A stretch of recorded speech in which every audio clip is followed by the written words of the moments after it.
Hey everybody, welcome back to Stockholm, Sweden for the GeoGuessr World Cup EMEA Regional Finals. That covers Europe, the Middle East, and Africa, which is why we are chock full of players this weekend. We've got 2 more groups to get through today. C, our potential group of death, and D, another fun one for you. Luckily, to take us all through the action, I've got my wonderful desk of professional GeoGuessers. I've got Zigzag, I've got Chicago Geographer, and in the caster seat this weekend, joining Rainbolt and Paula, we've also got TheNameIsToby. Happy to have him. I'm your host, Rachel. I love being here, mostly because if I were anywhere else, I'm sure you guys could find me pretty quickly and drag me back here. So to avoid that, we've started off the day right where we need to be, and you are also right where you need to be. Hope you're comfortable. Hope you've got snacks, because we've got a lot to cover. And, well, why don't we get right into it? So this is part of the journey to the World Cup. We've had our regional finals. We're in our second one right now. Chicago Geographer, take us through it. Yeah, so we had the Americas finals in February, of course, where the top 5 there qualified for the World Cup in September. Right now, we are in the middle of the Europe, Middle East, and Africa regional finals, where the top 10 will qualify for the same tournament in September. We've got the second set of groups playing today, and then in June, we're going to have the Asia and the Pacific regional finals, where a certain Zigzag standing next to me will be competing as well. Woohoo! Very exciting. And then we have the format for this tournament. So we've seen Group A and B play so far. We had our top 4 separated, so they're going forward to the quarterfinals and joining another 4 players from today who have yet to be decided. And then we also have a last chance qualifier for the World Cup. Those players are not going to be able to win this tournament, but they will fight for 2 spots remaining in the last chance qualifiers, as you can see on the right there. And yeah, this is the prize pool as well. In this event, $5,000 going to the top prize, and then a total of $21,200 in the total. Not bad for a weekend of GeoGuessr. Our players are playing for a lot, and our winner this weekend will be adding their name for the very first time to the EMEA Regional Finals plate here. We got Gingy on our Americas Regionals plate. We'll pull that out later, maybe show you. I don't know, maybe we won't. But our winner this weekend will have their name emblazoned and kept on this commemorative plate. That'll go on onward and onward and onward to other winners. But that's just this weekend. The players are playing not just for that beautiful prize pool that Oscar took us through, but they're playing for a chance to get to the World Cup in September. Fortunately, if you're trying to get to the World Cup, you've got a much easier path than they do. All you've got to do is punch in geoguessr.com/world-cup. You can grab yourself some tickets. We've released only a limited number this weekend, but we have released them at a discount. So if you're hoping to come, it's the best chance to grab them. I think we had 200. We sold out of like I don't know, like a third of them yesterday. So move quickly, folks, if you want to join us. But whew, we've been cruising through this. Guys, did I give you a chance to just catch us up on yesterday? No, you know what? Let's go into game modes, then we'll do it. Game modes are the way we play here at GeoGuessr. Oscar, as a future competitor for the Asia Regionals, tell us about the game modes you're going to be competing in. Yep, here's exactly how it works. First off, in each series, we start off with a moving game. So in the moving game, as it says there, you can move freely around. That means you're going to hop down the road, look for some extra information, signs, area codes for phone numbers, anything like that, which can help you narrow down where in the world you are. Mostly, that's about kind of gathering as much information as you can within the 60 seconds. Then we move forward to no moving. In no moving, it's how it sounds. You're going to stand exactly still, but you're allowed to 360-degree pan around and zoom in to different clues just without moving down the road. And then moving forward to the third game, if it happens on no moving, panning, or zooming. This is a very difficult game mode in which you're pretty much staring at a plain image. It's just guessing off of a photo, which can be very challenging but very exciting as well. What's your favorite one to play? Of the three, I prefer NMPZ, but I'm getting there with moving. I enjoy all three, but yeah, definitely NMPZ. Yeah, different challenges to all of them. Chicago Geographer, do you have a preferred mode to play? I used to be pretty strong at moving, and I think I still have that skill set, but I like no moving NMPZ a lot more these days, too. Yeah, we've seen moving players especially really excel here at the EMEA Regional Finals. It's been a bunch of 2-0s yesterday, but before I really describe it to you, why don't we check out this recap video? Actually, I have like another topic. What did you have for breakfast? As for me, I had, what did I have for breakfast? I think I had some pancakes, and I also had some bacon and eggs. There you go. This one made me fit for 5K! Unbelievable! 4,300 damage to Consus as Finbar strikes back. You only get so many chances at jabbing at a guy like Consus, and Finbar does it perfectly. It's not a bad guess. It's not a bad guess, but I think it is a wrong guess. Unless Ricky Beast is right. It is. Oh, did he actually 5K? Armani, have you done it? Oh, not quite. But it's 4997 and that is game. Look at that, 87-88. Unbelievable. That's crazy.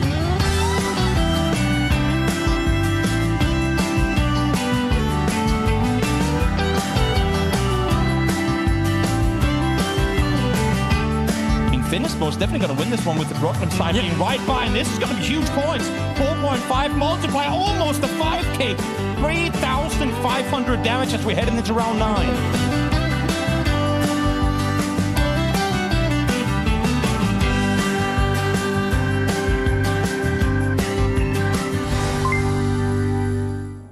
Was a jaunty tune, not one we've heard from the show before, but I like that one too.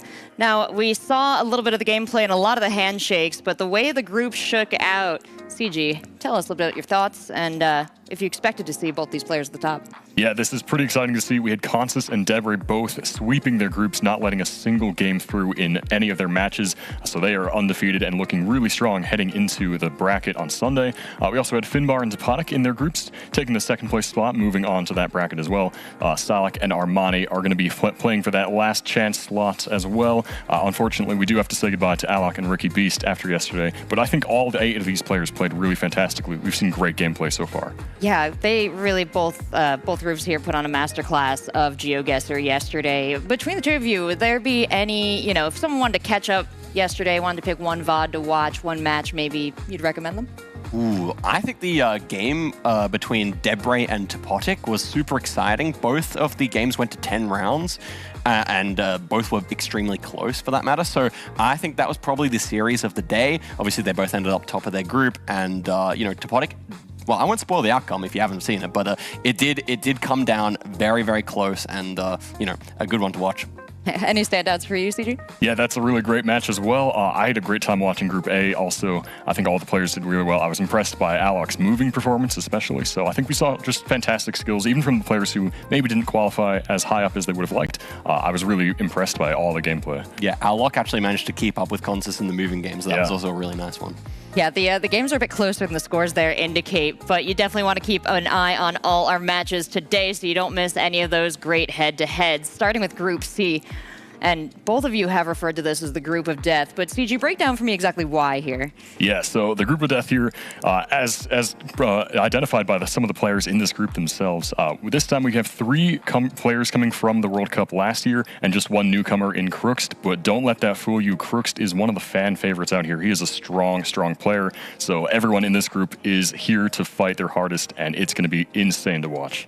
Absolutely. We're going to cruise all the way through Group C. We get to Group D halfway through the day. Give me a little preview of Group D, Oscar. I mean, Group D is going to be fantastic. Again, we got those 2 people who played in the World Cup, as well as 2 new qualifiers. This one, I think, is a group where we're going to see much more of the moving prowess. We got Lenley, who's quite comfortable on moving, and then Marta, particularly, and Kratsu, both of those guys come from a moving background. So that kind of stands in contrast to the other 3 groups we've seen, and I think that's going to be a really exciting one to watch out for. I definitely hope all of you tune in and watch all of these matches. But I do want to say, if you're watching professional GeoGuessr and you're getting a little discouraged about whether you could play too, well, community, we've got a challenge just for you. Keep an eye in chat. We've got a link popping up. Give that a click, and you can challenge the rest of the community in a great series of places that, you know, some of them we've selected. Some of the challenge has been put forward by the GeoGuessr staff, but it's meant to be a great way to test yourself against the community, to give it a try. If you've got friends and family watching for the first time, or maybe you are those friends and family, try it out. Join us. You could be here next year and be competing against some of these fantastic players. But, well, that would be a dream for me. You guys both already do that. Now, you've played in the Americas Regionals. As we're diving into the competition today, anything you think the audience at home should know about these players, the stress they're under, the situation in general? Yeah, I should say this is such an insane experience to be here at the studio playing GeoGuessr. For some players, it might be a little bit out of their element, but I think it's such a unique experience to be at the forefront of GeoGuessr esports like this. And all these players today are such skilled players as well, so we're in for a treat. Oh, absolutely, and well said.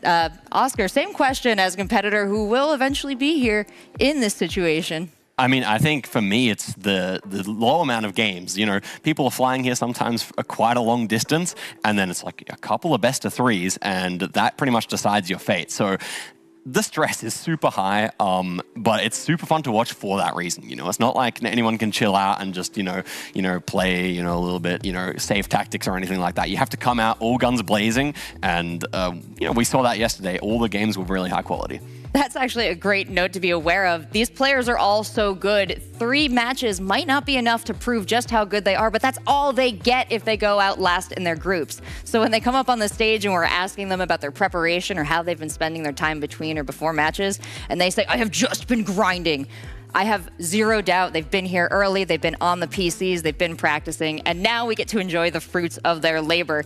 So I do believe it is time to head into our first match, and that is going to be between Crooksd and Kodiak. Let's check in with them. I've been playing for 1.5 years. I was recommended the game by a friend. In the beginning, I wasn't really that into it, but once I saw the competitive potential the game had, I really got a lot of motivation to get good.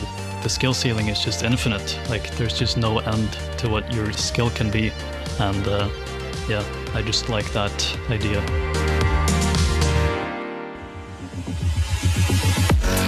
I was already in the last World Cup. I played well, but sadly I didn't go too far. So yeah, in this tournament I want to qualify for the World Cup again to show what I can do. I know I can perform well, but I also know that my opponents are very strong, so we will see where it goes. Crooksd and Kodiak. Now, you gave us a little preview of Crooksd and saying that he's a bit newer, but not someone to be counted out. A lot of players even have them as their most feared player here. So what word has gotten out about Crooksd that has made so many people scared of him? CG. Yeah, he's really quickly risen to one of the best players in the community. I've heard that he's really strong at Russia as well. So he's just really quickly become an insane player. I think a lot of people are very nervous, especially because he is new to the scene here. So we'll see what happens. I think we're going to be in for a really good game from him today.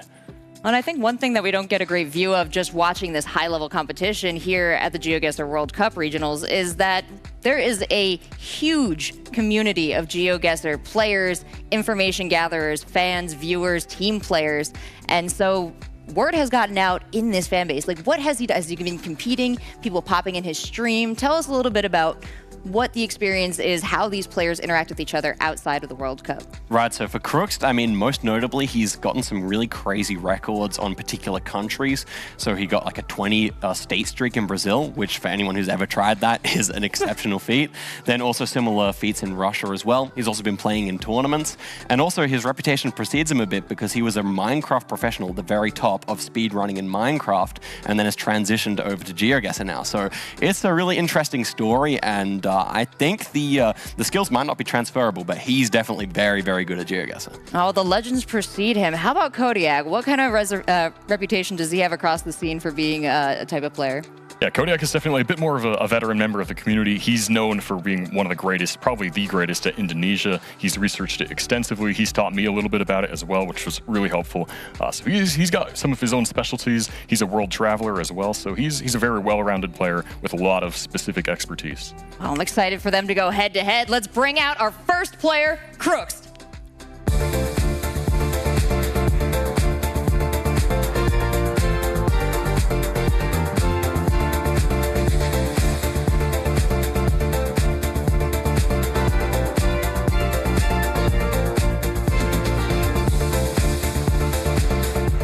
Crooks, welcome to the big stage. It's your very first time, and it's great to have you here. I just mentioned, you transitioning from one game to another. Could you tell us a little bit about that? Yeah, so I speedrun Minecraft for a while, and well, I got bored of it, so I switched to this game, and I started grinding this instead. Absolutely, and turning our attention to the matchup against Kodiak today, how are you feeling about that? I'm nervous for sure, but I think I can do well. Absolutely. Well, Crooks, I would say best of luck, and you can take your seat.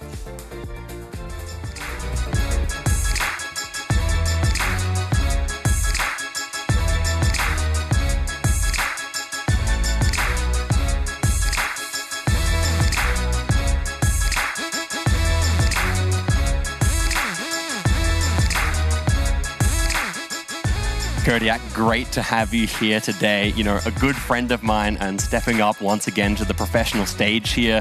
I just want to know how you're feeling going out into this matchup against Crooks. I mean, yeah, generally I feel good today. I'm not that nervous. Last year was a bit more. But yeah, I know Crooks is incredible. I really got the groove of death. So yeah, I try to perform well though. Absolutely. And are there any countries you're hoping to show up today? Of course, Indonesia is a big one. I studied some medium-sized countries as well. But yeah, mostly Indonesia on high multis. That would be great. Absolutely. Well, Kodiak, I wish you the best of luck in the game. Go take your seat. Fantastic. Both of our players very awake. It's not that early here in Stockholm. I don't want to give full credit for everybody being up and bright-eyed and bushy-tailed, but good to see our players ready for the challenge. And I do love when they take time to talk with Oscar before the match, and we always get to find out who his friends are. But Crooks, someone new for us, taking a look at his stats on the screen here, Indonesia and the Philippines as a weakness. Have we seen much of these regions so far in the tournament? Yeah, Indonesia maybe been a little bit not showing up as much. I think we had a few locations yesterday, but will be really exciting to see if we do get that in this specific matchup, as we see Kodiak, a strength there, a weakness for Crooks. So yeah, definitely one we're going to be looking out for in these games. That expertise in Brazil, that has been an area that a lot of players have called out as being not so great on. So how might that set him apart here, Oscar? I mean, Brazil is just it's a massive country. It doesn't look so big on the map because of the way maps are projected, but Brazil, you can, and it looks so similar all over, you can easily be 2,000 kilometers away. So being good on Brazil is one of the greatest assets possible, and I would not be surprised if that plays a big factor in today's matchup. And taking a look now at Kodiak, I did not know these friendships that you have, so many. I know the GeoGuessr scene so well connected, but tell us a little bit about how you met Kodiak. Kodiak, as soon as I started posting videos on YouTube, Kodiak was in the comment section. We quickly linked up and started playing together. And, he shared a lot of his skills with me as well. A bit of Indonesia coaching, a little bit of this and that. And, Leon, just a big friend of mine and someone I definitely believe can go far in this tournament. As he said, his World Cup run wasn't ideal. He prepared a lot. He was really grinding for that. And unfortunately, it just didn't come through. I believe that this time he's a bit more relaxed and I hope he can do well. Well, and a preferred game mode of move there, CG. We've seen that serve other players very well. What are your thoughts on that today? Yeah, I've heard from Kodiak he's looking to get some really strong moving performances, especially against some of these players in the group of death. So we'll see. I'm rooting for him. I want to see him play really well in the moving games. Fantastic. I just want to see him play. So let's get this first match of the day started and send it on over to Toby and Rainbolt. Thank you so much, Rachel, CG, and Zigzag. What a great way to kick off this Group C, the Group of Death. The Group of Death. As they say. I'm Toby Ascent, joined by Trevor here, and we are in for a hell of a first game to kick off the day. There's no better game to almost kick this off than see kind of the first game publicly that really the world is seeing of Crooks here. Yeah. And kind of this limelight. We've seen Kodiak perform in the World Cup, but I think everyone is waiting to see what can Crooks do. Exactly. It's been so interesting prepping for this event and seeing all these different pros and their predictions of what's going to go down, how things are going to happen. Everyone's saying, don't think nothing of Crooks. Don't think nothing of Crooks. Yeah. Everyone is saying, I think, like other people are saying, is good. This could happen. This could happen. But I have still yet to find the guy that just knows. Yeah. I know this guy's insane. He's in like his own. He has this aura that follows him, and you're like, it's mysterious. And the it's enigma. Like, it's you don't want to be the guy facing him, but Kodiak here, also a good friend, and this is going to be an insane matchup that both players are going to be looking for, obviously a win. But I mean, I'm watching as a fan here first and foremost. Yeah. So like this is just content, honestly. Aren't we all? Aren't we all? We're all big fans of what's about to go down. As these two guys will kick off today's action here. Kodiak versus Crooks. Interesting as well to see Kodiak favoring Indonesia and Crooks actually putting it as one of the maps he doesn't want. So we'll see maybe if we get some Indonesia action, if that's going to be the deciding factor and who's going to come up victorious. That could be the case, but there's only one way to find out, Toby. Let's get into it. Yeah, you know me. Press the magic button. Let's get into game one of moving Crooks versus Kodiak. We are in Turkey. To kick things off, nice big country. I mean, bigger country, I suppose. Do we have any indications of exactly whereabouts in Turkey we are? Probably. But you know me. Probably. Yeah, probably do. Hopefully. We've had a lot of Gen 4 Turkey locks, but this is not, if you're on the highway, so you can find information. The thing you're going to be looking here for is obviously signs, and both players here are going, and we see Crooks coming up the information first, and he's going to be digesting that very quickly here, and he's going to be zooming into his map. And Kodiak is on that German internet, looks like. Just kidding. Sweden. Kodiak zooming in. I mean, could fool some. Locked in. For being Swedish, with how the O's with 2 dots over can fool people around the gun. But we'll see now with 7 seconds to go. Crooks does he get off to a good start here. Tries to see if he can get further towards the east. Nope, he's going to stick with it. Goes center. No, Kodiak, what a start. It is start. Round 1, 400 points down. Goes Crooks. Solid. And again, I mean, for those guys who for whatever reason didn't watch along yesterday, 400 damage early on might not look too big. But with that said, we saw it. A little bit of damage here, a little bit of damage there. In the end, when they do go to round 10, Trevor, I mean, game over was done in the first couple of rounds. Yeah, that's the thing about these games, too, is that you can look at round 1 here and you can think, oh, yeah, 500 points. But those 500 points could end up, or they could, you get to round 8, and it's one round below that, maybe a Crooks gets to Brazil, or Kodiak gets in Indonesia, and it's kind of, it's night and day, and those 500 points really mean nothing because you lose by 20,000 points. True, and we saw it yesterday as well with Deborah, for example, winning 7 rounds in a row and moving early on. Neither of the wins were big, but still big enough that by the time he actually got a loss, his opponent was already down to half HP. So could definitely amount to much more. So we take a little bit of a break. You can see the guys here still in the zone waiting for the next match to pop off, or the next round to pop off, and we'll get that going in just a short moment. But this, again, I mean, a perfect time to talk about a guy like Crooks now coming on LAN, the enigma player, as you said. He has a good chance to prove himself here because he's already high expectations from everyone else. And just waiting on this round here, I can already know they're probably thinking, what are these guys waiting on here? Listen. Hopefully they've been given the info that we're stalling. Maybe they're just going, Castle, stop, talk, start game. Stop yapping up there, bro. What are you doing? Stop the yapping, definitely. You already know me. No, yeah, but the it's going to be interesting to see what they can do here. It sure is. And also shout out to all the people, from Crooks' Minecraft community that's out there supporting. Yeah, big time. It's cool to see an overlap there. Absolutely phenomenal. Shout out to all the people, the German community also supporting over on the German broadcast for Kodiak here. Is there anything you've seen in Kodiak's playstyle? Obviously, you've known him for a long time. That you think if this happens, if he gets this, he's gonna come out victorious? Let's just start the game. You know what? I'm not gonna stall anymore. We'll just go into it. Let's just get into it. Let's do it. Crooks versus Kodiak round 2 on the move. 1.5x damage. Round 1 here will be Mexico. I'm not sure which player it is moving, and I think Kodiak's probably They will both see it's Mexico here, presumably soon.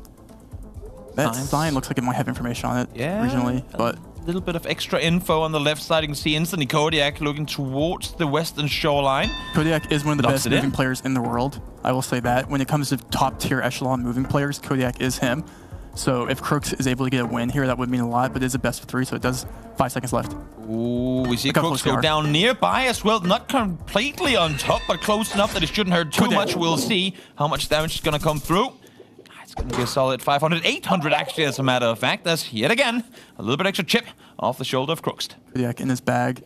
Round 3, can you do it again? As we're back in Mexico, 2x damage. Back-to-back Mexico Back to games. back. Not too often you see repeats, but of course Mexico quite a big country, so it's definitely possible. How quickly though do they realize that's where we are? We saw Alto on that stop sign. That Alto is only found in Mexico. I have that written in my notes somewhere. I remember that. That's a day one thing. Yep. It's I don't say only because you can find it in Dominican Republic. Yeah, but I mean, when it looks like this, you don't go. You only go Mexico here. They both know the country now. It's about locking down the exact region of where they are. I can see how much they're both flying around to try and get as much info as they can. Looks pretty northern. We'll see. We will see. Both players only have 25 seconds left, looking for maybe area codes, city names, provinces, street signs. That's what we're looking for. There's an area code there on the sign. Maybe not, maybe. And Crooks is finding information. Big sign there. Big sign equal big points. Chihuahua going straight towards the 45th road as well. Kodiak does road not have and the same city. advantage of that same sign. 10 seconds. Kodiak, you need something. You need it fast. Coming up the road, still has yet to find a sign. Maybe now going for a guess. It's going to be a tricky one. one. He's going more north. He's still in Chihuahua. And Crooks. Oh, you can see Kodiak, the frustration in his eyes. Damage will come in return. 1,800 at that. He was flying up and down the street, but just could not find the road sign, the info needed in order to lock down that position. Crooks, this is what we've seen from Crooks all weekend, just from, being around him here in Stockholm. This is a composure that he's kept the entire weekend. It's almost like he was in there grinding solo for like 8 hours a day at times. You're like, this guy, he's locked in. And that's what we see right here in Cambodia. And, there's a big sign there saying Cambodia.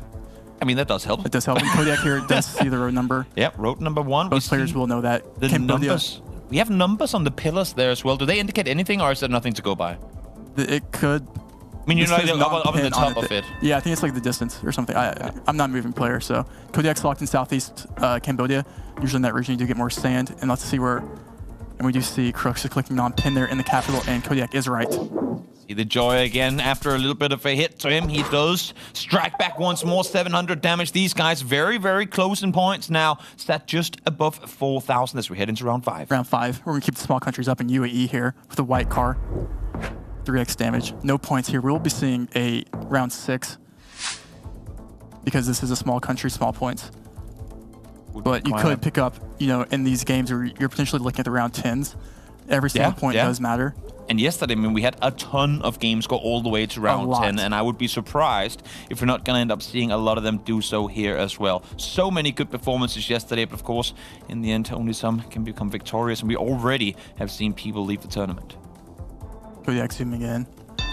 Obviously both players know the country. They're just kind of figuring out where can we make an educated region guess to get as many points as possible. But again, Toby, we will see no points here. North side Dubai is where they're headed. We'll see if they get anything off it. Nope, not really both close enough. It's not going to matter too much, but we know what happens with that. We're just stacking up those multipliers. Stacking up those multipliers. And that's kind of those small, great guesses like that by Kodiak is where he really does thrive, where he can just get that region consistently and being that close. And that's where you play a lot of moving games. So let's bring it up. We've had small country. Let's bring it to a big country here. America is where we're headed. We'll see if they can lock down the position. Not too much to go off initially, but of course with moving, they do get to go exactly where they want in the 1 minute that they have to work with. We're on 3.5x damage here in America. That means points are possible. It looks pretty northern. I would go North Dakota, South Dakota, something like that here. We have plates there. I don't know those plates. Looks like we're going to come to a sign here. If the sign has an area code or something, we could maybe read that. Lots of signs, some maybe a little bit of the industrial area usually have phone numbers on there as well. If they got the area codes down, could be very helpful. Maybe Crooks seems to know the plate there. He zooms in constantly after zooming on the truck. Yeah. He looks back. Let's see if that's the case. I think it will be North Dakota here. And he's zooming in on something on the road there. Kodiak goes back to the center. He restarted, went back towards the center position again. Didn't like what he saw up that side of the street. Now he's going to try and go back the other. But look at that open field. That is a long journey forward for info. Yeah, no signs to appear in the future there. I mean, there's nothing Crooks down is that going way. to the Dollar General. Nothing here. We need 10 seconds and no player. We have an Iowa and a Minnesota? South Dakota guess here. Maybe it is South Dakota. We have an Iowa, 2 Iowa guesses. 1 Illinois guess, 1 Iowa guess. Who's closer? It's North Dakota. Oh, he was up there too. You can see Kodiak's reaction. He was up there initially, but went off. 2,000 points. 2,000 damage, and that's what we're talking about. Even though these guys are somewhat close to one another, because the multiplier is kicking in, this is starting to hurt. Yep, and Kodiak is upset. Even though he got 2,000 points there, that could have been game for him. Sure could. Sure could. Had he stayed up there, had he followed his gut feeling, it could have been game over as we head into round number 7. Round 7. Let's bring it home to Toby Land. Denmark! I know this. I might actually know this, maybe not the exact spot. We're Call your shot. definitely southeast on Lolland. It's called Lolland. Lol. It's fun. Definitely in that direction. These are the posters we put up when we have elections. The politicians are always really good at putting them everywhere, but don't feel like taking them down after the election is over. It's very annoying. But the southern island on the far eastern side of Denmark. Yep, Stockholm right there. Just on the southern side of Zealand, which is the big island towards the east of Denmark. That's where we are. Kodiak looking confused. Usually Denmark is one of the maybe easier countries to in moving because what beautiful color-coded signs you have over there with street names and road numbers. But here, we'll see if both players. I literally drove down this street like a week and a half ago. This is funny. I will repeat. That's not getting the info that they want here. There's only so many big islands on here. Ooh, this could actually be big. Kodiak is up on the northwestern side. We're looking towards the southeastern island, further southeast than where they currently are. Close, I think. We'll see. Close to each other, that is. 5 seconds. Could we see anything here? They're both going to be off, but it's going to be a matter of who's going to be closer. Down towards the southeast is where we are. And damage coming through. How much is 500. it? Only 500. Again, even when you're on the opposite side of the country in Denmark, it's only going to be 500 points. It's only 500 points. But if someone made a good guess there, that could have been game. Yeah, sure That could have, would have, should have. Kodiak not happy, needs to stay composed. Crooks is staying composed. It is a best of 3. Let's see what happens. And I'm looking at the next round here, Toby. I think Kodiak was hoping in his pre-game interview, he was saying that he wants high multi Indonesia. Late game Indonesia. And Crooks said he didn't want Indonesia, or he had a weakness with Indonesia. Ooh. Or an Indo. We need to see the face of Kodiak as soon as he sees this map. If there's a smile imminent to follow, or if it's just pressure on as he knows what he's getting into. Is there a smile, Kodiak? Oh. He's mogging. Oh, he's there. There's a little reaction, subtle reaction, as he tries to narrow this down. Region guessing here, we're going to look for pulls, signs, things like that. It looks like it could be like Nusa Timor, something like that. Could be wrong. But both players will find information here. We do see Crook zooming in a sign. He's going to know. And he's zooming into Timor. And he's locking in. Kodiak hasn't found a sign yet. Ooh, that's Kodiak has not found a sign, and Crook's confident. Where's he region guessing in the same exact spot? Okay, so they're both there. We will be taking it to round 9, most likely, trying to lock down just exactly where we are. Is he changing anything last minute? He does. Changed. He goes over, right. goes It's west, and he's off! He went off! He had the position, but he went off in the last minute. That's 3,400 points! Oh, Kodiak, it's the second time now he's had it, but he doesn't dare to follow his gut feeling. He goes off, and it costs dearly. Oh, no. Crooks, he hasn't changed his emotion once. He's locked in. And you can see Kodiak is over there. The frustration. I mean, you have to. That's so unfortunate. Round 9, we're staying in Norway here. That's the danger of the extra 15 seconds. It allows you to second guess yourself. Like, am I sure about this? Crooks, am I not? That's the thing I like about Crook's gameplay there is he knew the information. He got it quick, consumed it quick, guessed quick, put the pressure on. Full commit, exactly. Kodiak now twice second guessing the decision, and because of it, losing out on some much needed points. 700 left. Crook's submitting max north here. Kodiak not yet to open the map. Always nice with airports. I feel like that should be at least some useful info. We'll see how close they get. Kodiak has found a sign that Crooks is not, and he's going to be locking in the guess here. And Crooks is looking to line up an east-west road here. Both players are looking for this road. Kodiak maybe has more information. Both players looking because every single guess counts. The potential 5K being lined up by Kodiak. Did he find the airport? They both did. Both on point. 5K by Crooks. 5K by 1, 40 meters off, 5 damage coming through. But what a hell of a game right there by both of them. Able to not just find the airport, but just, I mean, literally on point. Perfect. Toby. Comes down to this. Round 10, 5.5 damage. I mean... Last round. This is going to be insane. These guys can be a couple of 100 meters off from one another, and it will be game. It will be game. Whoever is closer here does win. And usually when you have these round 10s, Toby, you want big countries. Yeah. You don't want it to be given, you want it to be earned. Of course. So where are we And headed? what more of a way to have a based round 10 than to earn it? Looks like a Montana, Wyoming. I go Montana. Let's see where the players go. 5.5x damage. Base, snow location, USA. 400 health apart. I mean, that's meters. That is Meters. so with this multiplier kicking in 5.5, these guys could practically be next to each other, and Kodiak could still theoretically win it by just being 10, 20 meters a bit further Let's say towards welcome to the Idaho. target. Oh, that is that is the best indicator you're ever I gonna wonder get. if we're on the board. Yeah, I mean, obviously we're on the border, but like, I wonder what border. Probably the Did Kodiak see the Idaho sign? Kodiak has not found the Idaho sign. It's the smallest info. It's one single sign that could be the difference maker here. Did it say Montana? So that's when you know the border. If it So Crooks is going for the 5K here. He's not going to lose any points if he can find the road. And he's already ahead. If so I'm him, I send because he doesn't know what information Kodiak has though.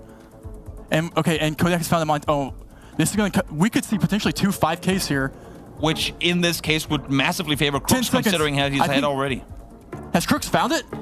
He might just have Kodiak. What are you Looking working at the with border here, here, mate? see if they can find anything that lines up.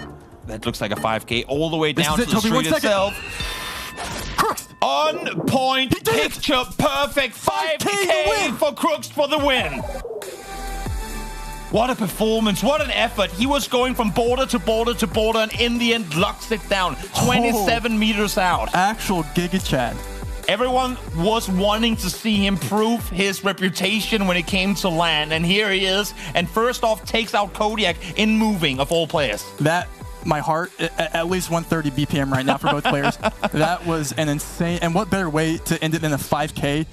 And he has to, if he hasn't even smiled yet, but you have to know he's feeling happy about that. You get the Idaho straight into the Montana sign, you know you're in for a good round. Goodness gracious, this is actual content. Yep. And for Kodiak as well, twice he had the lockdown, but changes it last minute. That more guess last second. And he's going to be thinking about that when he goes to bed tonight. Sure should, and sure will. Well, let's get this one going. Nope, it's not at all. It's first 2 wins.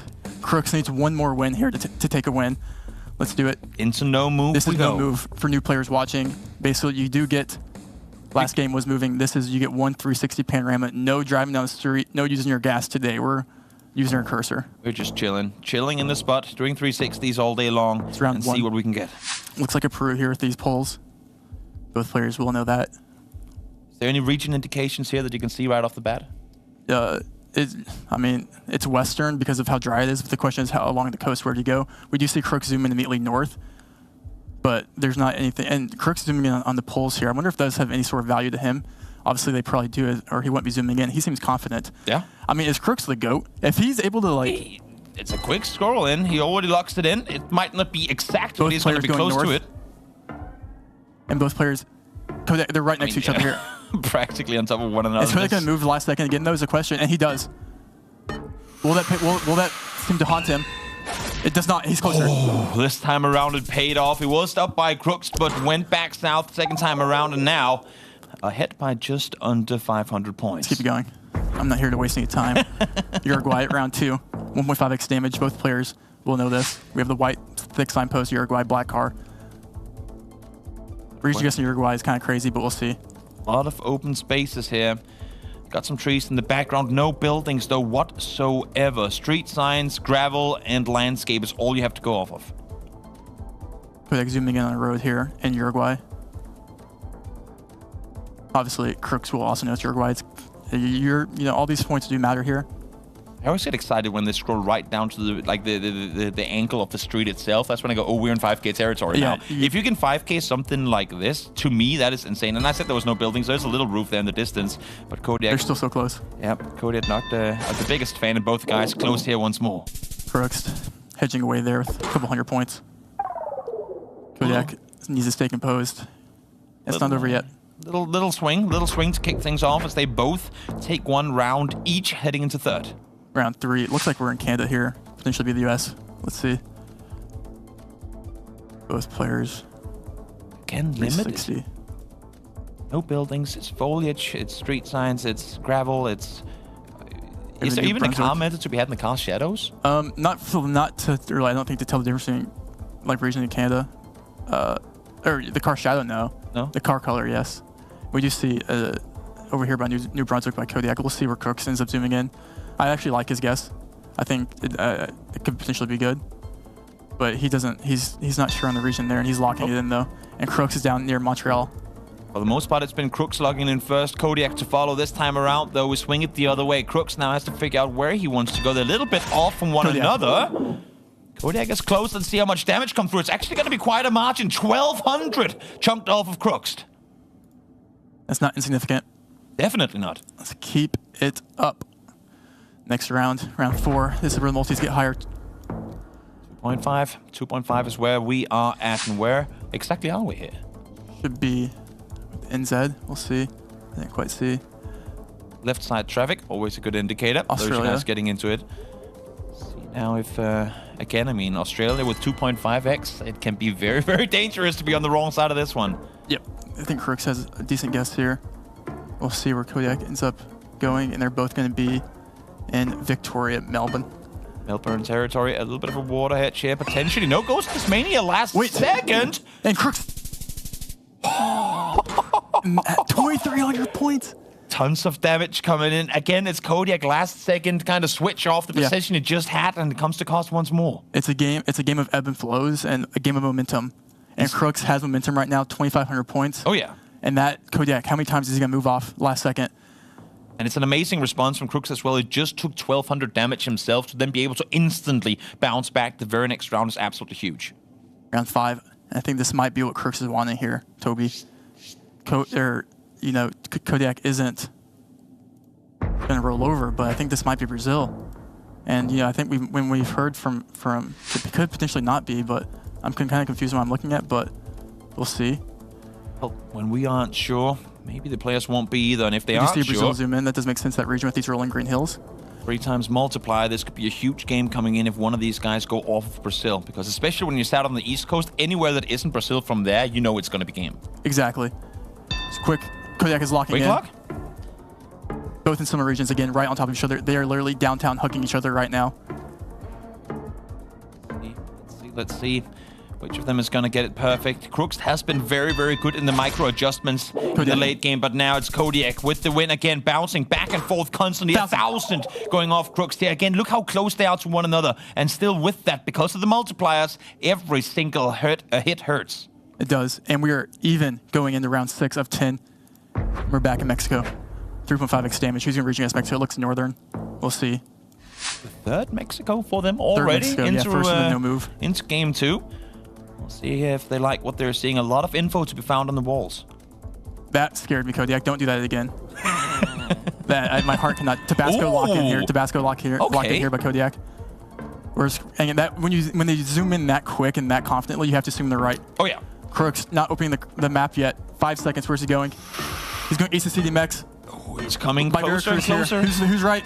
It's Kodiak. Is that a 5K in the making? No, 5K. Almost as close as can be, and it's going to be game. NPZ. What an effort by Kodiak to bring that one down. He was slow initially, but here he knew it. He zoomed in, he locked it down, he found the position, and he got himself the round. And that, from having those rounds of him, moving away last second, having those heartbreak games for him to come back and win that, means a lot to him. It was crazy to see the rounds where he was the first one to log in. He pretty much won all of them. As soon as he was the one with the time to second guess himself, that's where things got a little more shaky. But great turnaround here for for Kodiak to bring it into Map 3. Yeah, when you lock in that quickly, you have to assume they're just confident in their guess. And this is yesterday we had 26 games. And we had 2 in NPZ. It was disgraceful. Absolutely insane. Considering how much I know the pro community loves this game mode, it definitely was a lot of 2-0s that didn't allow for us and the viewers to see an NPC. And this is, as hardcore as GeoGuessr comes. Exactly. Both players here fighting for that spot in Stockholm in the World Cup Finals. Shall we? Let's do it. Let's bring it on. Context. NPZ, no move, pan, or zoom. Meaning this single image is all you have to guess. Is that Qatar flag? It is. This is Qatar. Oh, okay, Toby. This guy knows his flags. Yeah. That's all I do. That's all I do. If I know it, I'm sure they do. Kodiak says boring. Crooks says boring. Move on. Let's stack the multipliers. Let's keep it exciting. Yep. You just click center and let's go to the next. Now he has 10 seconds. Might as well try and 5K. Kodiak the type of guy to look for the road here. Might as well see if he can do it. We'll see. He takes all the time. He's This just guy, smiling this here. He guy. knows. I mean, he knows. He knows he's having a good time with it. Let's Weird see. chat. Okay. It's good. Close enough. Close Hey, enough. you never know. Those points could mean something. I mean, definitely. And we've seen Third more and fourth. times than not that it did. So always. I mean, if you have the 15 seconds anyway, might as well try and see if you can log it in. It's not one to keep going round 2. And NPZ, as we've seen before, it's a game of consistency. You get one wrong guess. It's kind of a game who can get the most guesses right in a row, and not really who can make the best guesses consistently. Foliage expertise here comes in real handy because that's practically all you have to go off of. Yeah, round 2 here. Looks like we might have Colo. Looks like we have some Colo fencing here to our north. Let's see what the players. I could see someone potentially going Brazil or Mexico here. That could be something that does happen, but I think you might just have to commit Colo. Good for them that these are the early days of this match. Only 1.5 multiplier, but again, I mean, we saw it in with Finbar in round 2 of moving that he got complete to Colo. Yeah, exactly. We'll see if maybe one of these guys are far off the other. Crooks hasn't locked in yet, but seems pretty comfortable in the area. Oh no! This is gonna be big. No, This Kodiak. is gonna be big. Oh no! Oh, Kodiak. Which one will he choose? There's 25 seconds. He's going Brazil. That could potentially be game if Crooks has a good guess. Yeah, definitely could. 1.5 multiplier. It ain't much, but when these guys are that far apart from one another, it sure could be game. It could be Brazil, but I really think Crooks is right here in Colombia. 10 seconds. Well, Kodiak. Well, he's staying in Brazil. Toby. This could be huge. Who is gonna come up victorious though? He's staying in Brazil. He's staying in Colo. Which one is it? This is going to be right down the wire. Who is going to get it? Crooks almost perfectly on point. Able to do a ton of damage, and that is game in round 2. Crooks out victorious. Takes out Kodiak, the OG of GeoGuessr. The Crooks show is on. Welcome and the fist bump. And look, we're 1 for 1 on handshakes today. Yeah, it's pretty good. Let's keep it up. Let's keep it up indeed. What a performance from Crooks. Again, everyone wanted to see how he was going to perform once he made it to land. Stepped out of the shadows, and here he comes, delivers right from the get-go. And that's exactly what he did. I mean, a pretty ideal performance there by him. Yeah. And you have to be happy. The whole community around him has to be happy. Really difficult rounds too, and he just locks it in perfectly. Yeah, and he's composed. That means a lot in this game of GeoGuessr where it's so mental. And I think for someone, especially with his background in speedrunning, you know that once you press the start button, there's no room for error. You have to be full focused from start to finish. There's no time to second guess yourself, no time to redo things. And it seemed like he was very confident in every single guess he made. Yep, and it showed. Absolutely amazing. Absolutely amazing. Now let's hop back to the desk and let them have a chat with the Enigma man himself. Thank you so much. What a thrilling start to the day here for Group C. A very exciting 3-round match. Now, the first round was enough to kind of throw our expectations. We went in with a lot of ideas about what each player was good at, and you turn that all on its head, Crooks. And then in the second round pickup on NMPZ, you've got to be feeling good after that match. Yeah, I do feel good, but at the same time, that was pretty terrifying. Oh, no.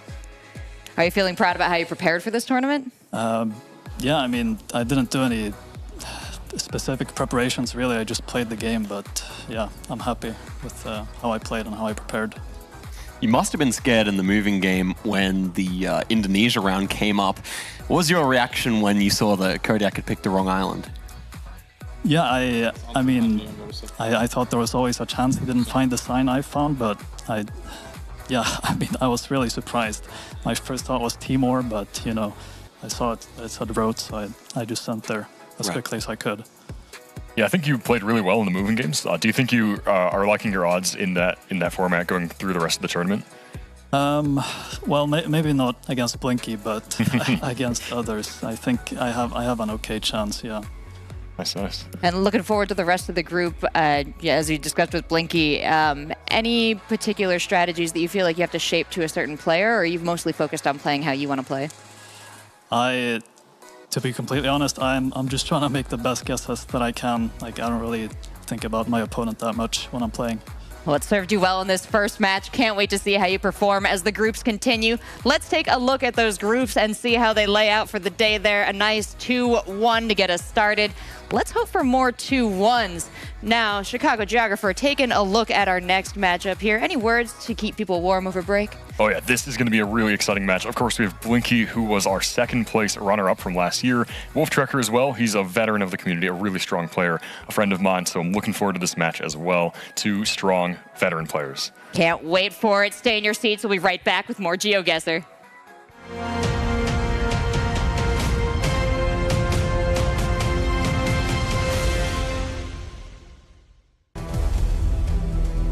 Last year, history was written, and a champion was crowned. Oh my goodness! It's a win! Wow!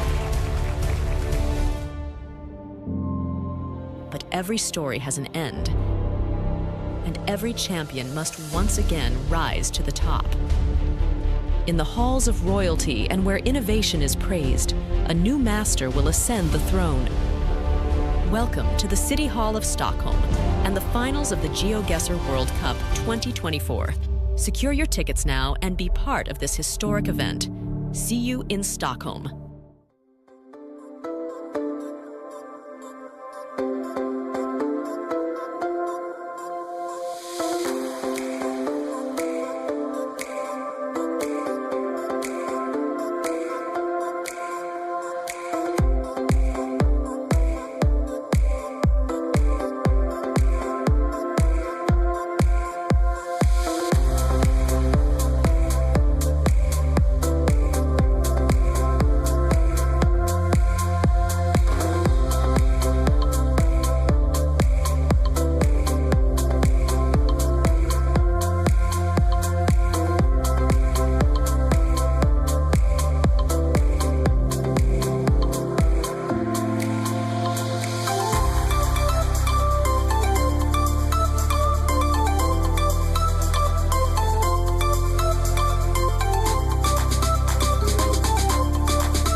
The second day of the GeoGuessr World Cup Regional Finals for EMEA is kicking off. Our first match between Crooks and Kodiak went the distance and crowned Kodiak the winner in a best-of-3.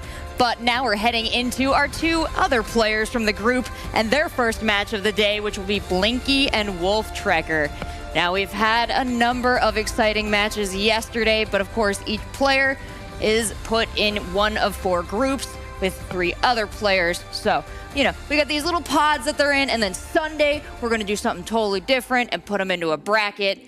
But now we're getting through Group C, and as we talked about, a pretty challenging group according to our players and according to the stats as well. Chicago Geographer looking ahead. Crooks, this is a little bit expected based on what people were saying about him. Yeah, definitely. He's playing about as strong as people were expecting to see. I was a little surprised by the moving game as well. He's showing up to be a really well-rounded player. Looking forward to see the rest of his matches today as well. Kodiak, I think, played really well overall and maybe just got a little bit unlucky with some of those rounds. So he's not doing too bad either. Blinky and Wolf Trekker upcoming right now. Going to be a great match to see them establish themselves at the start of the day here. Absolutely, and some learnings from our players as they've been continuing is confidence is key, right? Tell me a little bit about what tripped Kodiak up there. I think there were several instances where Kodiak had the exact right answer and then switched off. And that, you know, it is frustrating, but as a player, you definitely relate where, you know, a lot of these were plonks, and you might make the better plonk when you switch off. Like, for example, in the Peru round, he did switch to a better guess. So there's lots of different things that go on in your mind, and especially when there's a minute time limit to make a really good guess, it is very challenging. And we talked about how short these opportunities are to prove yourself here at this regional final. Fortunately, both of those players still have many matches ahead of them. But for their first matches of the day, let's bring out Wolf Trekker and Blinky. I finished second last year in the World Cup. I really want to win, maybe even more than last time, because I know that I came so close. I feel like now I don't want to miss it again, you know. And I also feel like it's getting harder and harder to be the best. Like, people are getting so much better, so much faster. So if I want to win, like, it's now. I feel like it's also kind of now or never.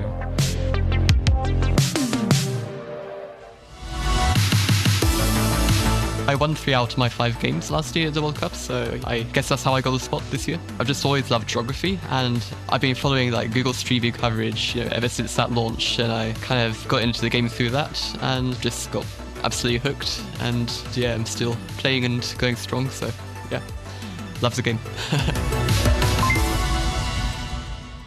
You know, we were just discussing over break how geography is a great background and passion for it to getting involved in GeoGuessr. There are a lot of different ways that you can kind of get into the space, but Wolf Trekker is, of course, shaping his own path. Tell me a little bit more about this player. I mean, I think that's a great point. Wolf Trekker is a true geography fan. He just really loves the minutiae of the differences between different regions. He's someone who's come up with a lot of different regional architecture metas. So finding out that, okay, the roof's a slightly different color in this part of Britain or this part of France or something like that. And he's actually brought a lot of what's established kind of clues now to the scene in his YouTube videos as well. So, I mean, everyone loves Wolf Trekker. He's a really sweet guy. And yeah, he is the underdog of the group, but in the last World Cup, he was the most unlucky person in the whole competition not to go through to the next stage because he won 3 out of his 5 games and didn't progress. We could definitely see him progress today. I think it's not out of the question, and I want to see him do well. Absolutely. I do want to see it, and it's a bit unfair in the tournament format. All players do well. A lot to ask. But if there's another player that has a great shot, a lot of players are calling pretty scary, and who recognize that this is a tournament with limited opportunities, it's Blinky. Tell me what else he's got in his back pocket to make him a fearsome competitor. Yeah, Blinky, of course, we know he's such a strong player. We saw him get second place at last year's World Cup. He has such a good reputation among the community and all the fans out there.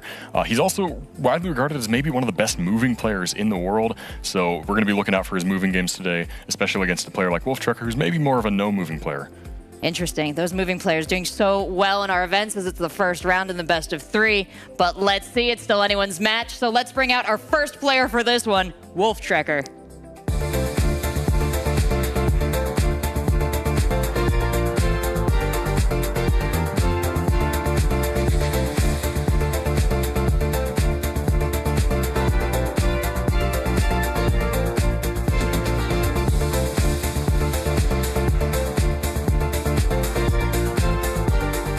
Guys, I am joined by Wolftrekker here. It's a privilege to have you in Sweden once again.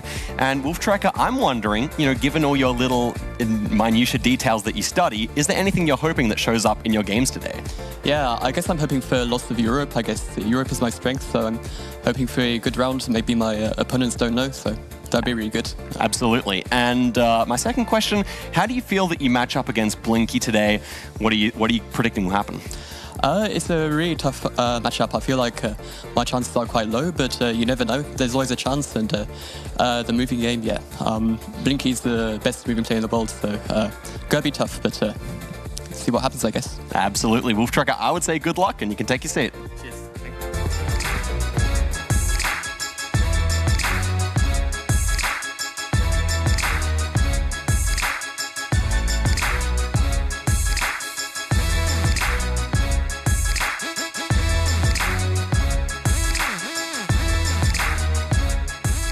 I'm joined by Blinky here, the runner-up from the World Cup last year.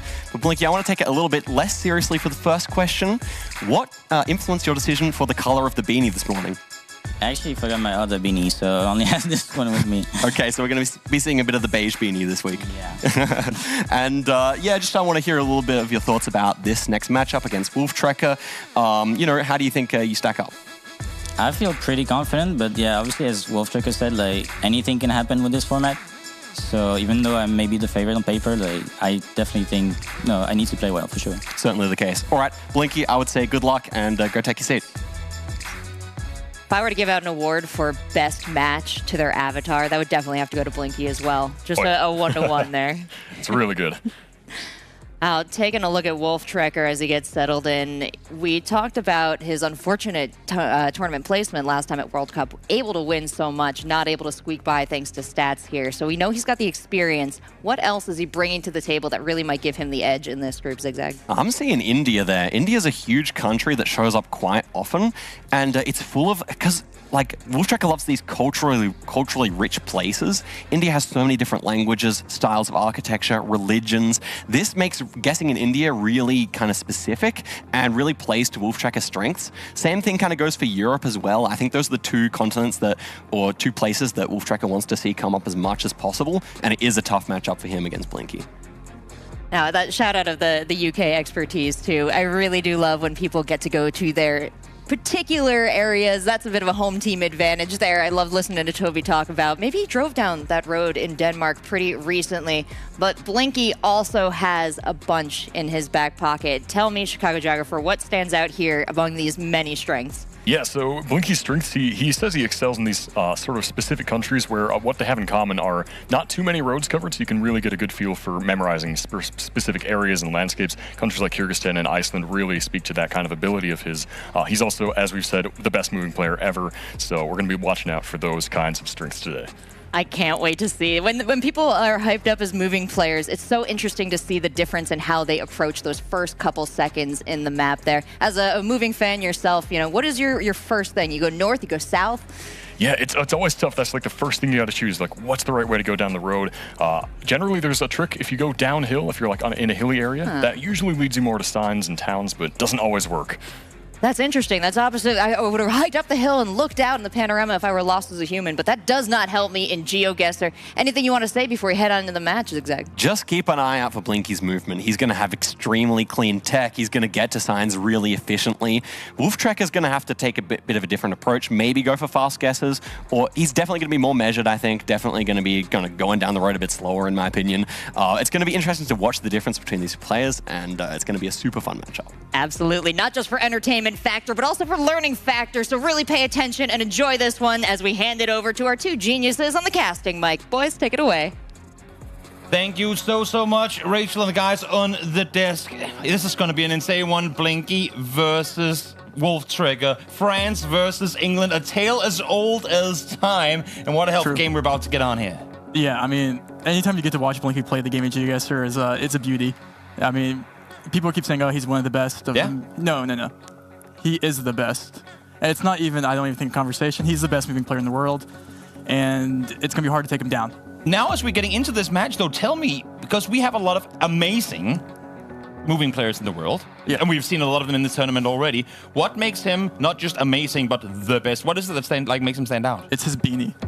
Oh, that's where the magic is. Oh, no, but now he's not wearing it. Oh no, it's going to be an even matchup now. No, I mean it's everything combined that makes a good moving player. You know, his like Oscar just mentioned before, it's the good movement, it's the way he can find information, the way he can act on information and knows, you know, all these different things like area codes in every country, and like he can read Bengali, he can read all these different languages, he can read Thai, he's taken every precaution he possibly can to make himself better, and in the result he's him.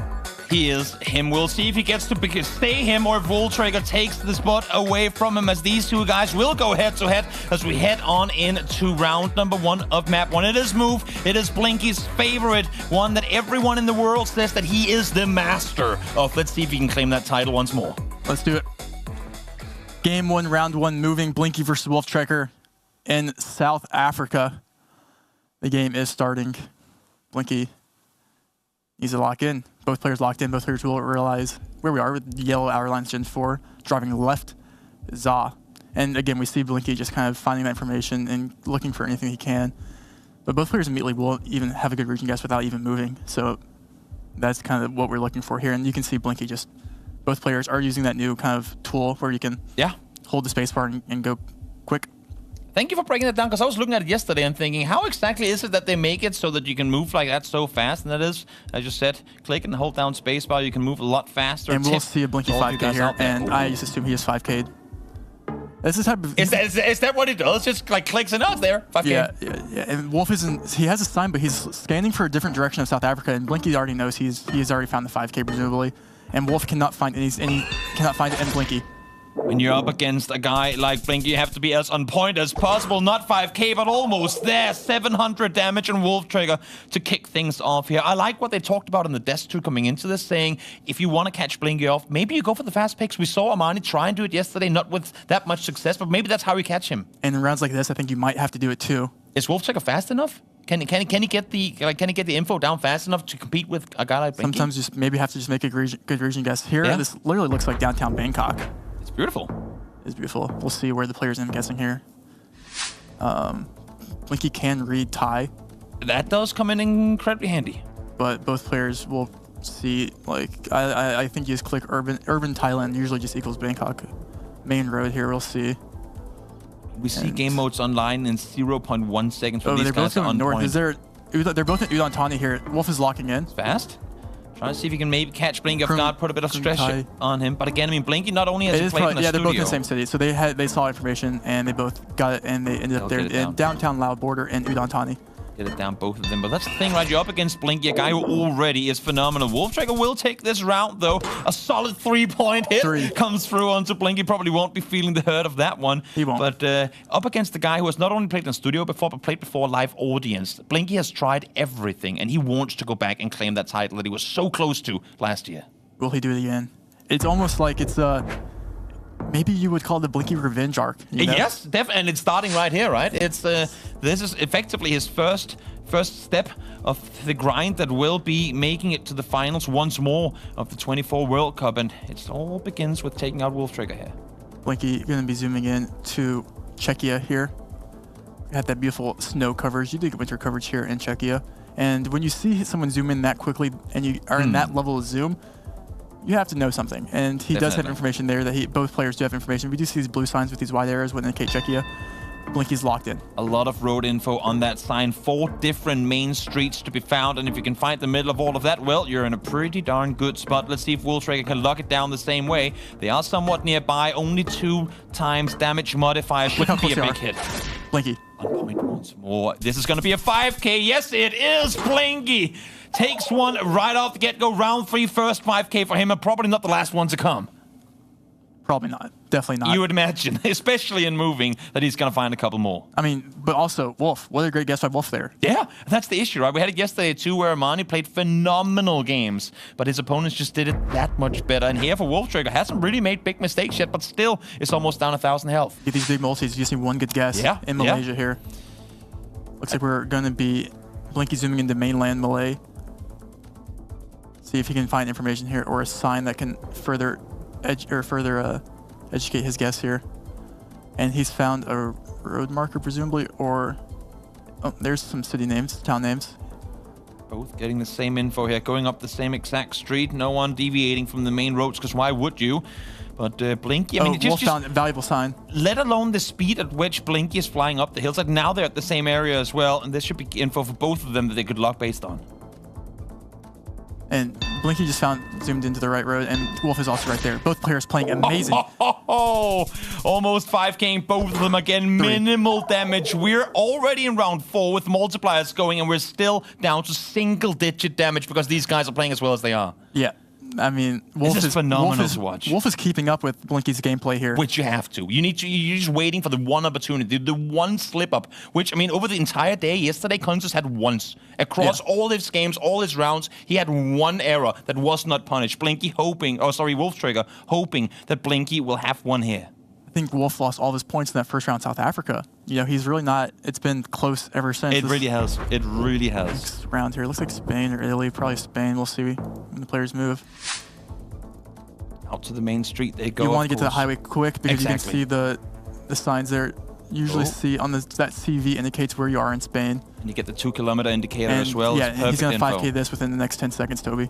He's going to find this road within the next 10 seconds. For any aspiring GeoGuessr player out there, just look on these monitors. Oh, no, Wolf is going to Italy. Attention, but this is going to be dangerous.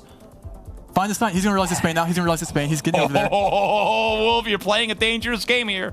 You're playing a dangerous game. That's almost, Toby, I keep saying this, but if you're playing these moving games, and Blinky found enough information to give him the 4,900 points already. If he instant sent, gave Wolf 15 seconds, there's a world where he sends Italy. Definitely. Are those extra 100 points really that much worth it? You have to ask yourself sometimes. Exactly. He could have definitely caught Wolf off had he not given him the time to readjust. And now, as you say, Wolf Traeger will realize that we are, in fact, in Spain. These guys are going to be somewhat close to one another, but still with a bit of distance in between. Blinky scanning another area here. And it's even more west. Pretty decent damage coming in now. I think here's hit. Yep, 1,000. Again, small damage coming through, but if you're working your way towards round 10, hitting 1,000 on Blinky here, that's huge. Massive. I mean, that adds up, especially as we might see around, around 10. And to go off of like where you can punish, he was on the opposite side of the country. And Blinky found it, gone more west. That could have been make or break for him. We'll see. Blinky wasn't able to use information there to find the highway. Neither was Wolf. It was tricky. Going in the next round here. You have a white car. Looks like Santa Cruz or something. We'll see. Both players gonna find the main road. This is going to be very, very fun, Toby, to watch. Main road found, but not a whole lot of indicators of exactly where we are. Looking towards again, of course. I mean, these guys, and you included, can't get info off of practically nothing. It's just Santa Cruz. But yeah, it's gonna send it down. It's gonna lock it instantly. No points. They've both locked it in already. No, but like they're both gonna know it's Santa Cruz, and you click downtown Santa Cruz, and oh wait, he's going Salta. Wolf is going Salta. Does he lock it in here, Wolf? I mean, Blinky has been giving Wolf a lot of time for the most part, so he knows he doesn't have to lock in instantly. But the thing is, how much more time do you want to give Blinky? Blinky just needs to send his guess. Is he going to move? He's moving last second again. Blinky just needs to send his information that he has. It's the second time Blinky taking his time, but it's, I mean, I don't want to say working against him, but he's definitely allowing for Wolf Trigger to readjust. That's kind of where Blinky takes pride in the 5Ks and finding the road, but sometimes... And Wolf Trigger wins because of it. Yeah. He takes one more, 56 again, small chips here, but he's ahead now. That's the most important thing. We're making our way so much closer to that round 10, which very much could be where we are going to end. And if he can maintain this distance, taking the first round against the world's best moving player, that would be insane. Would be. Round 7. Looks like Eastern Russia. Let's see if that's the case. You could pick up big points here. Any of them, who would you say is the best Russia player of the two? I don't know, but like I'd probably give it to Blinky. But Wolf, that's not to discredit Wolf. When in doubt, give it to Blinky, is that? We have Wolf going to Chelyabinsk. It could be, that's part of the case. Wolf is insta-locking northwest of Chelyabinsk. First fast lock we see from Wolf Trigger. Blinky's going east, and I actually think Blinky's right here. It literally looks where Blinky's guessing. This is game for someone. 100%. 4 times multiplier. Who's right? 4 times multiplier. Is Blinky on the right road is the question. He is. We're almost seeing a 5K with little to nothing to go by. 19,000 damage done to Wolf Trigger as he's taken out. 19K. That's the beauty of the game. It's consistency. Consistency wins games. Credit to Wolf Trigger for staying in it for as long as it did, staying ahead for as long as it did. But when push came to shove, Blinky knew exactly what was going down, and he seals the deal. Yeah, and you know, he was up there with him the entire game, and even without the beanie, Blinky is still the Blinky. But now we're moving out of moving. We're going into no move, an area of where I know that Wolftrigger will feel more comfortable. Both of them, maybe, to some extent feel comfortable, but still, I mean, for Blinky, he's got to be careful, because if we do make it into an MP set, it's anyone's game. The thing is about Blinky is that I would say like a year ago, he wasn't really the best NPC player, and he realized that. And then he took the time to really focus on learning and getting better in NPC, knowing it would be a focus in this tournament. And now he's probably one of the best in the world. Fair. And but Wolf is also really good. Let's just get started. Let's get it started right away. Round number 1, back to the basics of multipliers, both at full health. Let's see who comes out swinging. So both players make a great guess in Thailand earlier. Also, you might even, usually on these electricity poles, if you zoom in on those he did it instantly, Wolftrigger. Those have the province, the first two, some of those letters on those indicate the province. This is SP on there, I think. I think SP might indicate the province in Thailand. Not sure which one that would be, but if that even is the case. You wonder why spies and stuff are so good at locating people off of pictures, and then you realize there's so much info to be found in every single frame ever. Yep. It's absolutely insane to watch these guys play. No one's ever safe. truly never safe. We'll see if these guys can lock it down perfectly. They've been very, very good with their quick picks so far. We have this red soil. Red soil is usually east, but you can see red soil anywhere in Thailand. But that says you have to assume both of them are making a pretty educated guess here, going east in Isan. Regardless, it's early days in the no-moving game here. No multipliers whatsoever. A water guess coming in the first time round. Slightly more south. Wolf. Let's get it. Good start here for him. It's going to be a little bit of damage gone over. 200. Again, not too much to write home about, but still, any chance you get of getting ahead of Blinky, you're happy. See if you can keep it up in Iceland.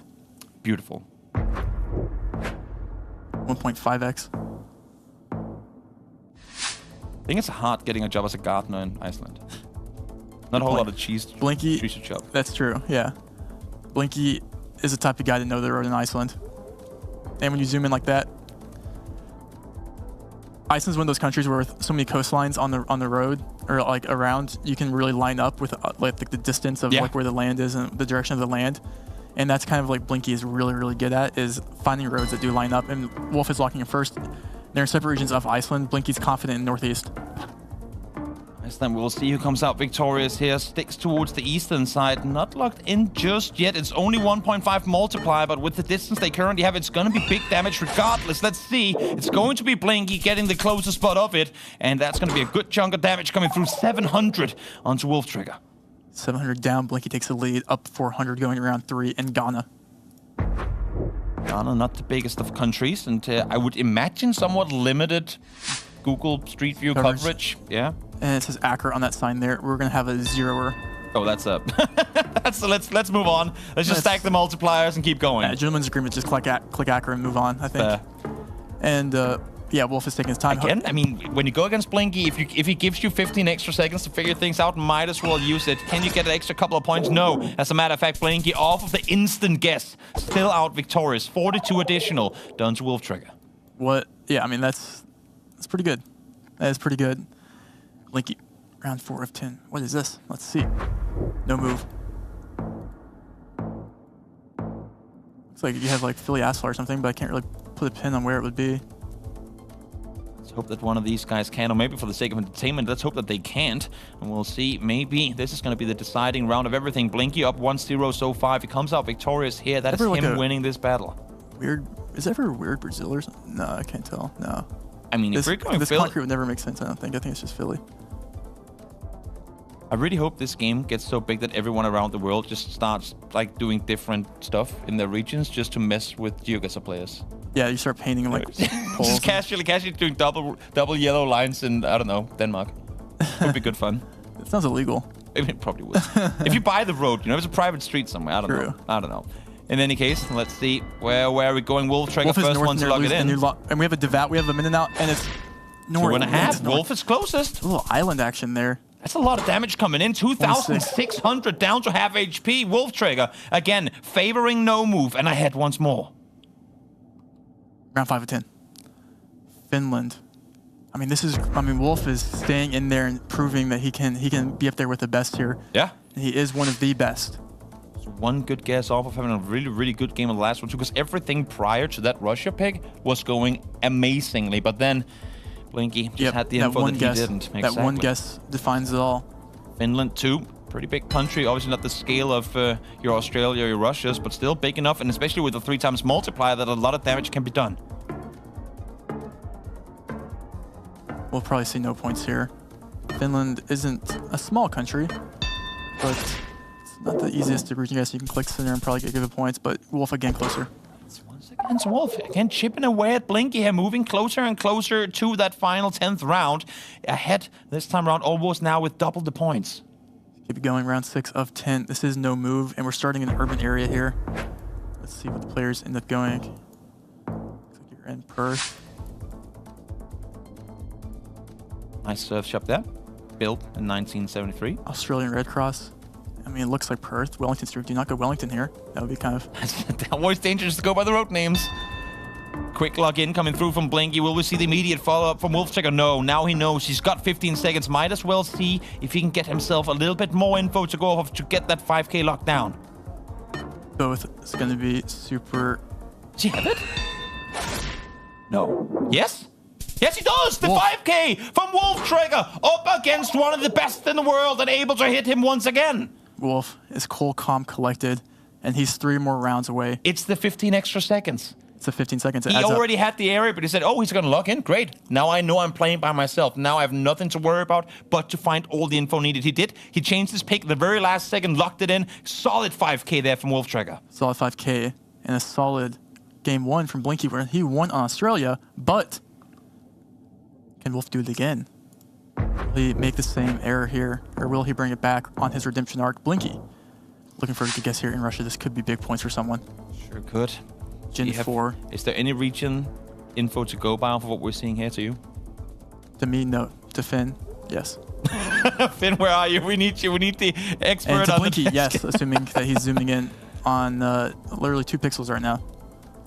And we have Wolf in Omsk, and we have Blinky by Lake. Are we at round 7 game again if they stick to this? This is game for 4 someone times damage. With 4x damage if someone's close and another person isn't. Wolftrigger, you were ahead in the previous game, but Blinky took it in one swoop. Will it happen again, or will he be able to bring this one home? These two guys still far apart, and with 4 times damage, it's pretty much guaranteed that one will fall off of this pick should they lock it in where they are. 13 seconds. They're playing this one slow. They're taking their time. Neither one liking what they're seeing here. Blinky looks confident though, but who's right? Is it Wolf or is it Blinky? It's going to be game regardless. Let's see, 2 find out. more seconds. Locked in first time around for Wolftrigger. Second time around, and it's Blinky once again. He does him twice, and it's Russia twice. First it was 19K. This time around it's 12, and it's Blinky out victorious in a 2-0. Russia, and Blinky puts his beanie back on as if it's his crown. We all know where the next subscriber is going to be on the Russia side there. It's going to be Wolftrigger because twice now he gets beaten in the massive map to the east. Yeah, learning Russia, it pays off. Gen 4 Russia, it's not easy. We had Gen 3, but yeah, Blinky has earned his beanie. He's going to run straight up to Finbar and say, bro, I'm playing again real soon. You need to give me some hints before we're heading into the next game. That's not a bad look, honestly. Open up the 120-page doc right there in the side room. Got to browse as fast as you possibly can. They're both incredibly wise, of course. But now let's head back to the desk and let them get a word from Blinky. Thank you both so much. A thrilling matchup. Congratulations, Blinky, pulling it out both times in Russia. Tell me what was going through your mind when you made that last selection there and no moving. I wasn't sure because he missed the first Russia, which is by Russia standards not that hard. But if you don't know Russia, it's really hard, obviously. So I thought maybe he just doesn't know anything about Russia. So this one also is like, if you know Russia, it's like one of the easier rounds, but it's like easy to miss. So I thought maybe I should still try and get close. But there was a part of me that thought maybe he doesn't know this, so I could win on this, yeah. And when he locked in, then you're still kind of figuring it out. Did you have a thought that he might have been close there as well, or? I mean, I was mostly thinking about if this was a good idea, because I had the first idea about where this was, and I was slowly figuring out that it didn't really work. So I thought about changing, but I didn't have time to think of a better guess. So at that moment, I wasn't really thinking I might win on this. Well, congratulations, a way to pick it up. Gentlemen, I'll open the floor to you guys. Yeah, I was wondering what you kind of thought of the first game, because it seemed like Wolf Tracker really was keeping the pace. So what was it like? Did you actually start to feel the pressure where you were kind of more confident before or something? I mean, I had also like, I was pretty consistent, I think, on the first game, except like one round. So yeah, I thought it would be close. I didn't think I did any mistakes, so I was pretty confident still. But yeah, part of me was thinking, you know, I hope it's not only easy rounds where it will be only close. I hope there will be something to make the difference. But yeah, the Spain round, that was pretty scary because I saw a sign for a road name that was kind of baity, and it was also misnamed. So yeah, I sent wrong side. But I knew as I sent, I was like, I really hope it's not the side of the country, but it was. Yep. Yeah, and then that Iceland round that came up, I know that's one of your specialties. Yeah, what were you thinking on that round? I mean, I used to be much better at Iceland. I'm not that good anymore. At least, you know, I did get it. That's true. Yeah, I knew immediately the area, and I guess I was a bit too nervous to really have the clear head to figure it out exactly. But yeah, I was close enough. That was nice. Do you feel like your tournament experience is coming into play here? You're dusting off the rust? I mean, not really. I mean, my gaming experience, definitely. But, like, obviously, it's always very hard to play in such an environment, like especially like, I mean, you know, if you come in like expecting good things for you, like you really don't want to lose. Like people that, yeah, maybe some people think differently, but you know, I don't know. I really care about winning, I guess. I try to not think about it, but it's still hard. Well, you pulled out an impressive match, so whatever you're thinking, stay in that zone and keep cruising. It's been a joy to watch both of you play. A real masterclass in GeoGuessr, and we're looking forward to seeing both of you continue on in Group C. Now we've got our first 2 matches down. Every player has played, so we're really going to get into it right after this break. We'll see you on the other side.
I've seen Kodiak play quite a lot. He's very skilled in all 3 game modes, and I feel like he's one of the best moving players out of everyone in this tournament, so definitely not to underestimate when it comes to info rounds. I feel like I could clutch some European rounds, I hope. If I have some like niche knowledge that maybe he doesn't know, then that could come to an advantage to me.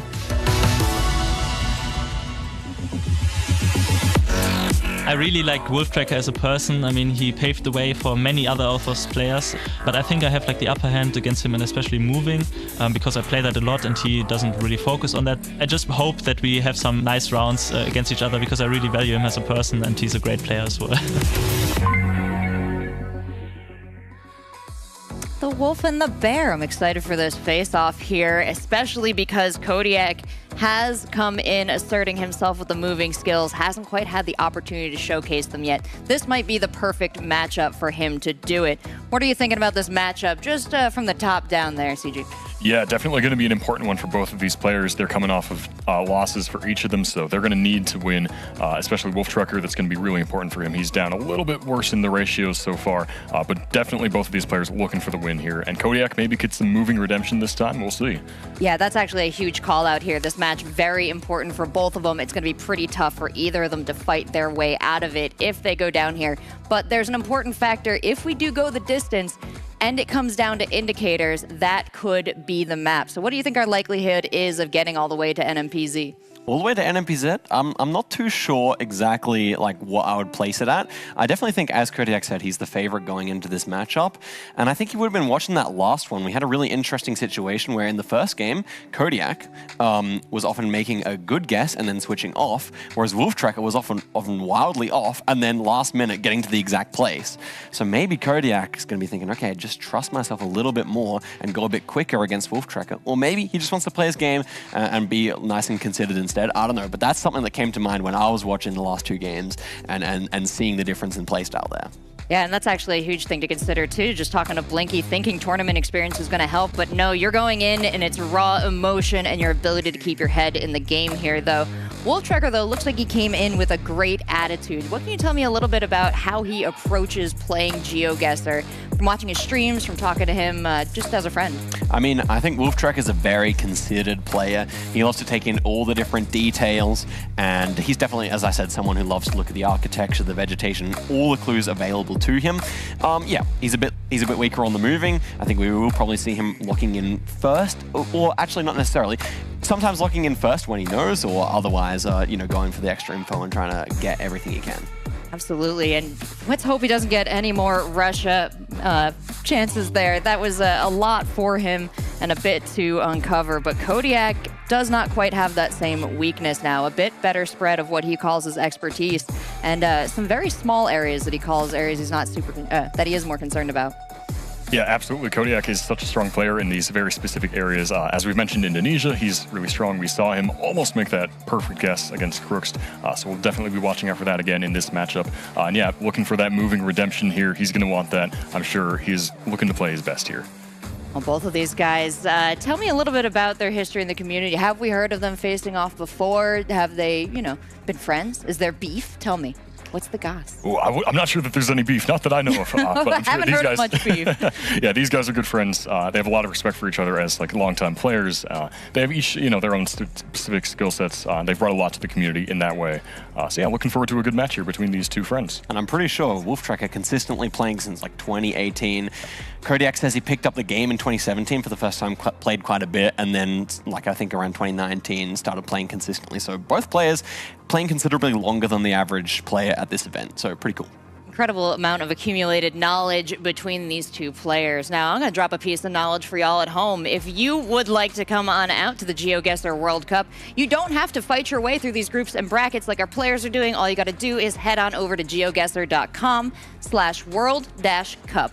That's where you can pick up some tickets that we've released for this weekend. Only about 200, but they come with a special 25% discount this weekend. So if you're thinking about it, you might as well grab them. Because if it's anything like the matches we've seen this weekend, it's going to be a banger of an event. Our casters are ready, so we can hop right on into this next match here. It's a big one for Wolftracker and Kodiak.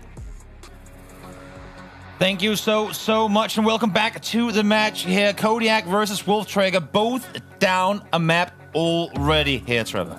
Yeah, I mean, both players looking for a win. They need it. They need it. Yeah, we they keep definitely saying need the it. people that fall to fourth are people without any wins. Yeah. Obviously. Yeah. So having a win here would be nice, and both players looking for that, as this could be a decider game going Definitely forward. would be huge. And with the way that we've just seen both of them play, I feel like one play style could go very nicely up against the other. Kodiak, we saw him play the best when he was fast about his decisions. Didn't allow for himself to second guess, just instantly commits to a call. Where Wolf Trigger, he was off, not oftentimes, but sometimes a bit off with his initial read. His second guess turned out to be the right play. Good looks, yeah. So for Kodiak, perhaps the play here is just to put up the speed a bit and see if you can catch Wolf Trigger off guard. And with the high-level gameplay we saw from both players in that moving game, from both their moving games in their first games, this could be a battle to the round 10 that we've seen before and before again.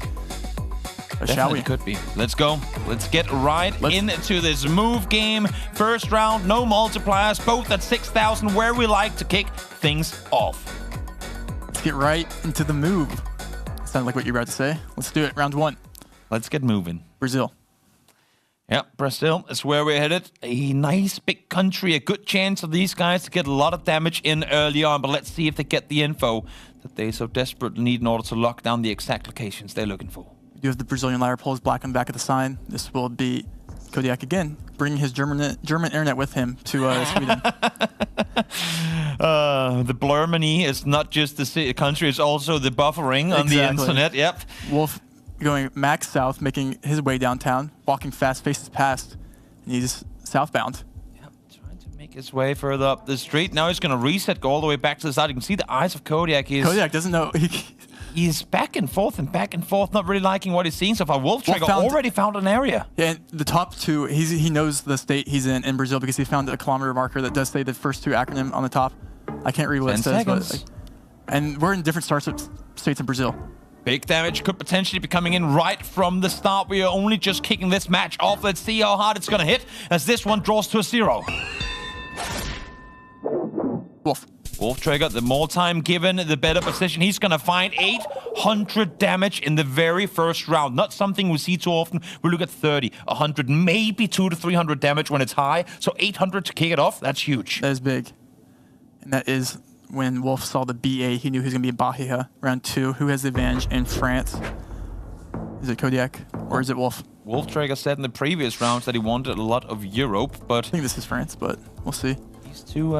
These two players both come from countries with a similar distance, you'd say, to France. But we'll see now. True. We'll see now who's going to come out victorious. Is this a dead end? It might just be. Whenever you get stuck in these, it's just about sprinting your way out of these small village roads. A big part of the game is knowing how to get out of these small rural suburbs. They become mazes real quick. Like if you just go to one small street to another where there's not even a house, house number, there's nothing to go by. You want to get out on the bigger roads where all the proper info is to be found. Kodiak's still stuck and he's getting frustrated visibly. You can see here on his face because he's this bro's lost. Not easy. Now we hear him talking as well. It's frustrating, of course, to get stuck in here, but good thing for him is that Wolf Trigger is stuck in there too. Was ist das? Was ist das, he says. I don't know much German, but that one I do know. Frustrated. He's back towards where he was before. 5 seconds. He's just going to commit to something. At least it's early days. Some damage won't be that high. But frustration's early coming in, and we're actually not in France. We're in Spain. Well, at least they validated me. And he wins it on it. So, I don't think... it looked like France to me. Could have fooled me. There were no Spanish flags, Then how are we supposed to know? True. Maybe the embassy. All right. Round 3. And that's the moving game, and it was basically a no-move game because you weren't able to get out of that neighborhood there. Yeah, it was a tricky one sometimes. I feel like sometimes the people that upload the maps on Google Maps are a little rude. They just do one isolated area where we can't get out of it no matter how hard you try. But at least for Kodiak, despite his clear frustrations, he was the one that came out victorious. So maybe now, breathe deep, try and reset the mental, and get ready for this match. We have Nigeria here with this follow car. We have the police following us in Nigeria. And Kodiak looking for signs here. And maybe something there that tells you a city name is what we're looking for. Some players maybe know this black and yellow tape on the top of the Google card that is regional. Ooh. But Kodiak zooming in southeast to this new coverage that has dropped over here, and he's locking in. Did he find a sign? We'll see. Wolf, where's he going? He's going north near Abuja. It's close, but not that close. Only 2 times multipliers. Damage won't be huge, but could be big enough to make a big difference. Let's see now. 2 seconds to go. Wolftrigger seems happy with where he's gone. It's right in between. Slow and steady. A little slap to even out the scores a bit. Wolftrigger still ahead by 200, but let's keep it going. Round 4 of 10. Looks beautiful. like Philly, downtown Philadelphia. No, Philippines. Thought you were gonna bust into Fresh Prince of Bel-Air there for a second. Little reference. Yeah. This looks southern. You could probably go like Mindanao or something like that. We'll see where the players do end up going here as we find information. And for those of you guys who've never been to Southeast Asia, this is not like overly saturated images. It's that green. It is absolutely insane. It's blindingly green, the nature, and it's beautiful. I really like this road. I think it might be that road on the coast in between. I think Kodak's super close here. Might be southwest of him. We'll see. He seems too satisfied with his guess. You can see him kind of going, I don't know about he might this. have a good guess, though. Water hedge for Wolf. Water. He gets it. He gets it. Kodiak, you got to be more proud of yourself. You're getting a lot of these rounds back to back here. 2,000 points, and that's big going into round 5. Definitely is. Definitely is. As we continue forward. Big countries stay here in Australia. Gotta reset. Gotta keep full focus here. A couple more rounds could be the deciding factor in whether you get that first win or not. Both players obviously gonna know it's us. The question is, where? Ooh. Flooding? Flooding. Somewhere in Australia where you can get floods. There's flooding signs, I think, more common in certain areas where it does flood more often. I forgot which state it was, though. I've learned that once or twice. Not narrowed down enough. Well, golf course and a flood, that seems like a really bad combination. It would be a hot day to go golfing, if I must. We have an essay guess here, outside Adelaide by Kodiak. Never heard of water golfing before. Maybe that's a thing in Australia. I don't know. Yeah, a little hydro golf. Yeah, I mean it's got to be a first for Something tells me everything, there's right? not much water going around. No, it doesn't look like it at least, but when the time is time, it does come through. If not, they wouldn't have those ones. Ooh, there was a street sign there for a second. Kodiak didn't seem to want to be there. A lot of info now to be fed for Wolftrigger, though. Wolf is going Western Australia. We have one South This is Australia, one huge. Western Australia. 8 seconds. 3 times multipliers. Well, 5 seconds. Neither one locking in thus far. He's moving last second. Is he gonna move? He's staying in Wah. This is gonna be big. It's gonna be big. It's gonna be Kodiak to find it. Is it enough? Is it 3,000 damage? Yes, it is 7 at that, and that is going to be Kodiak taking the moving round to kick things off. Wow, and Kodiak has to be happy with that. He doesn't seem too happy, but as you say, he should be. Of course, he's still upset about the previous round. But again, you've got to be able to keep your composure in these. There's still games to be played, and he has done phenomenally in this match in particular. Yeah, we saw him win, a game before against Crooks, and see if he can bring it back here and take 2 away. Yeah. To get his first series win, which is massive. You want to play for even that 3rd place, or 2nd, or 1st. You're gonna have to win a game. Sure do. Sure do. We're heading into no move. Rules are pretty simple. You can stay in your spot, you can spin as much as you want, but you won't be able to move anywhere. Shall we? Let's go for it. Let's get right into it, to this beautiful seaside location. Beautiful seaside. This looks pretty distinct. It should just be Indonesia. The question is where in Indo do you go? East.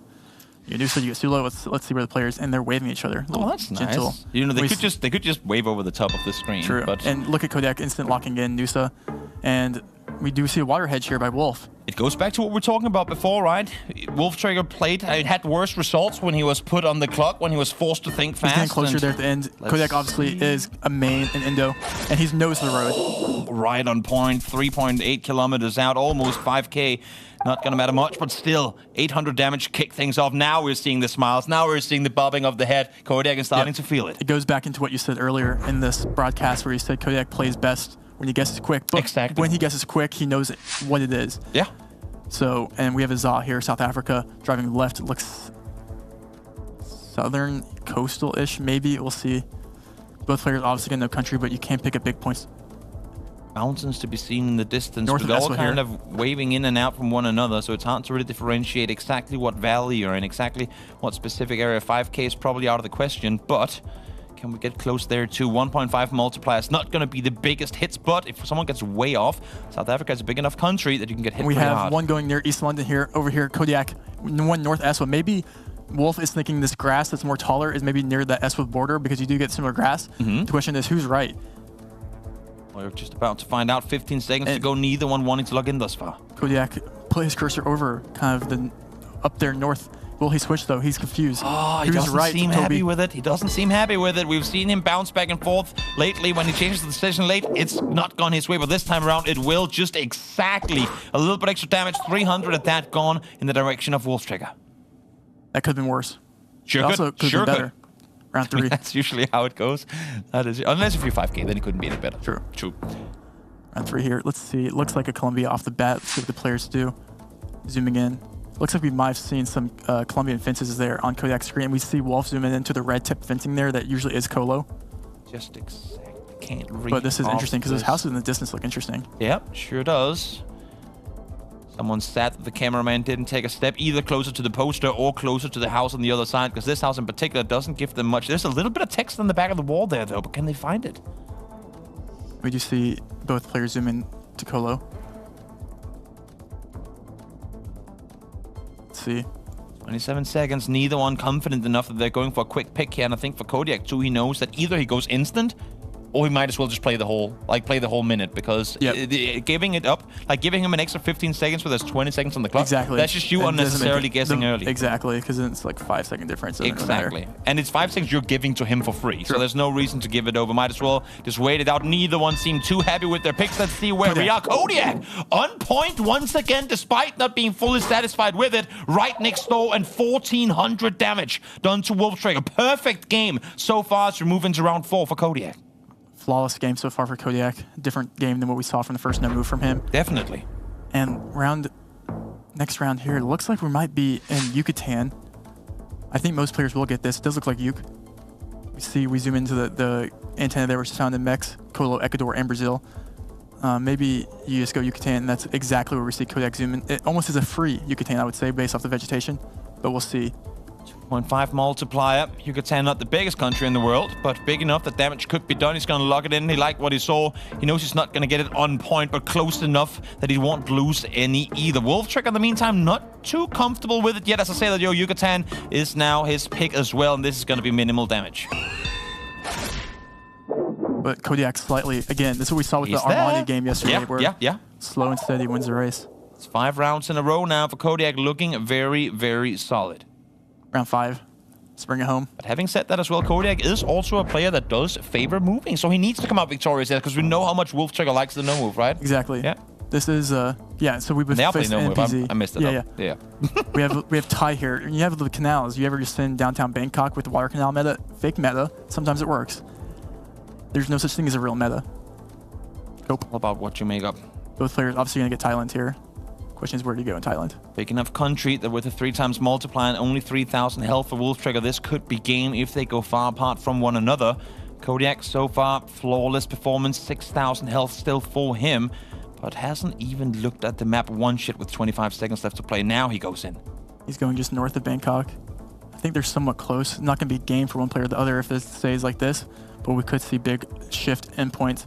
Kodiak going to line roads up. Doesn't find anything that does quite work. 10 seconds left, Toby. Yeah, they're both going to play it out all the way to the end, I would imagine. Again, as we said before, no reason to give the opponent a couple extra seconds. Might as well use it in case you see something. Here we see the lock-in from one, lock-in from both. They're going to be somewhat close, but damage will come through for the first time onto Kodiak. Great for Wolftrigger to finally chip away a bit at Kodiak's health in case we do go all the distance. Exactly. Yep. And that's big, both for this on the board and just for the mental game that we're playing here as well. Round 6. These are some spicy looking light balls. Yeah, this is quite the infrastructure here in Qatar. It's like very futuristic looking. We got a football stadium there in the background too. A massive trophy. Or at least it looks like one. Probably they actually released this coverage during the World Cup, so a lot of the coverage is featuring the stadiums. That makes sense. That makes a lot of sense. Gotta inform the tourists of where to go and when to go. That Wolftrigger again gets the win. It's not massive, but with the multipliers going through, some damage will come on regardless. 130, not too much. But again, keep chopping him down so that you can have an even final couple of rounds. Yeah, we'll keep it even here in Colo. 4x. But, you know, we saw Kodiak make a really good Columbia guess just 5 minutes ago. For Colo here, we have the black car with antenna. Black car with antenna is found in Colo. You can see the tent next to the antenna. Why need vegetation when you have car meta? I'm just kidding. No, I'm not. I was gonna give you houses to look at, but those broken down shacks probably won't give you all that much info outside of the fact that they probably should have been maintained better. So roads, no bullets, no chevrons, no nothing. Beautiful landscape though, gotta save that. But outside of that, it's foliage and landscape galore, not a whole lot else to go off of. We have 2 just near capital here. Sometimes sitting capital is kind of the best move. 20 seconds on the clock. I doubt anyone is going to lock it in. Might as well play it all the way till the end. If so, just see if you can find that 5k. And if not, again, the damage multipliers with 4 wicks added right now could be absolutely detrimental should one of them be off. Kodiak going right back near capital where Wolf is, and he's closer. Kodiak finds it, brings it home. Again, a little damage, but that 600 gone through as we hit almost half HP, actually under half HP for Wolf Trigger now. Yep, and this is adding up quickly as we move into round 8. 2 more rounds after this. Let's see what we're working with. Scandinavian, see TIE and Vegan. Sweden. I'm calling it. First time I ever called something that wasn't Denmark. There you go. I had a Qatar earlier too. I was pretty proud of that one. Which one? The Qatar one. Oh, the Qatar. Yeah, you saw the flag. I saw the flag. I was very proud. This looks very Swedish. We see Wolf zooming southwest. We see Kodiak Kodiak going into Finland. We did have TIE at the end, which is Finnish, and we also had Vegan, which is the end of the Swedish street names. Excuse my pronunciation. That's okay. I respect it. Yeah, TIE and VAGEN. That's how we'll spell it out. But you do get some cities over.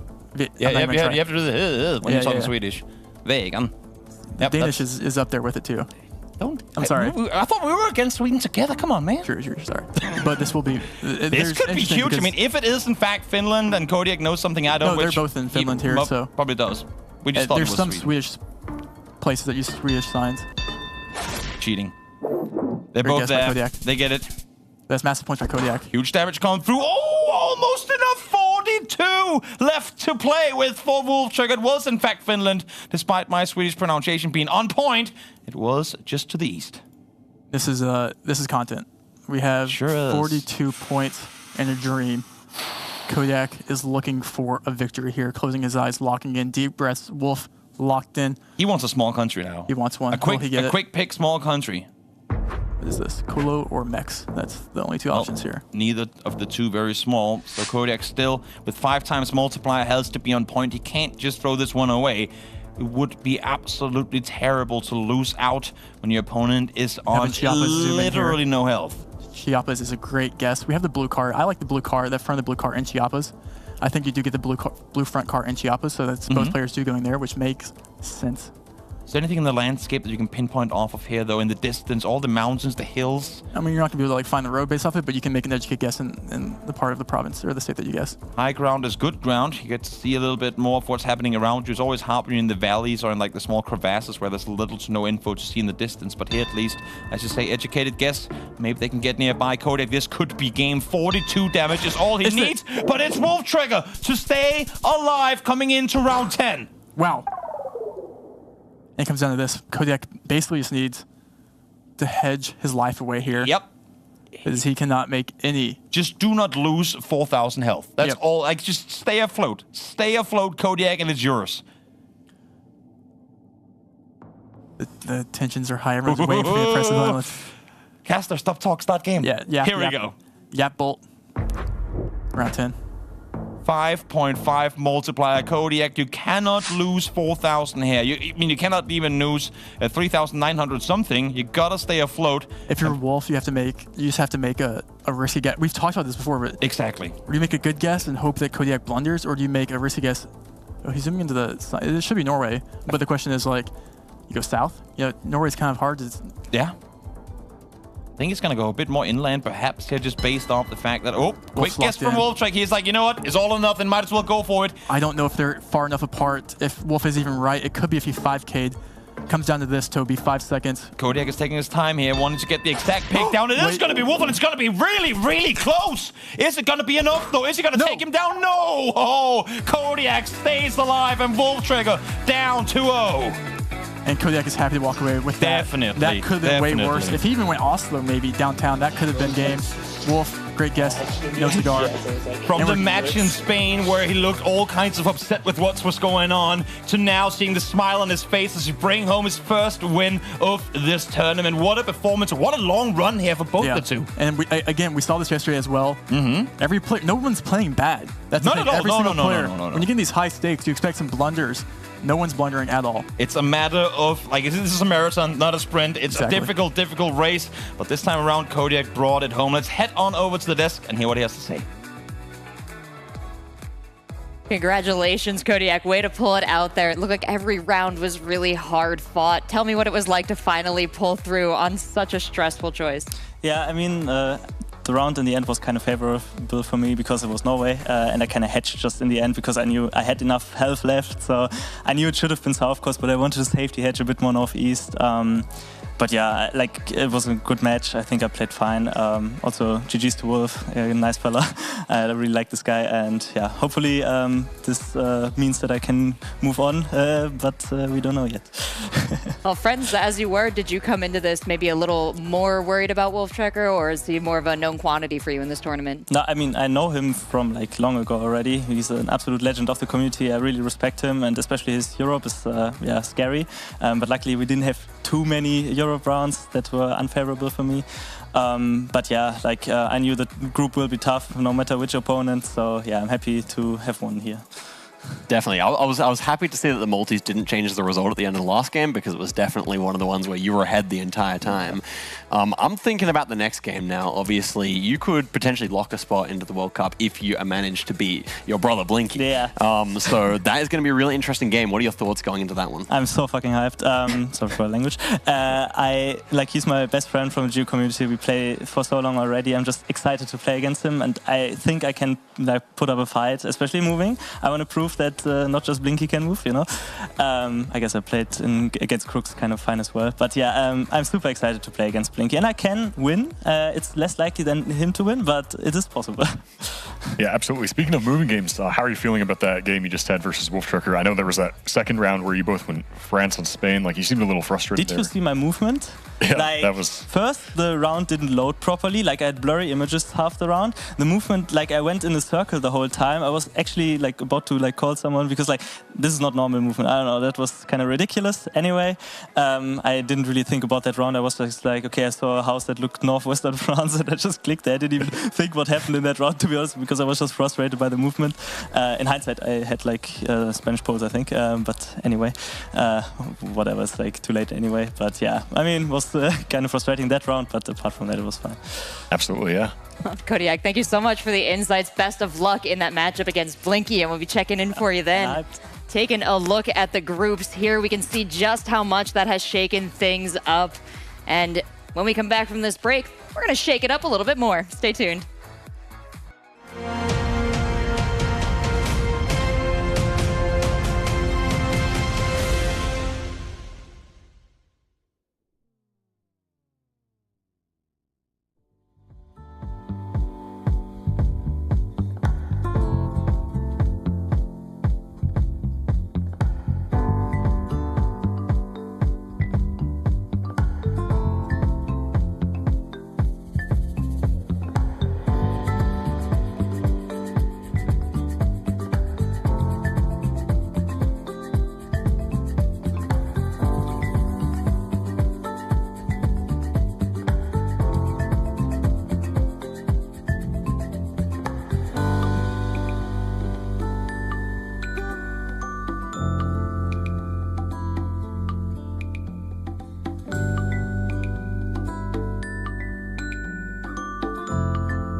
So Blinky is my best friend from GeoGuessr. I know he's the best player in the world, and it's very hard to beat him.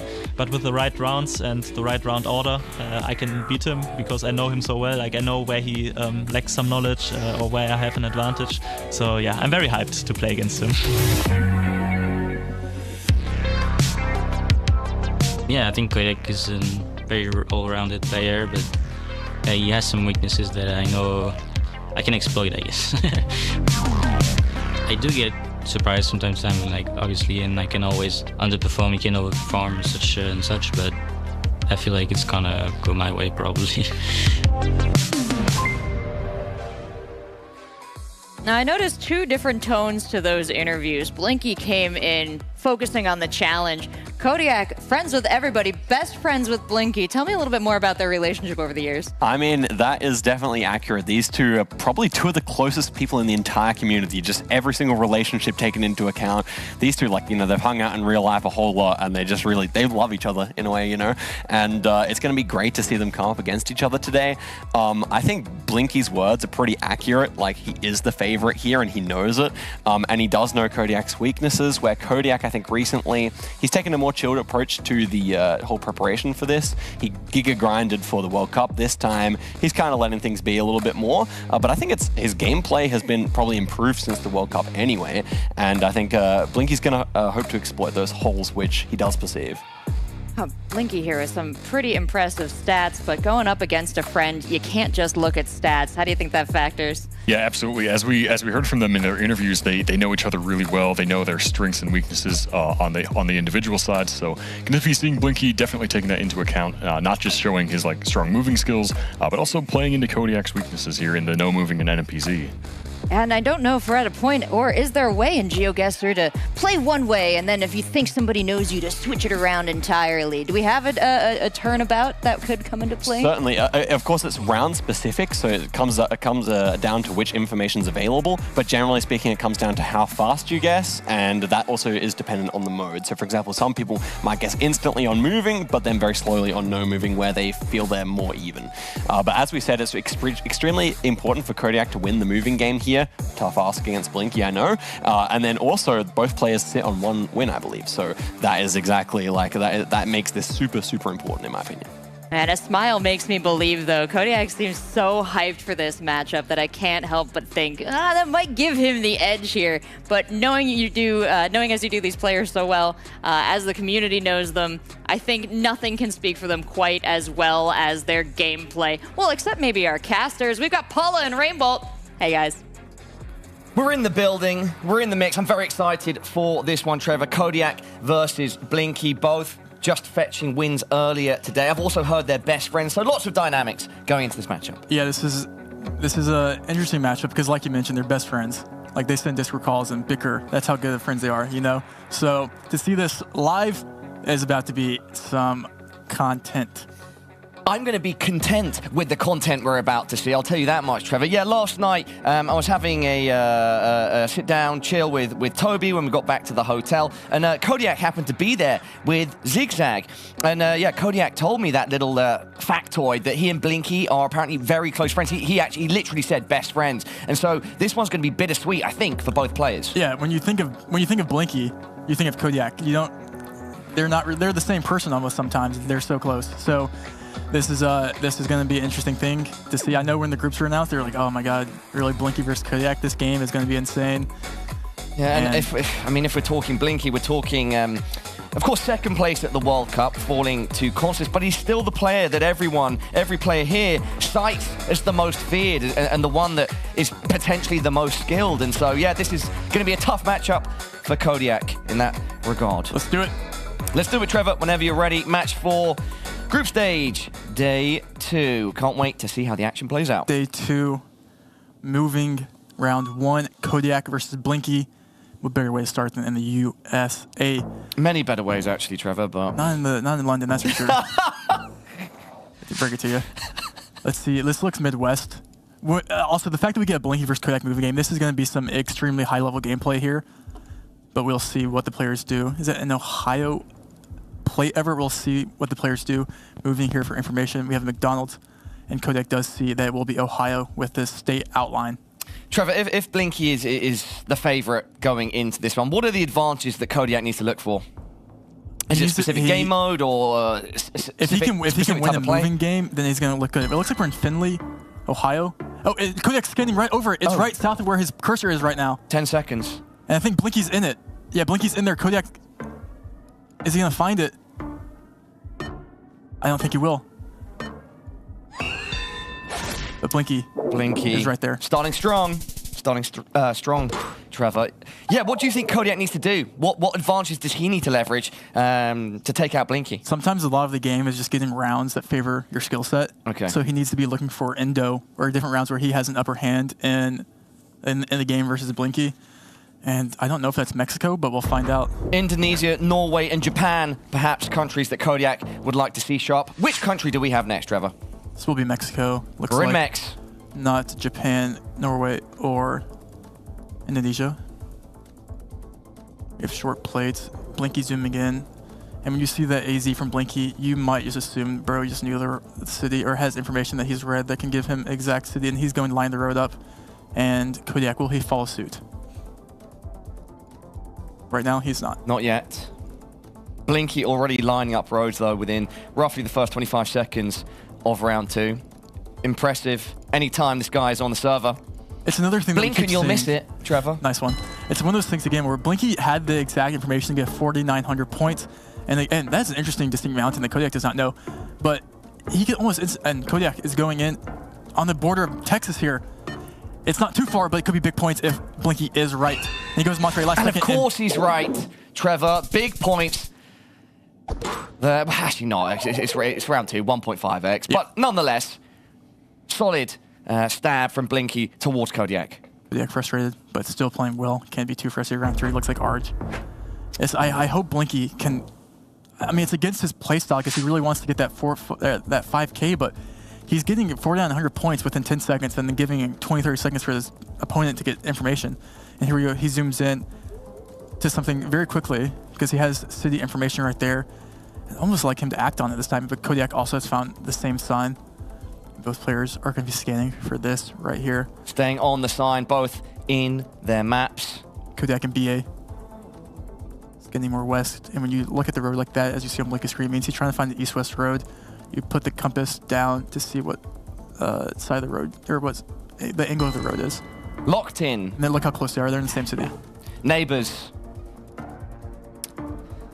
Neighbors, Trevor. Speed 0. Kodiak's a great name, by the way. There's a lot of plays on words that we could do there. What is it? There's Kodiak Mountains, right? Kodiak, also the camera brand. So I'll workshop that. Let's do it. Looks like you... this is another beautiful... Oh my goodness gracious. Look at how beautiful this is. You like roads that are settled in between mountain ranges, right, Trevor? Who doesn't love a good mountain? You know? Well, I know that's a thing for you. I mean, you have a favorite road like that.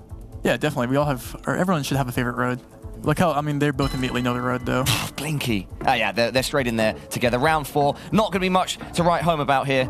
Everybody at home. So very shortly, we'll be heading into round number 5. Keeping it moving. When you have these ridges, both players will know kind of what road lines up for those ridges. And you've probably seen it before.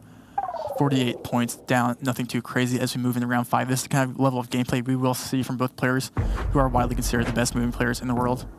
And we're back in the USA. Triple damage in the USA. Is it going to be a party?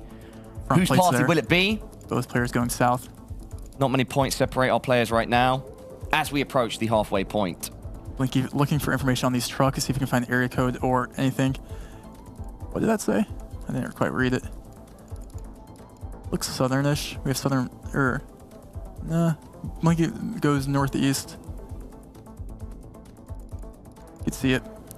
I can't quite read this time. They're moving way too quick for my little pea brain. Both players moving south, looking for any sort of information. So Kodiak precise. sees a plate there. I can't tell if it's like nothing really.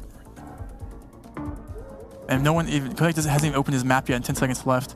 And we have one New York guess here by Blinky, or at least he's hovering over New York. Kodiak, 7 seconds, hasn't even opened the map, and he's going just south. The longest round yet in game 1 between Blinky and Kodiak. And this time, it goes to Kodiak. And with a bit of multi, that could be some decent damage. Yes, this is 2,568. Kodiak picking up 2,000 points and moving is massive. You know, I think when we look back at the World Cup last year, I think the only person to take a moving game away from Blinky in the entire tournament was Kansas. So if Kodiak is able to do this, that could be fake news. I think it's right. Round 6, Bangladesh. Let's see if we can keep it up. It could be a huge start for Kodiak, but still more work to be done. It's definitely not a deficit that Blinky can't fight back from. And Blinky can read Bengali. Kodiak, I'm not sure. I think he can fully read the language. He can fully read the language. That is incredible. And he's learned Bengali because he's of smiling, he's zooming. And there's addresses here. I think Kodiak also might know. We'll see. Scanning. Kodiak might be able to read as well. And an interesting thing about both players being such close friends is that you kind of know their play styles and how to play against them really well, which is an interesting thing to see, like how they play against each other. But at the end of the day, I think they've definitely played each other before, so they definitely know what's capable from each other. 20 seconds left now. 3.5x multi. Kodiak's locking in north. Kodiak's locking first, and Blinky, that's got to be a 5k. No, just 1 point short. But brilliant plonk there by Blinky, and not bringing himself back to the lead, but evening things up, that's for sure. Being able to read Bengali is super helpful in Bangladesh because pretty much every single building or store there has the address on the front. Let's keep it going. Learning a language for the game of GeoGuessr is next level. Yeah, it's admirable. We've got some beautiful water here, some snow. I can see the is that I'm not the best with languages. That looks like it's Norway. Norway, okay. Yeah, but the language Norwegian. We have Oslo. I mean, that would have given it away if I got that a bit earlier. God, next Trevor, working on my craft. This is the type of thing when you give Blinky information like that, he can definitely. Okay, bro's in the UK. Don't want to do that, Kodiak. That's rule number 1. Locked in by Blinky. You have to assume Blinky just found the road, by the way. Like, you just have to assume with that information he's given. I think Kodiak can't find. 5 seconds. 3 now. He's in Bergen. It's going to be big points. And Blinky once again. Could that be game? No, not quite. Yes. Oh, it is. I've bespoken, Trevor. Blinky, absolutely brilliant guess there. He knew the road.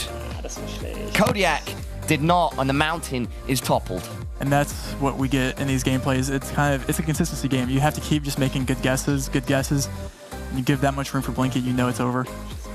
And Blinky has to be. He does not miss a trick. I mean, it's just going to be really hard to beat Blinky in a moving game. I'm not sure anyone can do it, to be honest.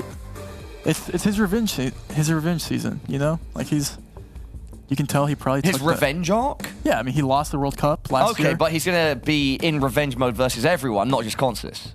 Yeah, everyone. I think he's going for the win. All right. So this is Blinky season 2, revenge. Exactly. I like it. Yeah, he's here to win. No move now, everybody at home. At this stage of the tournament, of course, still in best of 3. Kodiak needs to bounce back here if we want to see NMPZ. If Blinky does it, he wins in 2. Not sure who has advantage here. Round 1. Who studied Kazakhstan? Oh, there's actually a fact about Kodiak. So he recently had a 2-month vacation, but I think when he came back, he started focusing on Kazakhstan. So he should be clued up here. Blinky, I'm not sure. There's a fun fact that was probably posted, clued up though. that was posted last night. Someone took the last 18 days and the games the people completed, all the players had competed in the past 18 days. I think Kodiak had around 100 games played, and Blinky had close to like 1,400. Or like 1,000. So, I mean... 14 times the games of his competition. It was something, it was like 1,000. It was up there. So, Blinky's definitely putting the work in, and we'll see if maybe those 100 games are in Kazakhstan, or maybe he was looking at coverage or learning off the game. We'll see. 20 seconds left. Who knows more? Can't tell how close they are here, but... I mean, Blinky, when you look at the row like that, he's looking to... 10 seconds. In different cities. Not sure how far apart they are. Pretty far apart. Quite far apart. Who's right? It'll be a solid round 1 for somebody. North. Blinky edging it out. Just 1,000 points in round 1 is kind of that's huge. Big. Yeah. Very big. It's a great start for Blinky. Great start. Let's keep the pace high. Keep going here. Looks like Lith.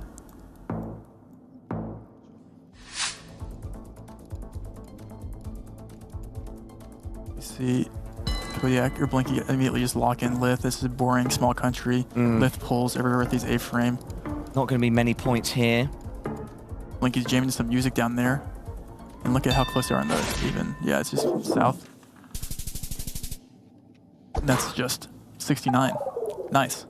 Have you heard, I'm sure you have, but about Kodiak utilizing his GeoGuessr skills to locate a scammer in Bulgaria?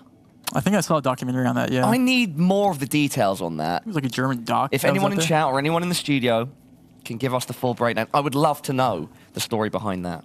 GeoGuessrs. Use their powers for good. Round 3 of 10. This is going to be the first brief location of the day, I think. Kodiak, the first GeoGuessr superhero. Not the last. Not. Who's up next? You or? Everyone. Probably Blinky. He's in a great position right now as we are in round 3. We have signs here. Beautiful location, by the way. Everyone give us a beautiful location in chat.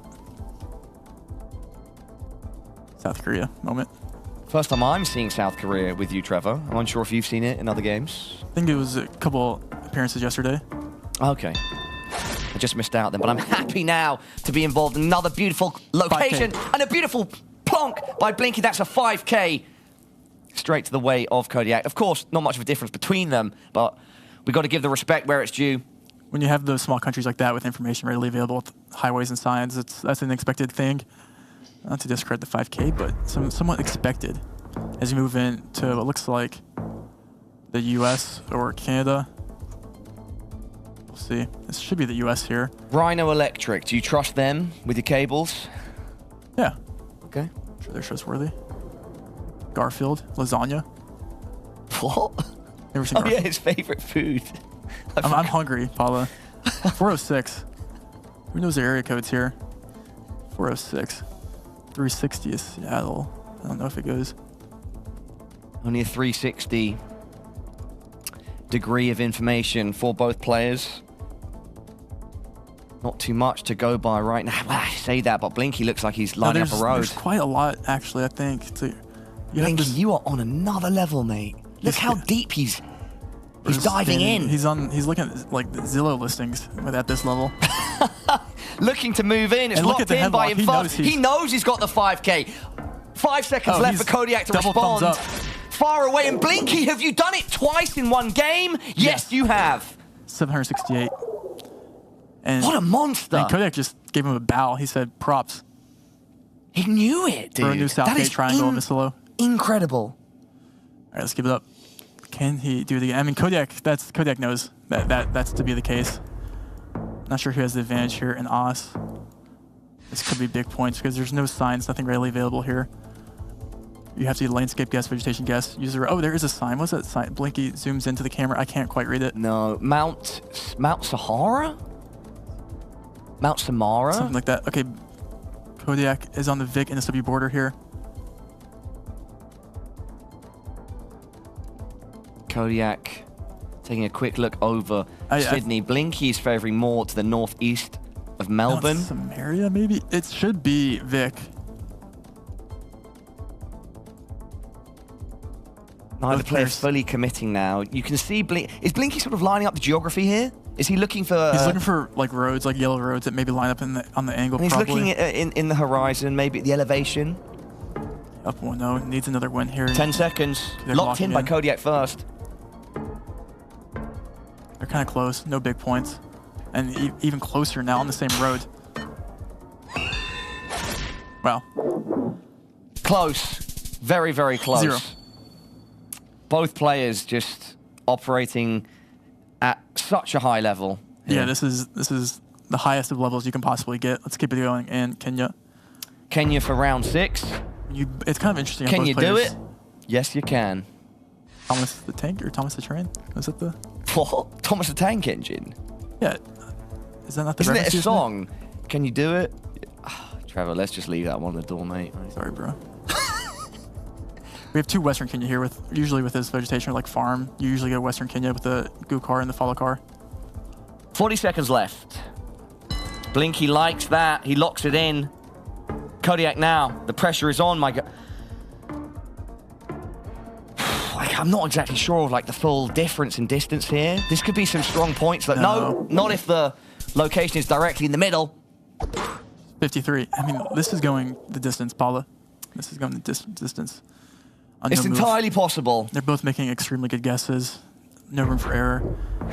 Will there be room for error in round 7? As we know, as the multis progress, as they grow, the room for error grows smaller and smaller. It diminishes. Looks like Spain. Where do you go in Spain? Southern Spain looks dry. What do you do here? Do you even go Spain? Where do the players go? He sees signs, looking all over the place, looking at poles, looking for anything that he can grasp to make a better region guess here in Spain, presumably. Blinky looking at the horizon. Kodiak more focused on the road, then switching up into the distance. Both players playing similarly. The Madrid. Yeah, I mean, this is not. Is he moving to Greece? Kodiak. We have a Sevilla guess here, or Sevilla Suman, and he's staying in Spain. Kodiak was considering it, but he's staying central Spain. Blinky needs to get a marker down. He's there. Both are, again, we're ending up in similar regions, but one good guess could mean big points. Let's see. Let's see, Trevor. And, wow, which island would that be? That did not look like Ibiza. Chateau. Yeah, okay. Round 8. Don't be afraid of the shout-outs, Trevor. No, it's okay. I've exceeded my shout-outs. No, you have a perma Shout out to Mike Posner, you know? Oh, okay, shout out to Mike Posner. That's an obscure one. Is it? Well, I mean, no, yeah, we'll take it. Shout out to MP, Mike Posner. Looks like France here. You know, Blinky is a talented Frenchman. Blinky is a talented Frenchman, one of the most talented. Maybe the talented. The talent. Is it ever Belgium, actually? Probably not, but I say it in case it is. We'll find out sooner or later. Quite funny because right now both players' cameras were going in pretty much the exact same directions at the exact same time. You would have to mirroring each other, the best friends, shoulder to shoulder, but unfortunately on other ends of the server for now. Temporary battle, temporary halt to the friendship. Central guess here by Kodiak and Blinky so far. We'll see any last second moves. 10 seconds left. There's still, Blinky is more east. Who's going to be closer? It's Blinky, but it's 4.5x. I mean, that is a lot, actually. Makes it healthy. 2k damage, a big hit. Now, Kodiak, your back is against the wall, my friend. And we're coming up to round 9, where he basically needs 2 good guesses here. He needs 1 good guess here to get as many points as he possibly can, because if we get to round 10 and he's still up 3,000 points, it could be bad. Round 9 of 10, and we're in Thailand. Land of Thai. This will be interesting to see. I think maybe Kodiak actually might even have the advantage in Thailand. He spent a lot of time studying the regions of Thailand. You probably just click center north, central, but we'll see what they end up doing. Thailand notoriously not very good, not very easy country to region guess. I can imagine it's only tougher in a location like this. Bit of a desolate road. We've got some shacks, some vegetation. Isan guess here by Blinky. Red soil, east. I'm not Sharon by Kodiak. Want to see right now the difference in distance between them. They're so close. Blink. Oh yeah, they are. Questions answered, and I think we are going to a round 10, Trevor. We could, unless Blinky moves last second or is on the 5K. Blinky is closer with 5x. Could have been points. Could have been points, but it's a lot. Doesn't end the match though, and Kodiak is alive to see out the final round. He wants to see a big country here, Trevor. What's up next? Canada. Okay, there's a chance here then for Kodiak, but against the stiffest of competition like Blinky, I don't know. Should be Canada. Should go like Ontario or something. We'll see. The question is, you might need to see. We have a looks like a Sask guess here, or Saskatchewan, or Alberta, I should say, by Blinky. All the time. I like it. He's moving closer. He's in Manny now. He's over Manny. Doesn't seem to be too much information here. You do have some light posts. And we see a Kodiak Manny moving guess here. fast. Manny Sask border hedge. Kodiak not confident. We could see a win here either way, actually. Unless both players stay in the same area, then we will not. And right now, with both players in Manitoba, Kodiak will not be able to win. 20 seconds now, Trevor. Is Blinky going to stay? Is Kodiak going to stay? Even if Kodiak gets a 5K right now and he's as close as he could possibly be, it's not going to be enough because Blinky is just as close. Or is close enough, I should say. So this should favor a game. Kodiak locks it in, and Blinky is closer, and he will deal a killing blow. Blinky does it in 2. Blink, and you'll miss it. What a performer, Trevor. Yeah, I mean, that's what you kind of expect from Blinky. It's a lot of pressure on him, but it's kind of and you see the hug there. That's new. No handshake. Just go for the hug. That's, you know. Probably a smart decision based on some of the handshakes we've seen. Yeah. They might have messed something up there, but yeah, we'll take it. Zigzag was practicing handshakes last night with Lenley. I don't know if they wanted that out there, but keep an eye out. We've got some cool moments which they've been practicing. Yeah, big match up there. Blinky's done an amazing job. He's just so consistent, and he seems to be in form. Yeah, that's what you have to be if you want to be the best. Consistent. Yeah. All right, Trevor, that'll be it from us for now. Time to head back to Rachel and the desk. Thank you so much. Here with our winner, Blinky. Blinky, we've been talking a lot about the relationship that you have with Kodiak. Good friends. We saw the hug right there at the end, but just want to give you a chance to kind of speak to what matching up against him here in this group meant. Yeah, but yeah, it's nothing new us playing against each other, so yeah, it's always fun. I guess it's really sad that, you know, my win against him probably means that it is way harder for him now to get out of the group stage at least. So, but yeah, congrats and GG's to him for sure. My attention is immediately drawn to this crazy round in Montana where you somehow managed to get a 5K. Talk us through your thought process there, how you managed to do it. Well, so I had to play, and I mean, I guess the region guess also, so put me towards Montana. I was pretty confident on that. And then so I tried to find the right sound by lining up the mountains. And once I found Missoula, I thought, you know, it's also a big city, so it's also quite likely that it's the bigger city. So I was pretty confident it would be Missoula, so I was like, might as well, you know, try and 5K, because he probably knows it's Montana anyway. And I did find it, so that was pretty nice, and that gave a bit of confidence, I suppose. That's a really cool look into the thought process there.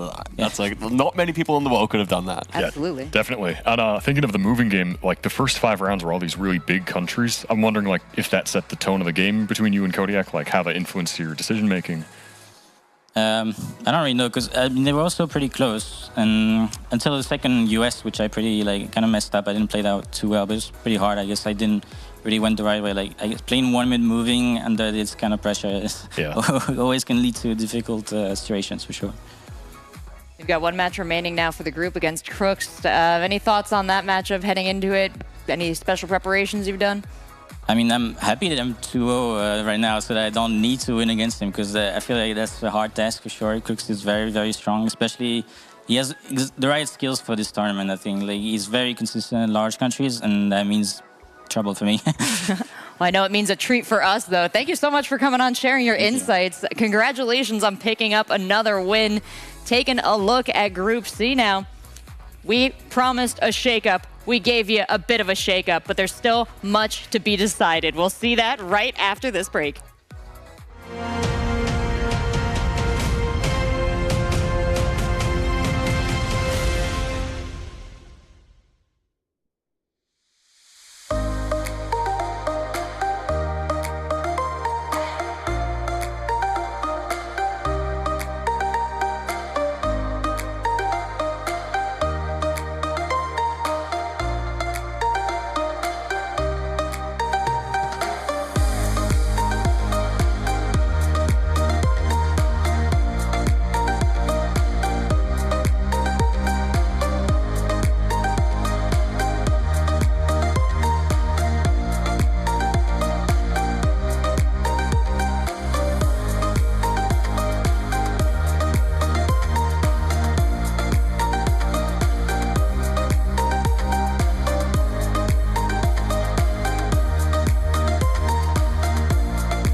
Hey, GeoGuessr fans, it's quiz time. I'm here with Alok, and we've got a couple questions for you, for him, and not for me. I already know definitely all the answers. None of these are ever challenging for me, for sure. Right? I got them all wrong yesterday, but they don't need to know that. So chat, we're going to pop up a question here for Alok. You will have the option to select A, B, C, or D in chat and see if you can test your knowledge against him, us, definitely him. Let's check out our first question, though. And Alok, as you've been hanging out here, sharing a lot of, different information with the players upstairs, you guys getting along?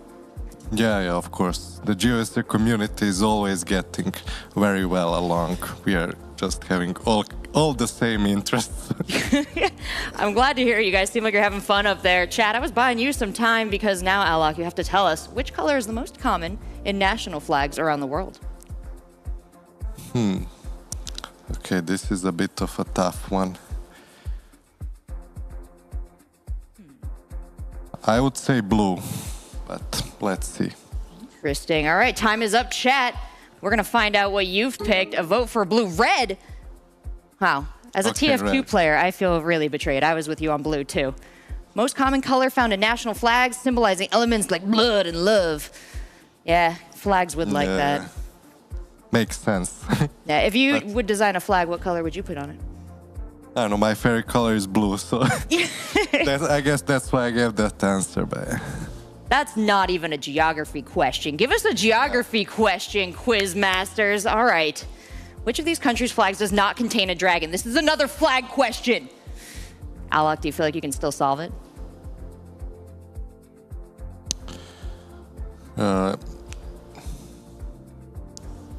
Yeah, I think it's... Okay, the last two do. Let's put B. B. Papua New Guinea. All right. Is it? Nice emoji choice, fam, by the way. It is B, yeah. All right. B. Can we see it without the baby face? Oh, Angola. I got... Well, we're just going to have to imagine that it features a star, a machete, a cogwheel, and I guess an overworked boss baby. All right, we've got one more question for you, though, Alok, and this one I think we'll be all right here. In what country can you find the famous cow camp? Okay, this isn't a hard one. It's C, Madagascar. Is it Madagascar, chat, or is it Senegal, India, or Greece? You've got 10, no 9, no 8 seconds left to decide. Alok, have you visited any of these locations by chance? India, Senegal. No, I haven't even been to Greece. No? Would you imagine? Yeah, I want to visit Greece, of course. It's close by. Madagascar is the answer, but Alok, we got to get you to Greece. Somebody hit him up for a nice cruise vacation. Chat, we're going to give you the award on this one, though. Thank you so much, Alok, for coming down here. Thank you as well for having me here. We're crushing the handshake game. Yeah. Nobody's got anything on that. We're going to go back to that break, and then we come back. More GeoGuessr.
Crooks is going to be an interesting game because I've not seen him play much, but I've seen from videos he's absolutely insane at the game, and it's going to be a really tough matchup.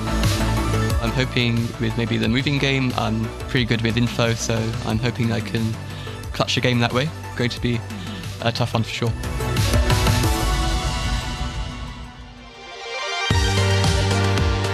The Wolf Tracker, yeah, he's played the game for a lot longer than me. So I know he has very much experience. Moving, I'm not so sure, but I think I would give myself the advantage in no moving and NPZ. Sounds like there's a bit of an imbalance of information available on the players here. Crooks gets to come in, as you guys have talked about, as a bit of an unknown, and it sounds like for a group of gamers that love to study to win, that might trip Wolf Tracker up here. Fortunately, we know Wolf has a lot to his advantage. Now, we've seen him play a bit today. Chicago Geographer, what do you think his standout is as far as skills heading into this matchup? Yeah, you know, one thing I'm noticing that's kind of interesting about how he's prepared for this tournament is he created some custom maps to study specific regions. I know he's a prolific map maker in the community, creating an improved world, which is a really respected, popular map in the community. So I'm curious if these like custom maps he made give him any sort of specific slight edge over Crooks in this matchup. Yeah, going to be an interesting one for sure in that sense. Ah, so you're aware of these custom maps that he made to practice. Has he been sharing these out as well, or has he kept these close to the chest? You know, that's a good question. I haven't seen them myself. Maybe they've been shown around, but yeah, it's map making is kind of like an individual thing that people do to practice a lot.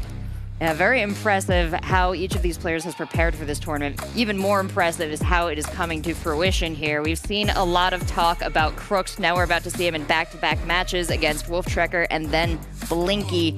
What do you think is going through his mind right here? Well, Crooks is sitting a little bit more comfortably than Wolf Tracker right now. Wolf Tracker is in an absolute must-win scenario, and then he also needs other results to go his way. Whereas for Crooks, I mean, Crooks, you know, he has 2 more opportunities to get another win on the board, and at the moment he's comfortably, he should expect to come in the top 3. Now, one thing I wanted to highlight in this matchup is kind of the old school versus new school thing, because we have Wolf Tracker, obviously the old school player. I've noticed that he really doesn't use the Google car as often as the newer players, so many opportunities to check the Google car, he'll opt for looking at the real life stuff instead, which of course many people are a big fan of, but at the end of the day you do have to be proficient in your Google car knowledge as well, unless you have some, like, you know, extra knowledge to get you there into the region another way. Crooks, I would expect to check the Google car much more often, so keep an eye out for that in the next matchup.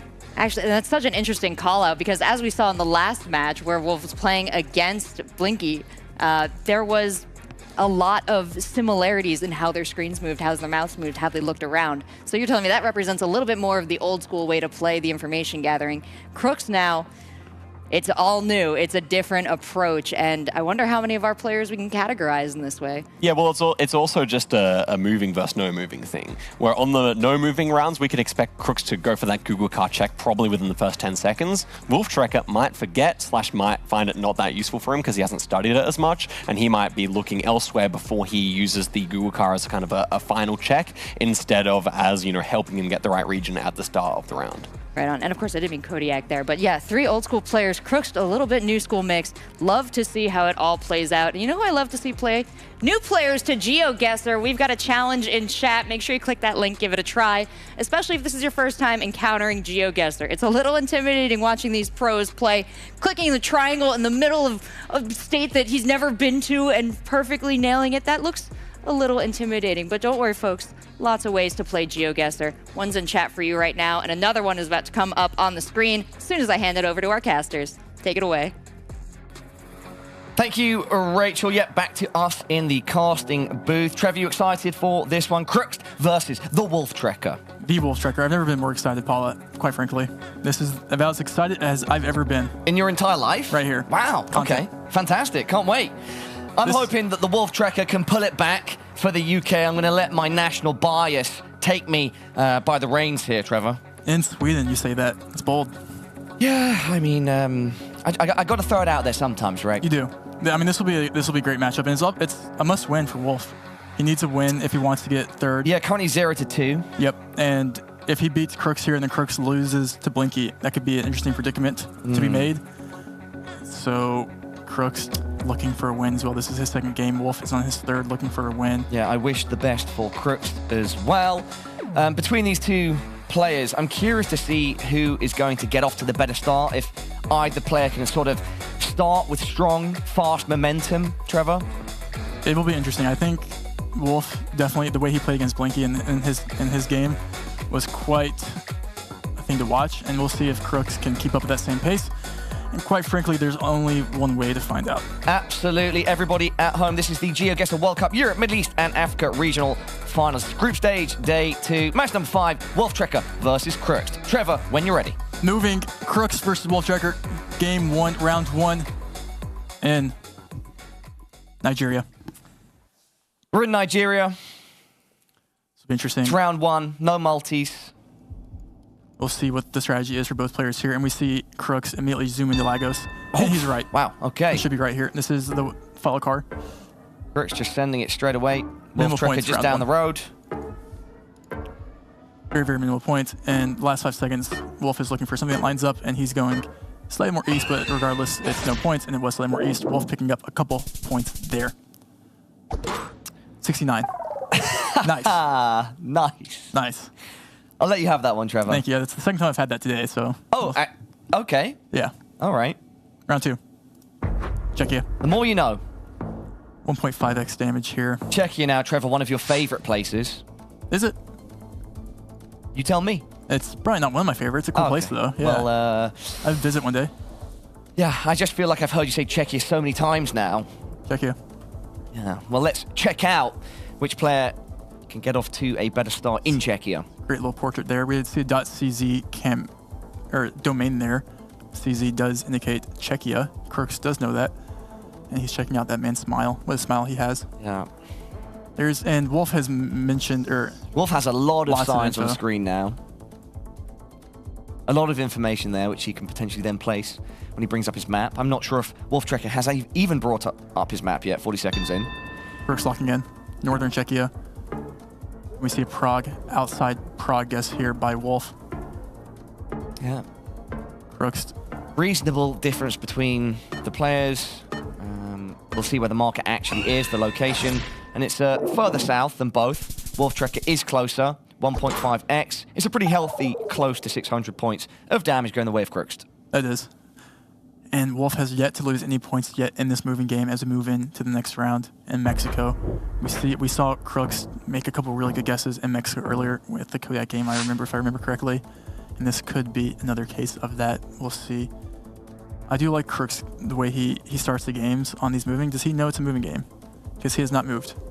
And he's clicking. Maybe he doesn't need he didn't move. to move, he said, Trevor. I don't need your WASD. Okay, I'm going to stick there and just take it. And both players end up in the same region. Wolf going slightly more north.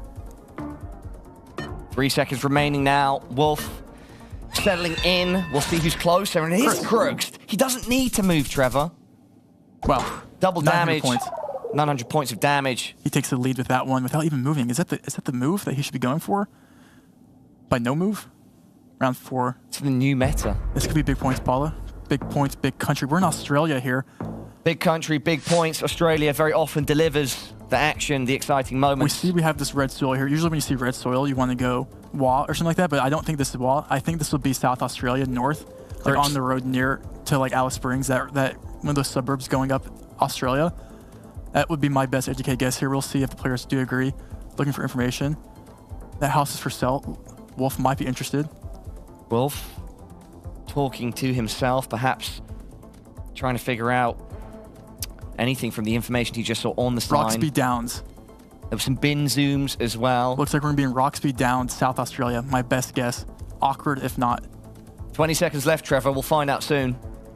Crooks and Wolf not yet to open up a map. They're looking for information as we're stuck in suburban Australia. Not the best place to be stuck in.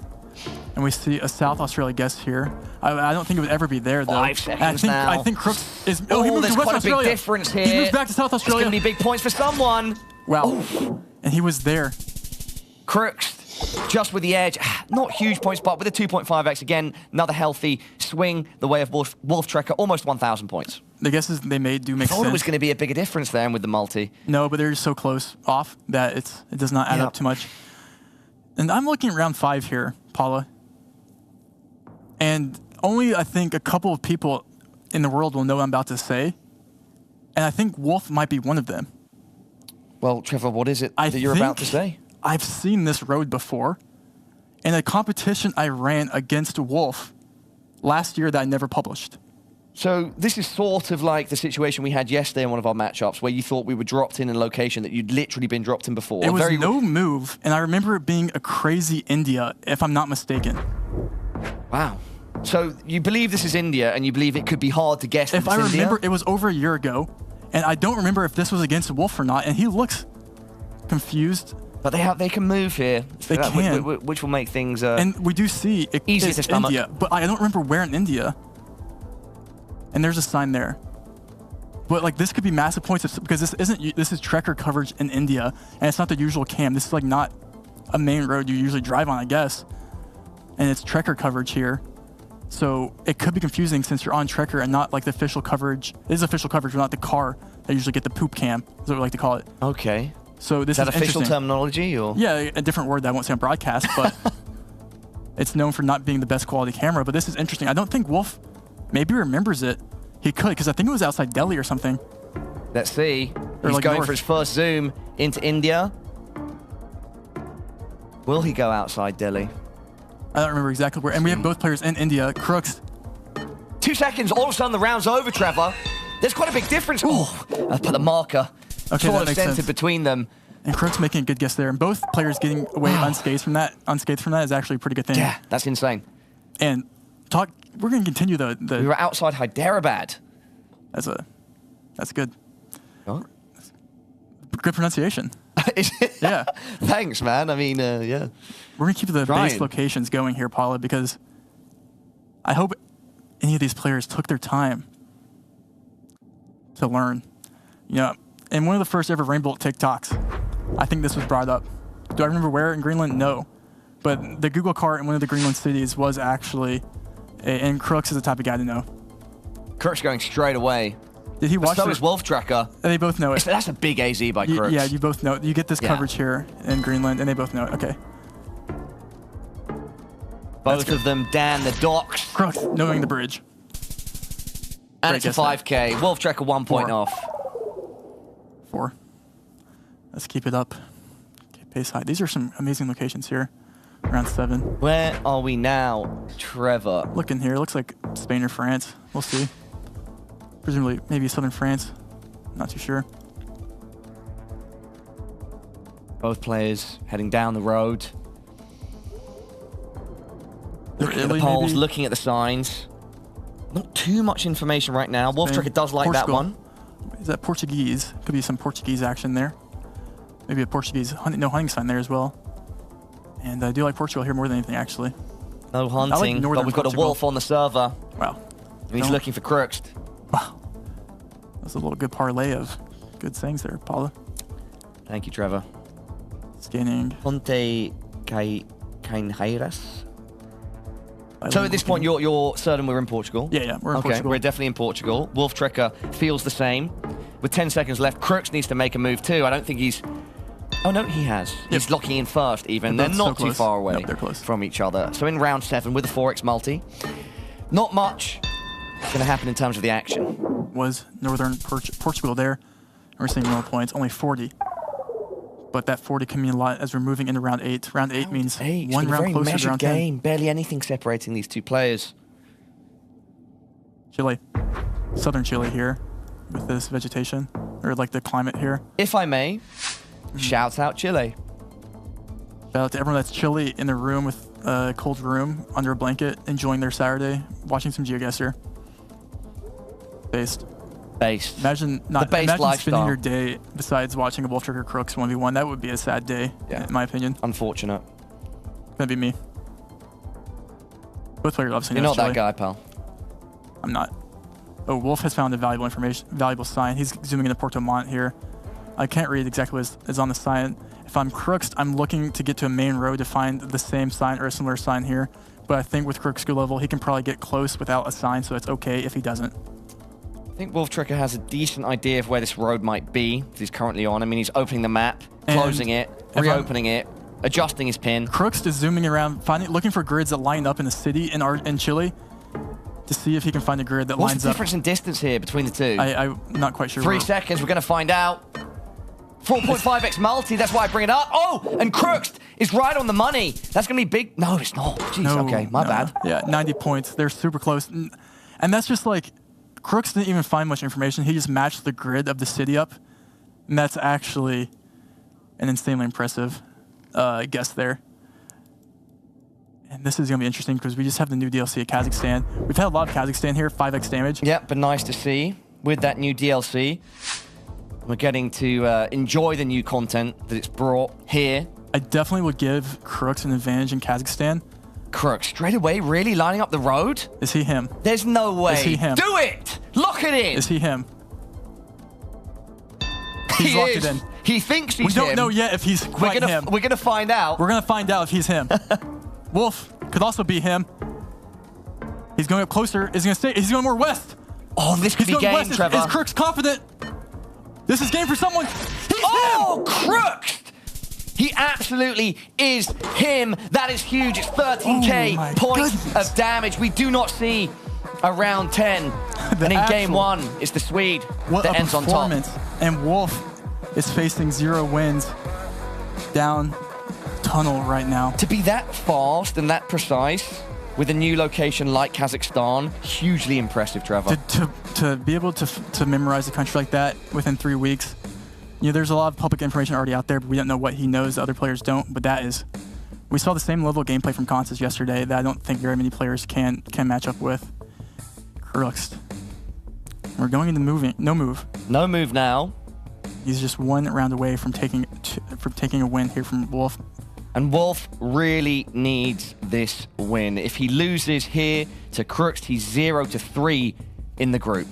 Yep, and that would not cut it, and we would be saying more than likely goodbye. But all right, Trevor, when you are ready, No Move is also ready to go. No Move, we get 1 360 panorama here. This is all you get, start round. Love me some No Move. Oh, I'm gonna lose my voice by Sunday, bro. The way that these games are going. I got you, brother. I got you. We got you. Let's go. We have a Philly here. So we saw a lot of Luzon locations earlier in the games yesterday.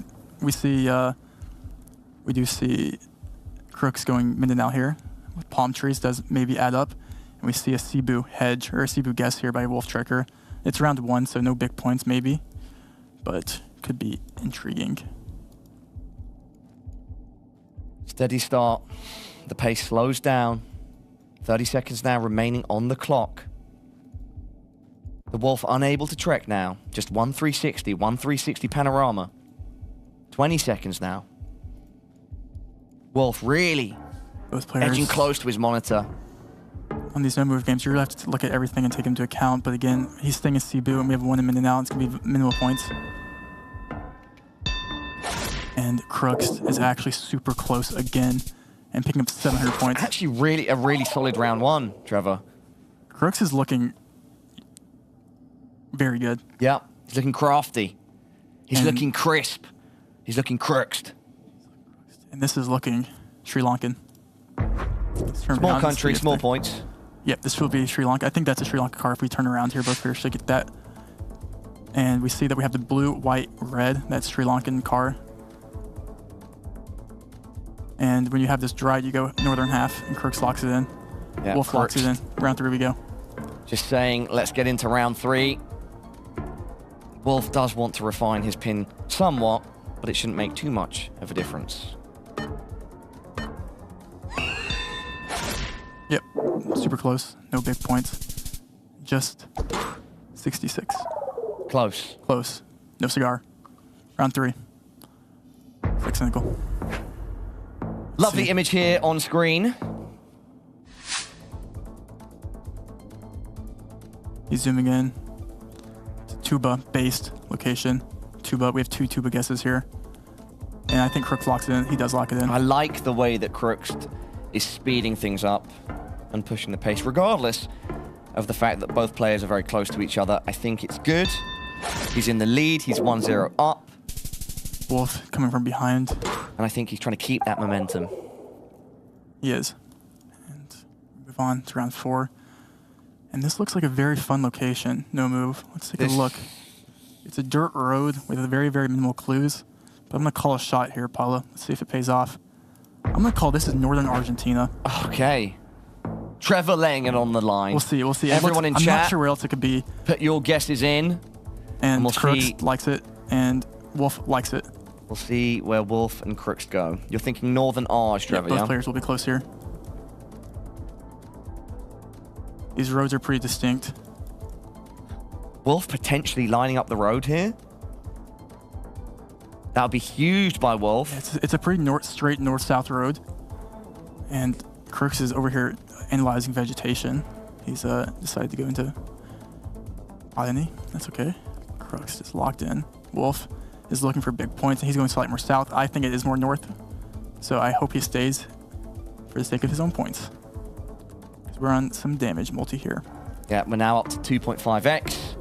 10 seconds left on the clock. Neither player locking in just yet. Both players super north. And we'll see minimal points here in the same province. Good job by both players. Crooks just slightly closer. He's actually on the right road. If you zoom in there, he was on the right road, just slightly more south. 600 points. Nothing to...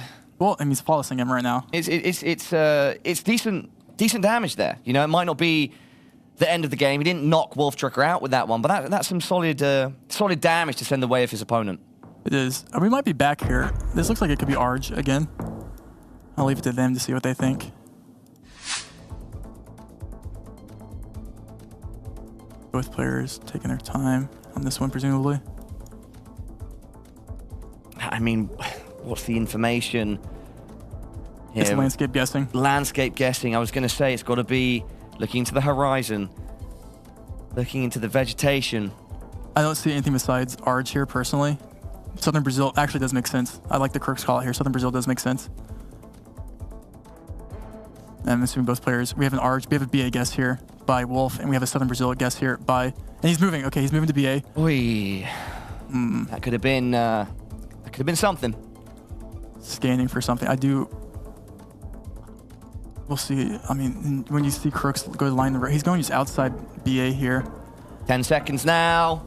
He seems confident in like an urban area, looking for cities with a grid that line up with east-west roads. Approaching the halfway point. There we are. It's going to be a small round in terms of points scored. But it is a win for Wolf Tricker. I'm sure that will feel good to get some points on the board to take away some HP from Crooks. Crooks is, yeah, that's the first points. And if this pacing keeps up, we'll see potentially another high round as we go in. The multis just stack up though, and Crooks is looking to just put this away. Wolf is looking to put it away as well in Spain. Both players presumably do get this right if this is just Spain. Should be, right? Surely aware.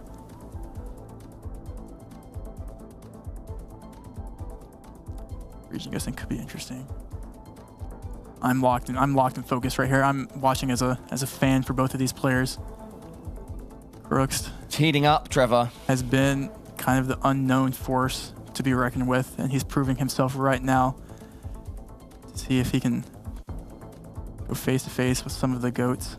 Crooks brought his skills from another game, remolded them, applied them to GeoGuessr. We have separate guesses in Spain here. We have a Madrid guess here by Wolf and a more southern coastal guess here. Wolf moves more south. 8 seconds, and we'll see who's closer. 3.5x multi. There could be some reasonable damage here, Trevor. We're about to find out. And Crooks is closer. And that is going to be a solid hit of almost 2k. Wolf Tricker, you've got to make a move, my friend. He needs something here. He needs big countries. He needs nondescript locations. But even against Crooks, I'm not sure what he needs, to be honest. Philippines is not that. This is a beautiful location, though. It is. This is where you go ahead and you turn on Ventura Highway and cruise to the ocean. What would you be listening to, Trevor? Ventura Highway, for sure. Okay. What about you? Not sure. I'll probably just be listening. Some UK drill. No, I'd be listening to rainbolt audio. Yeah. Okay. That's a little underwhelming. Well, I mean, it's what I like. It's what I enjoy. That's what floats your boat, brother. No move, locked in first by Crooks. Not going to be... Potentially not going to be much of a difference here. There, actually, if it Crooks stays is like... close, and lose on. Yeah, and Wolftracker does end up closer. Quadruple 2,000. damage, a solid hit of 2K. That's actually massive. And that's we're in a very, very close game here, moving into round 8. Again, Wolftracker still behind. If Wolf but manages, scoring a round win like that builds the confidence back up, and he knows it's anyone's game going into round 8. yeah, if Wolf manages to take this game and we move an NPC and he gets a win there, this is going to make things really interesting going into the Crooks Blinky game. But this does not look like a free round in round 8 either. I think it's just Austria. Should be Austria, surely. Let's see though what the players do. Rural Europe. Oh, there's a sign there that does, and there's a baller too. Can't quite read. We see a Slovenia. I like Slovenia too. Wolftracker going towards Austria. Slovenia, Austria, 50-50, a classic. Is that? I can't quite see. That sign in the distance, I don't think you can read it. I think you go Austria here. I really do. I think someone commits Austria. If someone commits Austria and someone commits Slovenia, we might see big points, Paula. We definitely could. And we see Crooks just play on the border here, hedging both because he's not sure. Yeah, he doesn't like it. You know, furrows his brow. It's a fair game to play when you are up, to play safe. And we see the exact same hedge by Wolf, not knowing what side of the border we're on. About 10 seconds left. Who will lock in first? Crooks still playing that hedge, and that is what he'll go for. That's what he'll stick with. Wolftracker, very close. Crooks slightly closer. 4.5x damage. That'll put Wolftracker under just 2k HP. Paula, we've seen Wolf lose a couple games today against Blinky. And most of those games came to one country. And Trevor, let me guess, that same country is up next. It is. Will the trend continue? 5x damage. If there was a way to keep yourself alive, Wolftracker, it would be righting the wrongs of the past. It would be stepping up in this moment and showing us why you're here. You zoom in first. Place your marker. Perhaps your bearings are more centered now. This is a hard location because it's anyone's game here. Russia's so big, and Wolf is zooming in to find the road here. He's confident. This could be what Wolf needs to turn this game around, Paula. Russia, big country, big points, Trevor. You can easily lose 3,600 points here if you're Crooks. You need to play safe. If you're him, Wolf looking to put it away. Crooks was him before, but is he still him now? Wolftracker looks to take that title. It looks like he's lining up a road, Trevor. Both players not too far away. 10 seconds now. This could be something. Crooks is wiping sweat off his forehead. 5 seconds. Is it all over? Wolftracker locks it in. Crooks to follow in. Wolftracker is closer with 5x damage. It's 1,400. Yeah, 1,500 points. And we're going in round 10. And we're going into round 10. And now, the scores, Trevor, very even. So this truly is anybody's game in round 10. It's a set. But as long, if it's a tiny country, of course, then Crook's small lead, it means even bigger things. Trevor, are we in a small or a big country for round 10? Crooks needs one slightly better guess here. And he comes away 2-0 against Wolf. Wolf is not liking Yap Bolt right now. He says, show me the Carfax. And if you're Crooks fans out there, you're pretty happy in Ecuador. Okay. You're pretty happy in Ecuador. You like your chances. But that doesn't mean, Crooks push that does the not pace mean here? it's not possible for Wolf to take away a win here, though. That does not mean it's not possible. 320 points separate the two. On 5.5x damage, it's anyone's game. It really is. Wolf, but they're so close right now. You need one good guess if you're either player. Who will it be? Wolftracker. It's do or die. Wolf is looking to line roads up to see what adds up and what makes sense. They're super close right now. This is going to come down to the last second here. It's going to come down to the last second and the wire, Trevor. Wolf moves more north, thinking he locks in He north. locks in fast. He pushes the pace. No. Oh, and Crooks, he's just missed it. That's going to be Wolf Trekker taking the dub. Came down to Ecuador. Wolf has ice in his veins. Calls his north shots, and we're going to tiebreaker. We get to see NMPZ, one of the most electric game modes in competitive GeoGuessr. No move, no pan, and no goddamn zoom. And we saw Crook's first win came from an NMPZ and Colo. And we're going back. Not to Colo, maybe. Haven't seen, but going back to NMPZ. To NMPZ. And this is where you separate yourself from others in NMPZ, and this is where good players will always rise. And I'm both good players.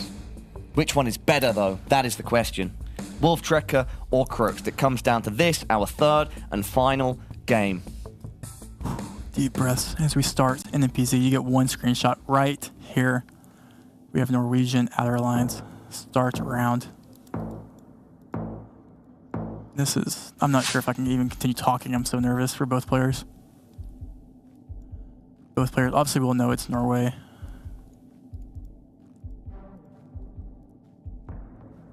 Making a region against Norway, you have to probably go south with how dense the trees are. Both players just near Oslo. And we do see the water east, which is why Wolf is and if we see Crooks even more south, Wolf has found a road with water east. Crooks is staying there. He moves up right next to Wolf, and he might even click the same road that Wolf is on right now. 5 seconds left, Paula. He does. Yeah. We go from the fast or electric tension of a round 10 to now settling back into round 1, starting off the loop once more. NMPZ, it's a game of consistency. You just have to make sure you make that one good guess when the other player doesn't. That's what this game is about. Can both players make a good guess? It looks like Bulgaria. That's the only still shot you get right there. We've spoken about minimizing mistakes, Trevor, and NMPZ, it's more important than ever, right? Yep. Both players. Okay, we have Wolf zooming to Bulgaria. Crooks is unsure. He zooms in. You assume he's going to get there in the end. We'll see.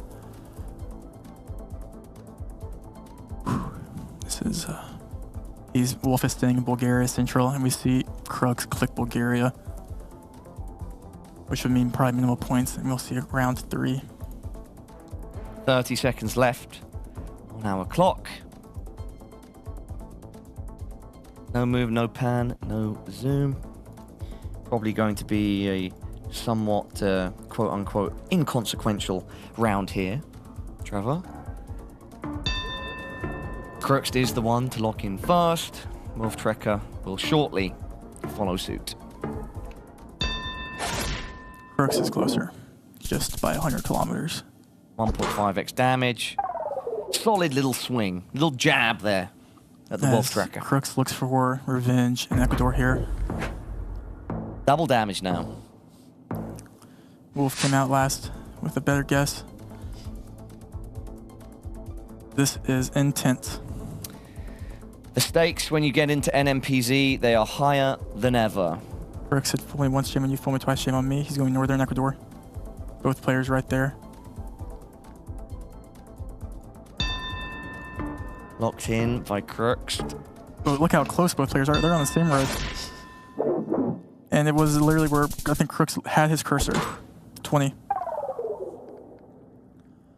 And when it comes to Crooks, if you know anything about him in his pregame interview, he mentioned one country as something that he was hoping to get in this game. I think that country was Brazil. Here we are in round 4, finding ourselves in South America once again, in Brazil. Should be. And with how dry it is, you would probably presumably go northeast. But what is this pole that they can both see? It looks like a round pole. Does round pole usually equal more south? Probably not. You go north with how dry it is. We have one Salvador guess here by Crooks. He's locking it in. Locking it in. He likes it. Doesn't want to waste too much time. He wants to pile that pressure on. He's in Bahia with Crooks right now, so no points. If so, is he going more south? He's staying there. He's going more south. With a 2.5x multi, could be big points here. South Bayou. Not if the marker is in the middle. Slow. It's a good hit, though. Could have been bigger, though. The scriptwriters gave Wolf or Crooks a Brazil. A lifeline. And then decided to give Wolf a UK. Presumably. Wolf is one of the guys that probably... It could be France or Ireland. Kind of prematurely calling it. I will say this is a British country lane. Both players agree with you. Southern UK. Wolf is probably one of the best UK guessers in the game. He spent a lot of time researching the country and he locks it in. But Crooks is right there with him. Northern Ireland. Northern Ireland. Well. Fake. Misplaced. Delivered some fake news there. What isn't fake news, however, is that Crooks is steadily chipping away at Wolf Trekker. We've passed the halfway point now, and the lead is starting to grow. Is this Crooks' match to lose? What does Wolf Trekker have to do to come back into it? Paul, I'm looking at the next location, and maybe I saw in a dream or something of the like, or maybe, if I'm not mistaken, I think we might have had this road in a previous tournament in the World Cup. Bro, yesterday, when you first brought something like this up, you said that that's such an extremely rare circumstance, and then today, it's already happening. You're saying it's happening for a third time now? The chatters can back me up, but I swear we've seen this Greenland lake before. Chat, can we fact check Trevor, please? I could be mistaken, and I'm just gaslighting myself, but in NPZ, this is not a gettable thing. I'm not... Maybe if you watched the tournament, you could have got... You said it could have been a dream, but is it going to be a dream or a nightmare? Both players zoom into Greenland. For one of our players. Did they watch the World Cup? Maybe. I mean, I'm assuming I'm right here. I'm not going to lie. Do you remember where it was, if this was the case? I think it was a game with so close Foul. to each other. I think Foul had this road. Foul, previously known as Fungus. Could be mistaken. Look at that. I think they both do remember because they're both in the same area. Yeah. Or they both knew it. Oh, they're not. What? Wait, they're max apart, Paula. Wait, this is game for someone. This definitely could be game. It's round 6. They're in opposite ends of the country, and Wolf Trekker has made the journey. Is it enough? It's not. Oh my God! 267 points remain. Oh. My goodness gracious, Wolf needs 267 points. Crooks is hanging on by a thread. But it's an NPZ. It's an NPZ and anything can happen. If you want to be down by 4,000 points, you want to be down 4,000 points in an NPZ. Yeah. Oh. Trevor, where are we next? Japan. Japan. I see it. I'm not sure who has the advantage here, Paula. I don't even know what to say. Wolf Trekker, the victory is in your fingertips. He just needs one. We have Osaka. Do not let it slip. Crooks, the first to open his map, and he places his pin initially around Osaka. Wolf Trekker, not yet deciding, and he's actually going to lock it in. Wolf is just north. The pressure's Paula. on. He's going Tokyo. Tokyo. Who's right? Is Wolf? Do we see this end here in round 7? He's staying in Tokyo. Who's right? It's time to find out. Oh, Crooks, you absolute beast with quadruple damage. Oh, that is not game, but it's close. My goodness. 326 on Wolf Trekker, 267 on Crooks. My... Bro. Trevor. 326, 267. It comes down to this next round, Paula. It quite literally could. Let's show everybody at home, where are we next? Do I show him? You show him, brother. Singapore. No, I'm kidding. Just kidding. Come on, Big T. This is a big moment. Yeah, I just ruined the moment. That's crazy. We're in Italy. I think. Italy. Yeah, I mean, who knows Italy? What's the likelihood that we don't go past round 8? I would say it's extremely low. Extremely low. I'm standing up, Paula. I've been standing. You haven't sat. You need one good guess here to take it. Crooks going straight to the north of Italy. Wolf Trekker looking at a similar location. Milan and Florence. Who's closer, Paula? This comes down to this. 4.5x multi. It ends here, Trevor. There's no way. There's no way. Time. Approaching 30 seconds. I'm at a loss for words with how this game is ending in NPZ. And Wolf is slowly moving back down to San Marino. 20 more seconds. Crux just taking it in. Barely any points between the two. They're one Florence. Wolf is staying there. Crux is shaking his head. Who's right? We have 10 seconds left before we have a winner here, presumably, unless it's just right equally between the two. It's time to find out. Win. Paula. Trevor. Crux locks in fast. No. Wolf Trekker follows. Is that no? 4.5x. It is. Yes. Wolf Trekker does it. Wow. He dropped the first game, bounced back in the second, and reverse sweeped it when it came to NMPZ. What a comeback from Wolf there. You have to know he's been happy. And a good fist bump there, showing respect for both players. Paula. Voice gone. Hype up. Wow. That was insane. Well played, I'm Wolf. still just processing that one. Great job by Wolf to stay in there. Crux also performed fantastically, but it was just Wolf that had the edge by the end of it. Yeah, I'm looking at the screen here. You guys can't see, but that's within miles of what that came down to in Italy. Wow. Wow, I don't even know what to say about that. Well, I'll tell you what, I know some people who do. Let's head back to Rachel and the desk. That's actually a lot of pressure. I don't know if we have much to say, but Wolf Trekker, I'm certainly hoping you have something to say there. A couple really clutch choices throughout. Which stood out to you? Yeah, the Greenland, I know the roads really well from map making, so that really helped. Yeah, you call it. Yeah. I don't know what else to say. Some really good guesses. I can't really think right now, but I'll give you some time. That was a lot. Wow, that was one of the best series I've ever watched. I think, looking back on it, you have to feel bad for Crux because he had such a strong first game and even the first half of the second game. Yeah. And then you did a bit of the good old multis and came back into that one. What was your mindset going into NMPZ? Yeah.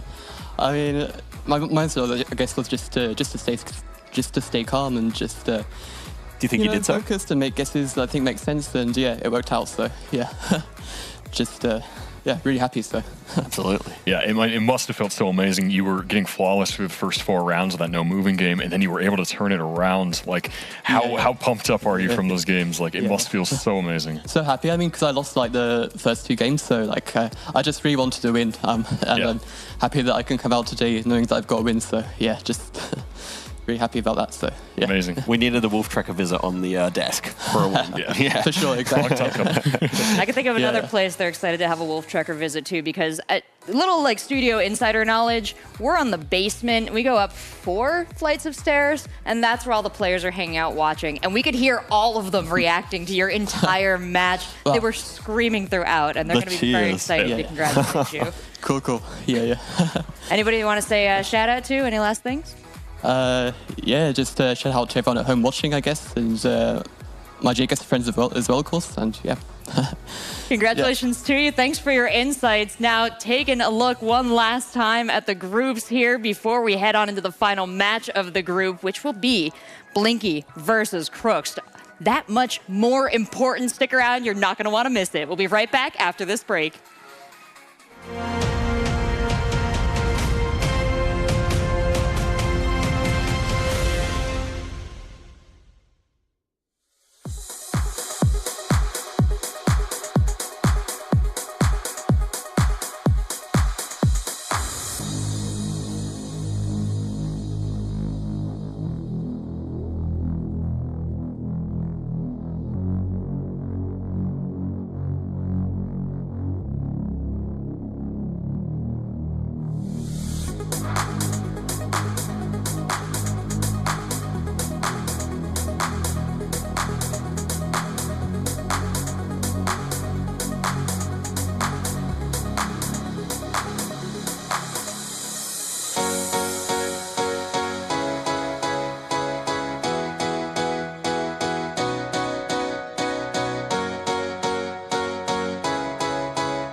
so Blinky, I mean, he's just an incredible player. I mean, obviously he's without a doubt the strongest moving player in the world, but I know he's also extremely strong in no moving.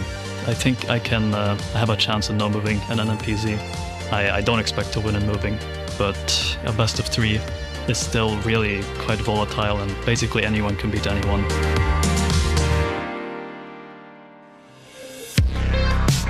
I mean, Crooks, it was a big unknown, but now I've seen him play here and there, and since he's so good at region guessing large countries, that might just be enough for him to win the whole thing. I think he's really one of the favorites. I mean, anyway, it's just like, no matter who you play against, you still have to play your best, so that doesn't change much.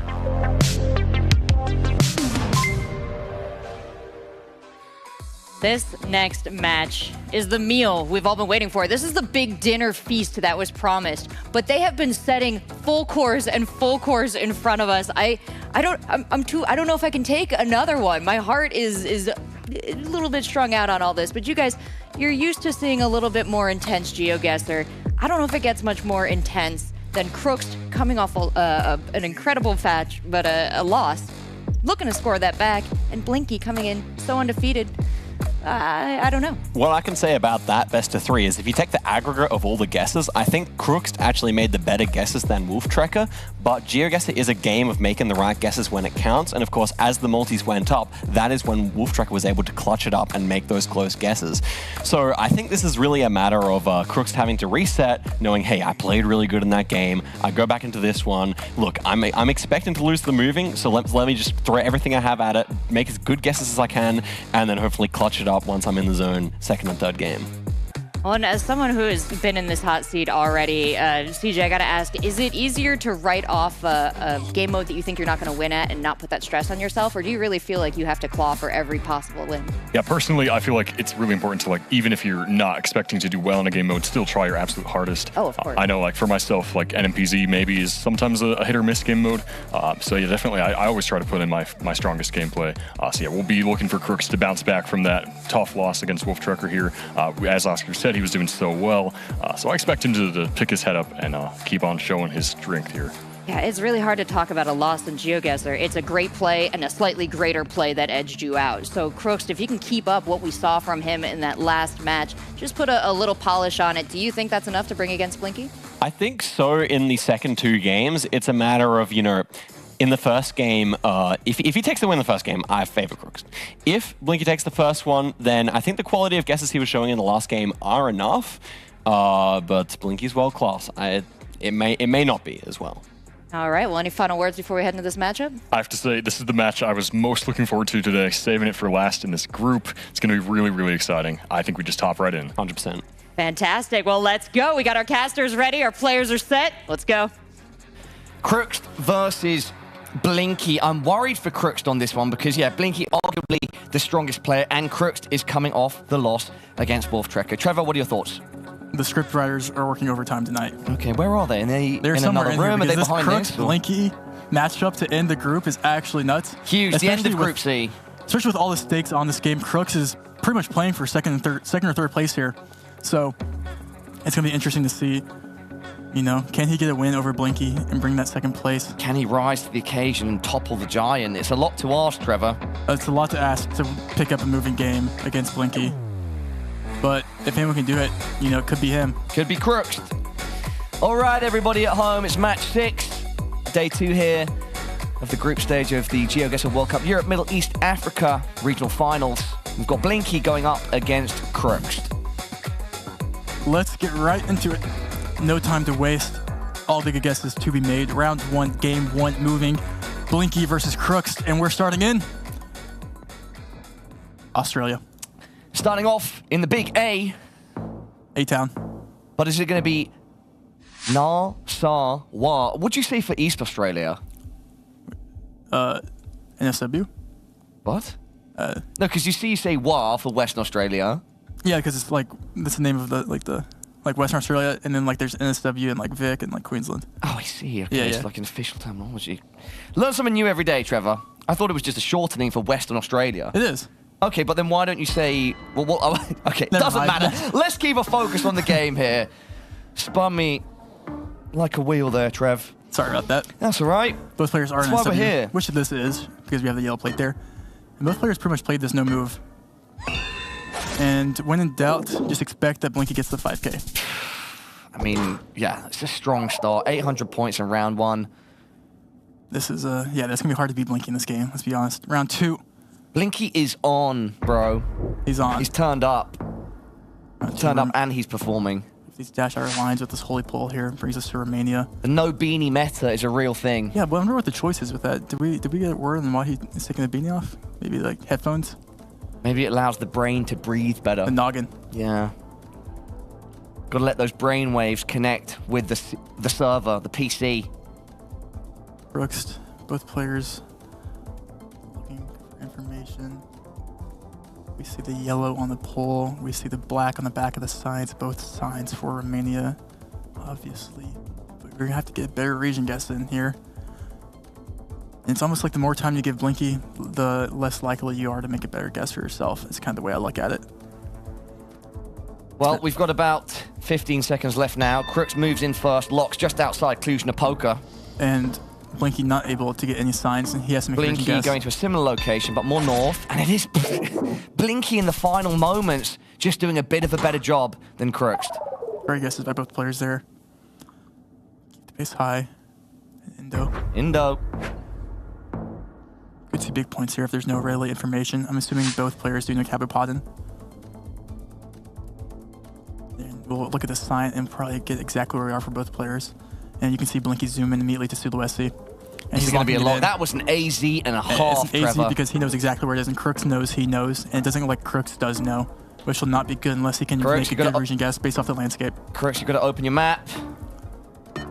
Oh no. 3 seconds. Switch to Sula. He's in Sula. There we go. Last second.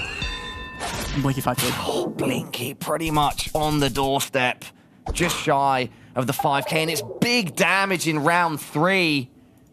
Round 3, Crooks on just under 2.2K. Yeah, Blinky moment. Round 4, can Crooks bring it back here? It looks like Canada. Not losing his composure though. Blinky's still locked in. A little cat jam there for him in the bottom left. One of the greatest gifts of all time. True. Oh, Blinky has found the sign before Crooks. Crooks going another way here to see if he can find any info. And he's now found that same sign that Blinky has. Highway 4, Port Albany. And there he goes. Using that information, he's going to lock it in here. But unfortunately, you can just expect whenever there's info, you can just expect Blinky to also have the info. Blinky actually wants to try to line up the road.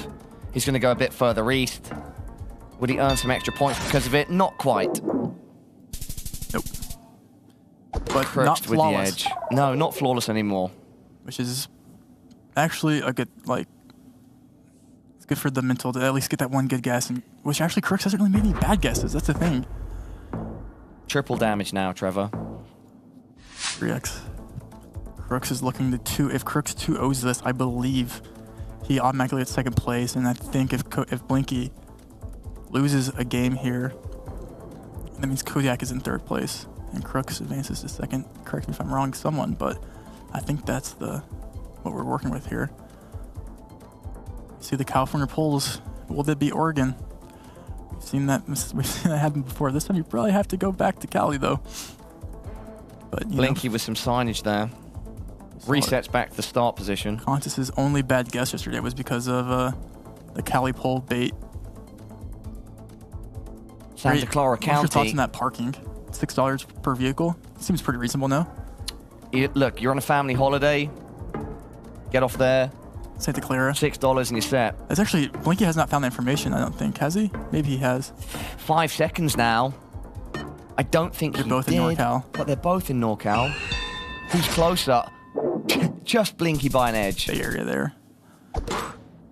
Oh, but with triple damage, it's like enough to, yeah, take away over 10% of Crook's life. Round 6, moving continues. And if you're Crooks, you need to make sure to pick up a couple points here sooner or later, because the later rounds you get, the It's less likely harder chance. and harder to claw your way back. You could make an argument that the multis could give you an advantage there in the later rounds, but you just have to slowly make some progress. Lovely country lanes here. Blinky looking over Belgium there. Crooks looking at the car. Belgium makes sense here. It looks like Netherlands without yellow plates, therefore probably Belgium.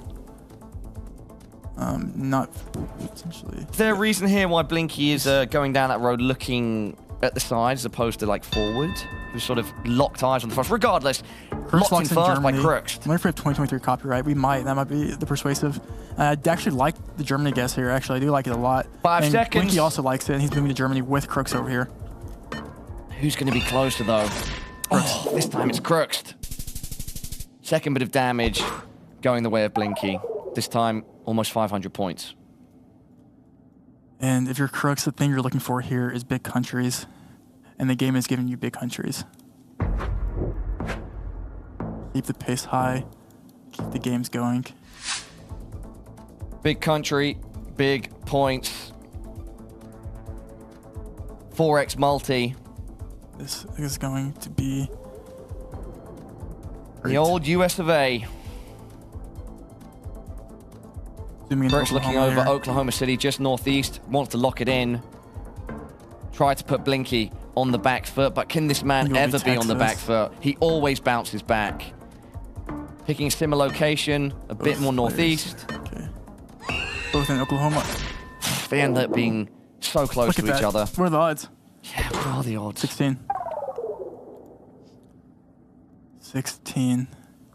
Might just be 16 points, but Blinky continues to assert dominance over this game. If this is actually best case scenario almost for Crooks. For someone that's really good at Brazil, what you want is a dirt road with what looks like no readily information. I almost would suggest Crooks, if you're him, to just instant send a region guess, hope it's right, and get as many points as you can from Blinky without him giving him access to find a sign here, because you know I you're like on a dirt that. road. Oh, Blinky's actually zooming in first. He's reverse giga chatting.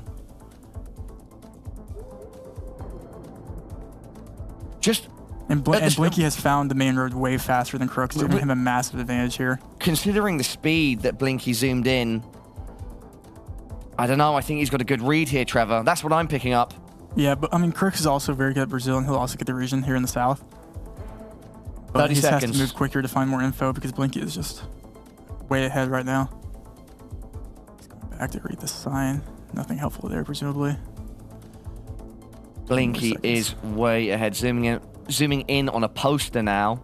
You can almost expect Blinky to get a really good score here. Yeah, you can see he's really weighing up in a small sort of area. Crooks now hoping to do the same, but zoomed out far more. 3 seconds left, Trevor. Look how close. They end up being close together once again, and it's Crooks that edges it. Blinky surprised by that, perhaps. And I'm looking at round 9 here. I'll show the audience. But it's just a small Belgium, which is not what quite Crooks ideal wants. for Crooks. Very ideal for Blinky as he's looking to win this first moving game here. There's no blunders there, so you're going to be looking for a... Blinky going straight in, but it's Crooks that locks first. Small country, small points, and when you're in a massive deficit like Crooks needs, you just want to see the next round. Yep. And what round is it going to be, Trevor? It's going to be round number 10. It's going to be round number 10. And I think if you're Crooks, you just send a Hail Mary here. Send it, yeah? You send a Hail Mary. You have no chance of winning unless you just catch Blinky off guard with no information. Full and send. just hope he blunders. I like that, Trevor. And as I'm looking at round 10, it's not that far-fetched. Where are we? That's a great question. You have two options in your head, I think, immediately when you load in here. Spain, Italy.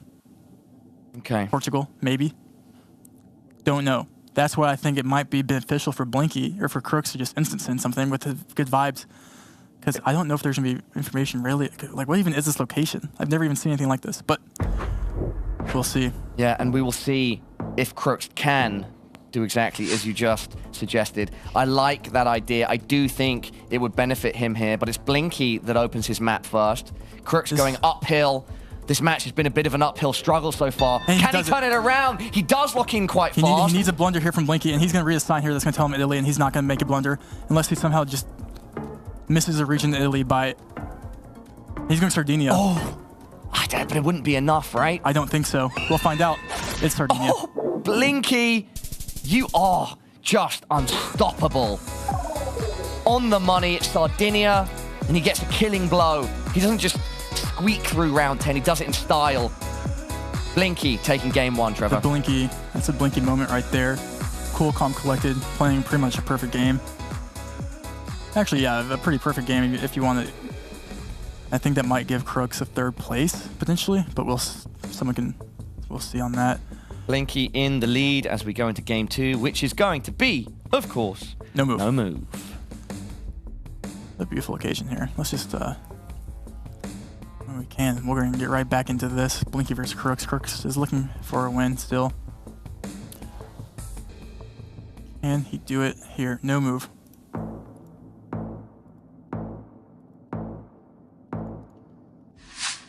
This is the only 360 panorama you get. It's like, we have a Monty Albania guess here by Blinky. So in your mental ranking of roads that are situated in between mountains and hills, how does this one stack up? Where are you placing it? It's hard to judge. In your top 20? Top 30? No, because it's Gen 3. You not really mess with Gen 3 coverage. It's kind of not as pretty. But it's still pretty, don't get me wrong. Both players are going to be very close here. You can see they're in the northern Albanian mountains. And Blinky. Oh, Blinky. I mean, like, what do you want from this guy? 5K to get going in no move. A 0 to 60. Real as quick. fast as one can do it. Bhutan is gettable here. Oh, it's very easy here, but the region guessing is going to be one thing.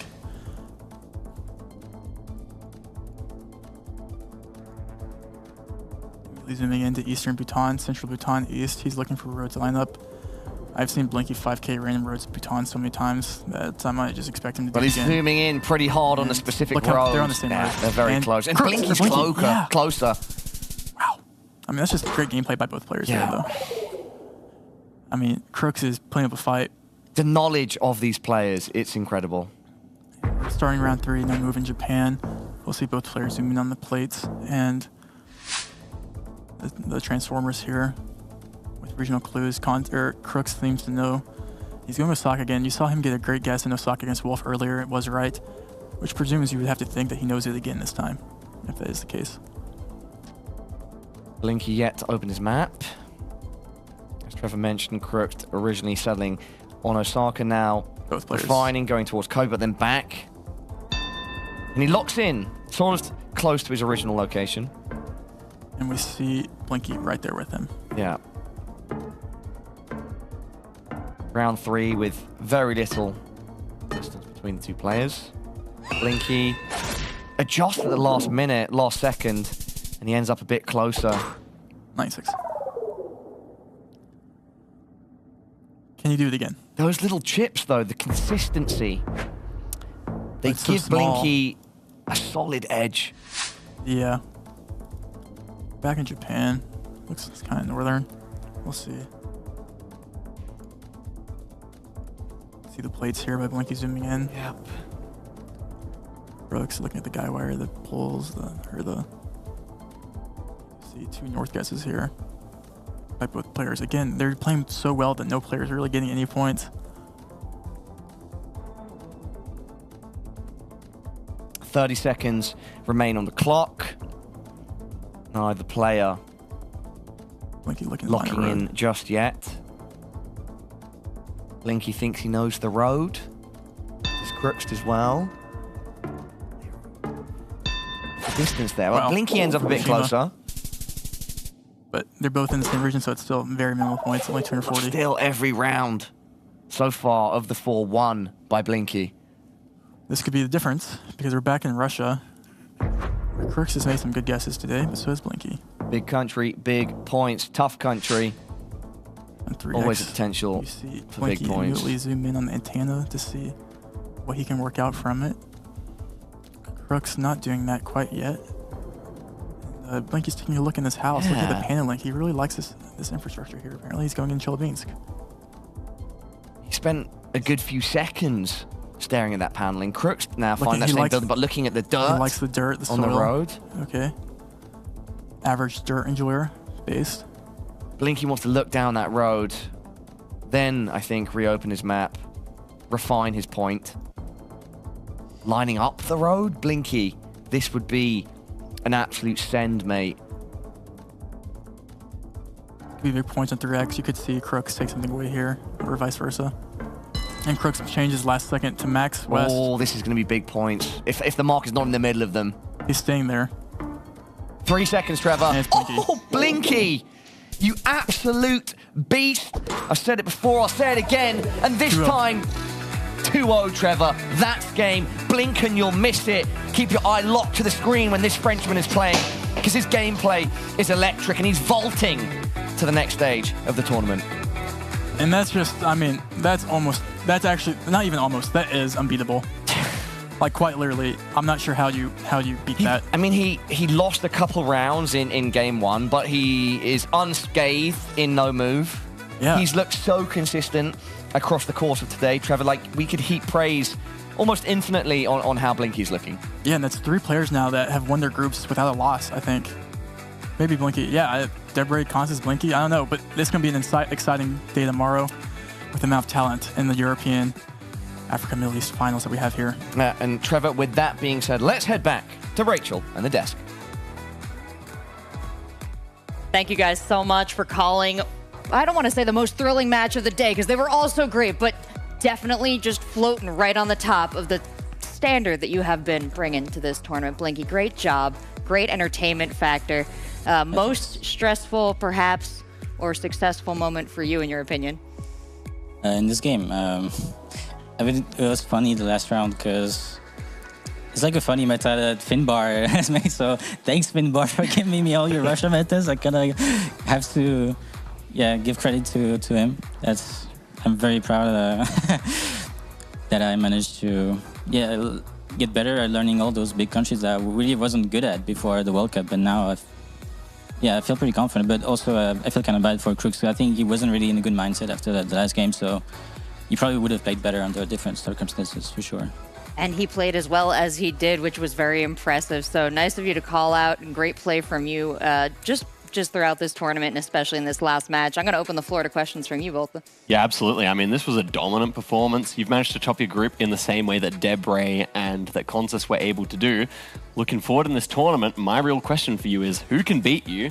And can you name any particular person, maybe apart from Consus, that you would see as being a threat going forward in the tourney? Yes, so I mean, everyone can beat me, obviously.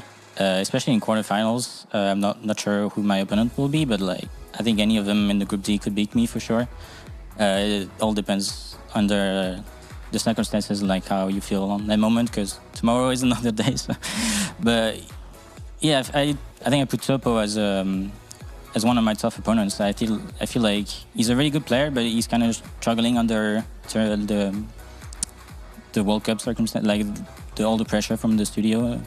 But I feel like, they're all good players. I might have underestimated Debray. I think he came really prepared, so also strong opponent for sure.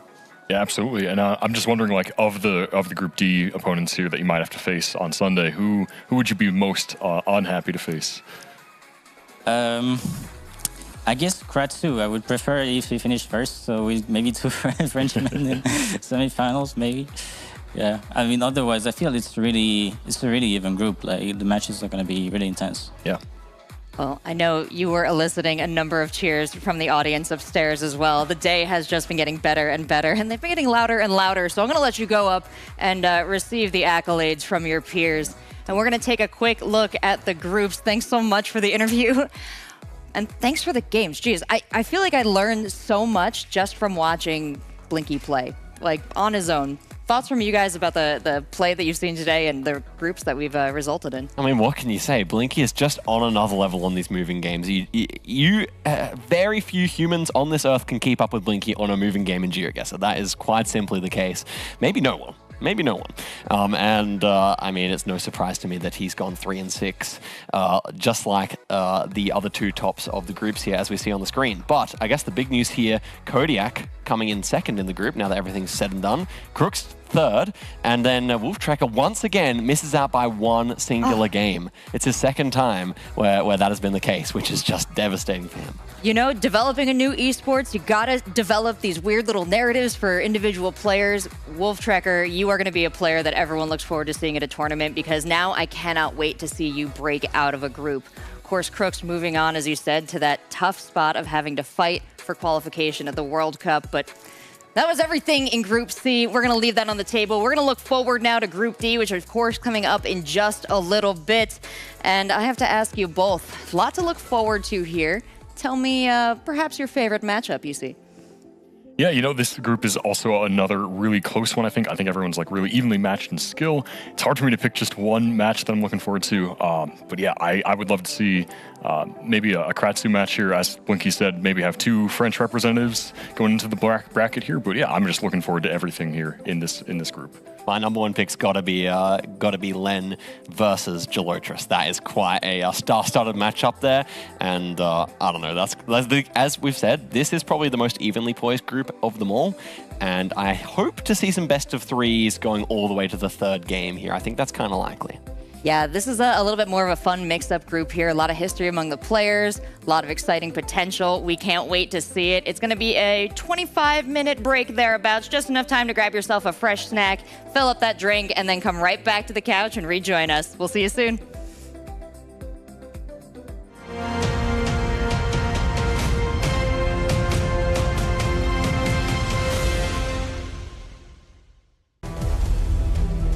Last year, history was written, and a champion was crowned.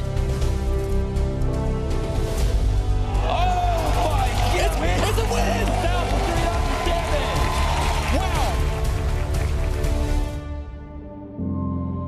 But every story has an end, and every champion must once again rise to the top. In the halls of royalty and where innovation is praised, a new master will ascend the throne. Welcome to the City Hall of Stockholm and the finals of the GeoGuessr World Cup 2024. Secure your tickets now and be part of this historic event. See you in Stockholm.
Welcome back, GeoGuessr fans. This is the GeoGuessr World Cup Europe, Middle East, and Africa Regional Finals.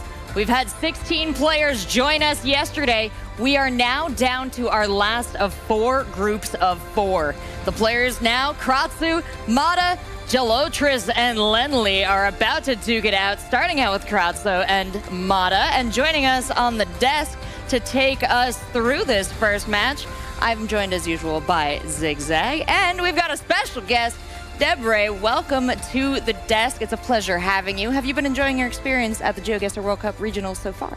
I have. I don't know why I'm here. I don't know what I'm doing here. I'm gonna try to do my best. I just got I didn't even get a warning about this. Just like, yeah, I don't know. Welcome. I don't have anything prepared. Hi. No worries. Thank you for coming down to do this. We grabbed Lenley yesterday. Yeah. We put him on the desk a little bit, but mostly you know a lot. I know way less, and so you're kind of here to help us answer the questions, provide some insight, and I don't know, just do what you do. Okay, I see. Is that cool? Yeah. Heck yeah. Chilling and fun. We're already crushing it here on the desk. You are helping me out big time, though. Let's take a look at the groups. Group D is what we're doing. Starting off with Kratzu and Mata. So these are players that you might know fairly well. Anything you want to say about the 4 players in this group or the 2 players we're about to watch? Well, it's not immediately obvious who is going to be the person to win all 3 games so far. We have been getting a lot of +6s. I feel like anybody here could pop off. Anybody here could, you know, win all 3 games, but I guess we're going to see. It could be the balanced group that many people were hoping for when it comes to Group B. So I think we can expect a lot of 2-1s, perhaps. A lot of exciting games. Yeah, balance is a great point. We were talking about it on the desk before. All 4 of these players, a lot of history, a lot of competitive experience throughout, too. Perhaps something you can speak to, Zigzag. Yeah, absolutely. So whereas the other 3 groups, we had people who are going for the first time to a LAN tournament, I actually do believe that Mata and Kratzu have both actually competed in LAN tournaments before, not GeoGuessr official ones, but smaller ones in the past. So that is also going to be a nice asset underneath their belt. And also both players do come from a moving background. So as I said, this is kind of the group where moving is the most predominant. And that's kind of why I think that we will see more of the best of 3 coming into play. Well, and that's going to be very important because we have a couple more spots to fill out for our bracket on Sunday. You can see 2 more who are headed into that quarterfinal, who are going to be headed to that World Cup, and 1 more slot for that last chance match against Crook. That's going to be our last 2 available slots to get to the World Cup there. So a lot of hard matches ahead, but still much to be decided in Group D.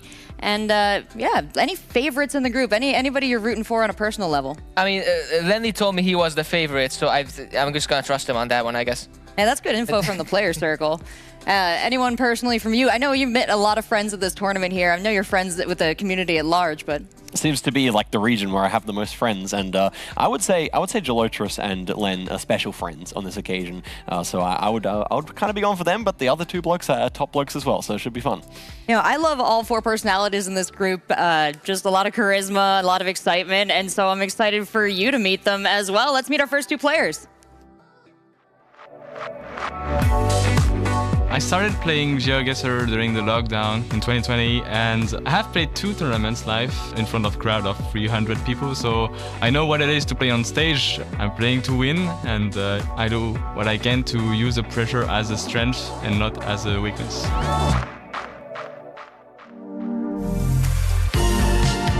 I've been playing seriously from the last year when I saw that there was a World Cup going on. It started a dream of trying to qualify for that. I thought that I could get to that level with practice, and now that I'm here, yeah, I made it, let's say that. All right, 2 of those familiar characters you're talking about. 2 players, as you said, have some competitive experience now. Lucky to have them in the studio, but have you had a chance to talk to them in the room? How are they feeling about this match? No, I haven't. Oh, okay. Well, I didn't either. Did you, Zigzag? Yeah, I've had a good chance to talk to them both. They were at breakfast this morning. I think that... meal.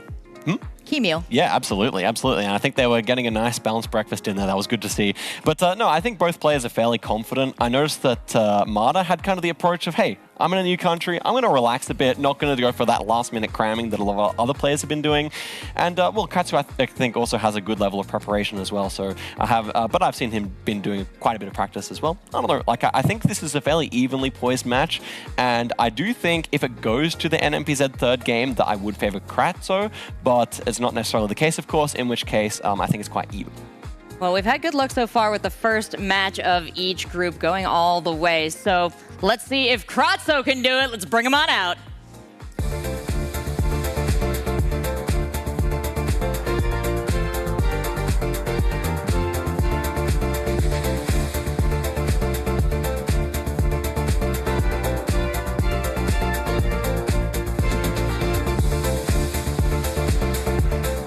Well, everyone, I am joined by Kratzer right here. It's a pleasure to have you here, Kratzer.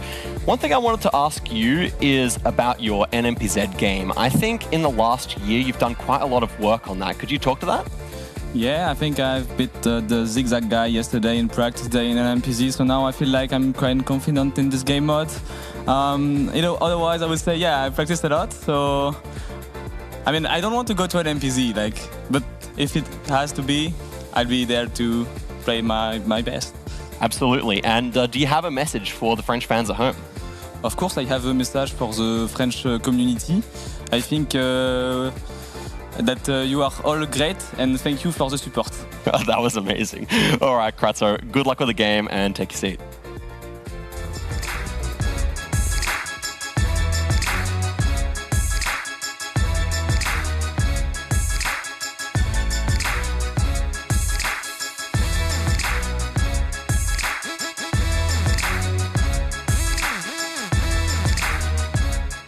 Marta, welcome to the big stage. It's great to have you here. My question for you is about NMPZ as well. Obviously, we just talked to Kratzer. He's feeling pretty confident on it, although he'd prefer not to see it. What do you think of that mode? I'm super scared of an NMPZ, but if we ever get to that, I mean, I will try my best to set up a good fight, at least. Absolutely. And how do you see Kratzer as an opponent? I mean, he's a great player. Like, he's well-rounded, moving player, but also he has granted a lot of no-move. And, of course, an NMPZ, as we just said. So it will be super hard match. But I hope I will try to do my best. Absolutely. Okay. And, Marta, thank you very much, and take a seat.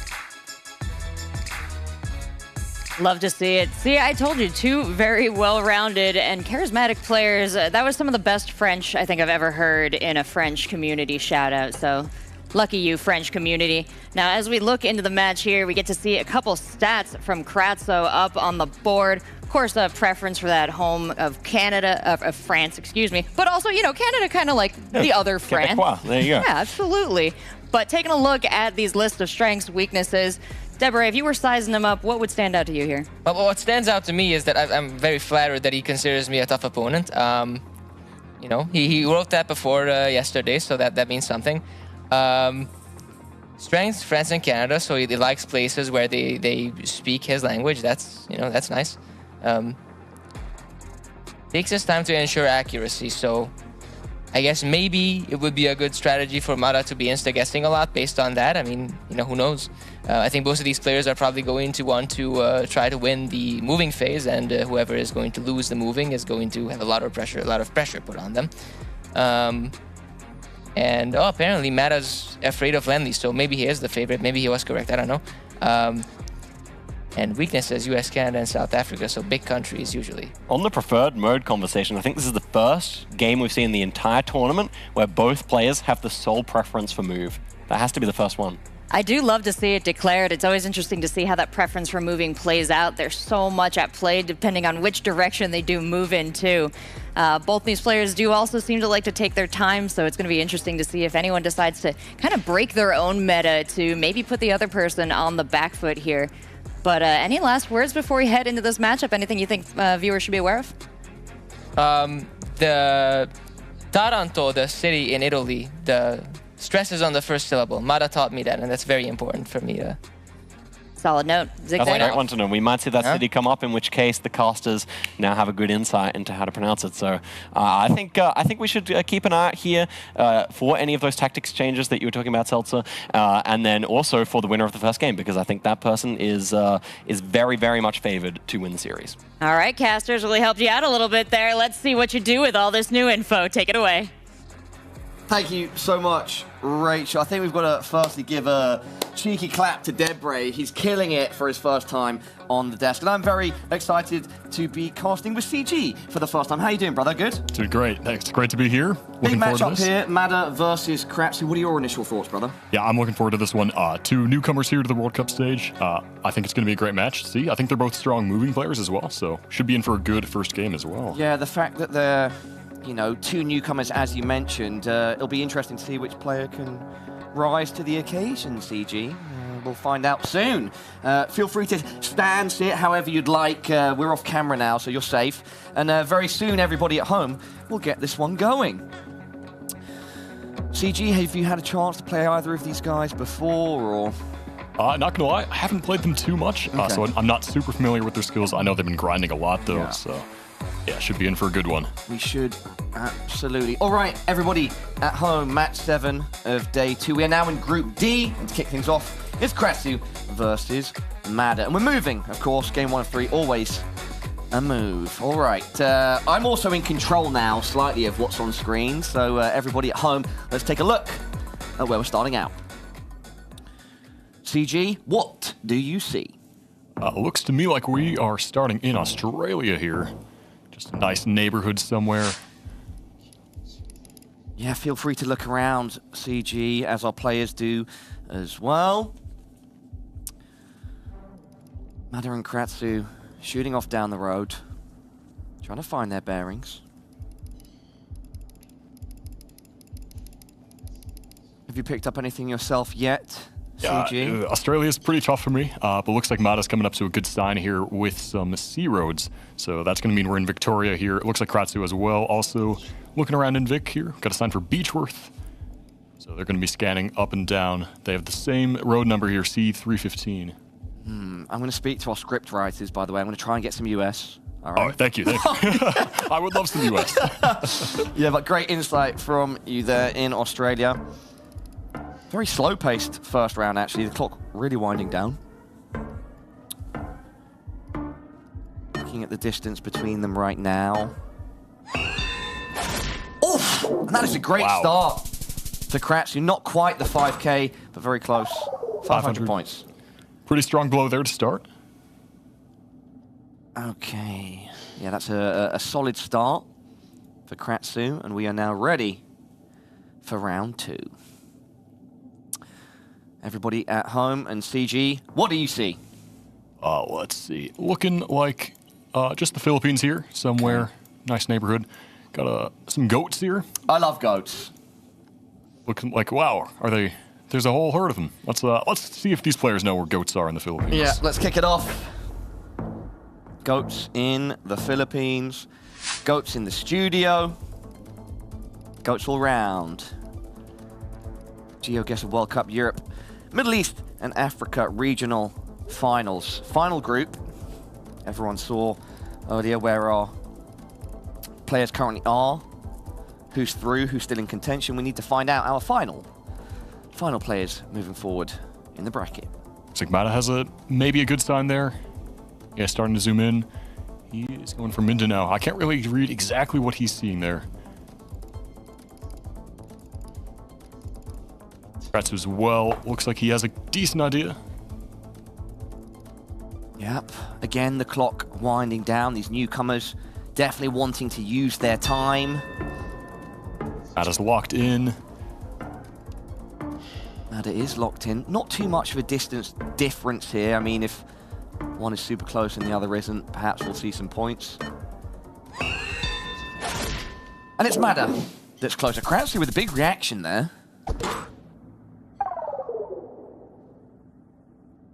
I don't know, really laughing, talking. I wonder what the exclamation was for, CG. I don't know. Yeah, didn't really catch what Kratzu was seeing there. He might have missed something on a sign that he was trying to find, and yeah, that's a bit unlucky. Oh, apologies. All right, there we go. Round 3 is on screen now, and we'll start it off. We'll keep it rolling. Getting used to the controls, you know. Usually that's Rainbolt and his Giga Brain. Looks like maybe back in Australia here again, so running it back for these players. Let's see what they'll do here as they try to get out of this neighborhood, look for some good signs, check on license plates as well, which can be kind of helpful in the country. Yep, some signage there for Mada. Trespasses will be prosecuted, so maybe don't head that way. Both of them sort of on the same portion of the road right now. Actually, yeah, this should be South Africa. I was realizing, made the wrong call there, but yeah, it looks like Mada is locking in. I'm not going to attempt to pronounce that city, but formerly Port Elizabeth. Port Elizabeth. Kratzu with just a second left, last second plonk. Wow. Ooh, and it's a great job by Mada, and double damage. That's going to be a healthy hit, CG. Incredible stuff there. And Kratzu is starting to lose health here. He's down under half of his total health, so yeah, he's in big trouble here, only 3 rounds in, and looking kind of distraught there on the webcam. Yeah. Need to keep the mental strong, Kratzu. Yes. It's only round 3 and game 1. Oh, yeah, once again. All right, moving on to round 4. Ladies, gentlemen, everyone at home. CG, what do you see? All right, this one is going to be just Senegal somewhere. Another kind of urban round. We'll see what these players can do here in Africa. A different one to South Africa, of course. All right, we're in Senegal. Who will spot it first? Both zooming into the same sign here right away. Doesn't look that helpful, so they're going to keep on moving. Yeah, Mada going into warp speed as he heads down the road. Well, that bus looked interesting, but Mada's not really choosing to look at it. Kratzu now with a bit of an AZ. He's going to lock it straight away. Yes, he is. Oh, wow. See if that pays off for him with 10 seconds left for Mada to make up his mind. Checking on any last storefronts he can see. And he's going pretty far west. Pretty far west. 2.5x. Oh! Wow! Is that the 5K? Oh, no. So I didn't see there, but that was very close. Such a great guess there from Kratzu. Was that 5K that I didn't see? It was 2 points off. 2 points off, yeah. So close. Great guess there by Kratzu, and that's how you bounce back. Keep yourself in the game. All right, up next, round 5, everybody. Let's keep it rolling. Keep that pace high. These newcomers under the gun. Pressure is on. CG, anything standing out to you about the landing location in this moving round, round 5? Yeah, this is quite an interesting one here. These yellow road lines that might give these players a decent idea of where to guess. But yeah, they're taking their time checking on the little signs they've got here near the start. Looks like we've got Mada going in for Romania and locking in right away in the mountains, which does make sense with all the signs that we've got here. Yeah, quite a fast lock there. I like that.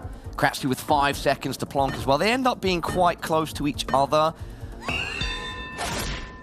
And it's Mada that's just closer to the marker. Even with triple damage, though. Not many points, CG. Yeah, solid region guessing there from both of them, so a good showing there in that round, and pretty quick for a moving round, and for these 2 players who consider themselves strong at that. So. Yep. All right, and let me get us into round number 6. Oh, this one's very interesting.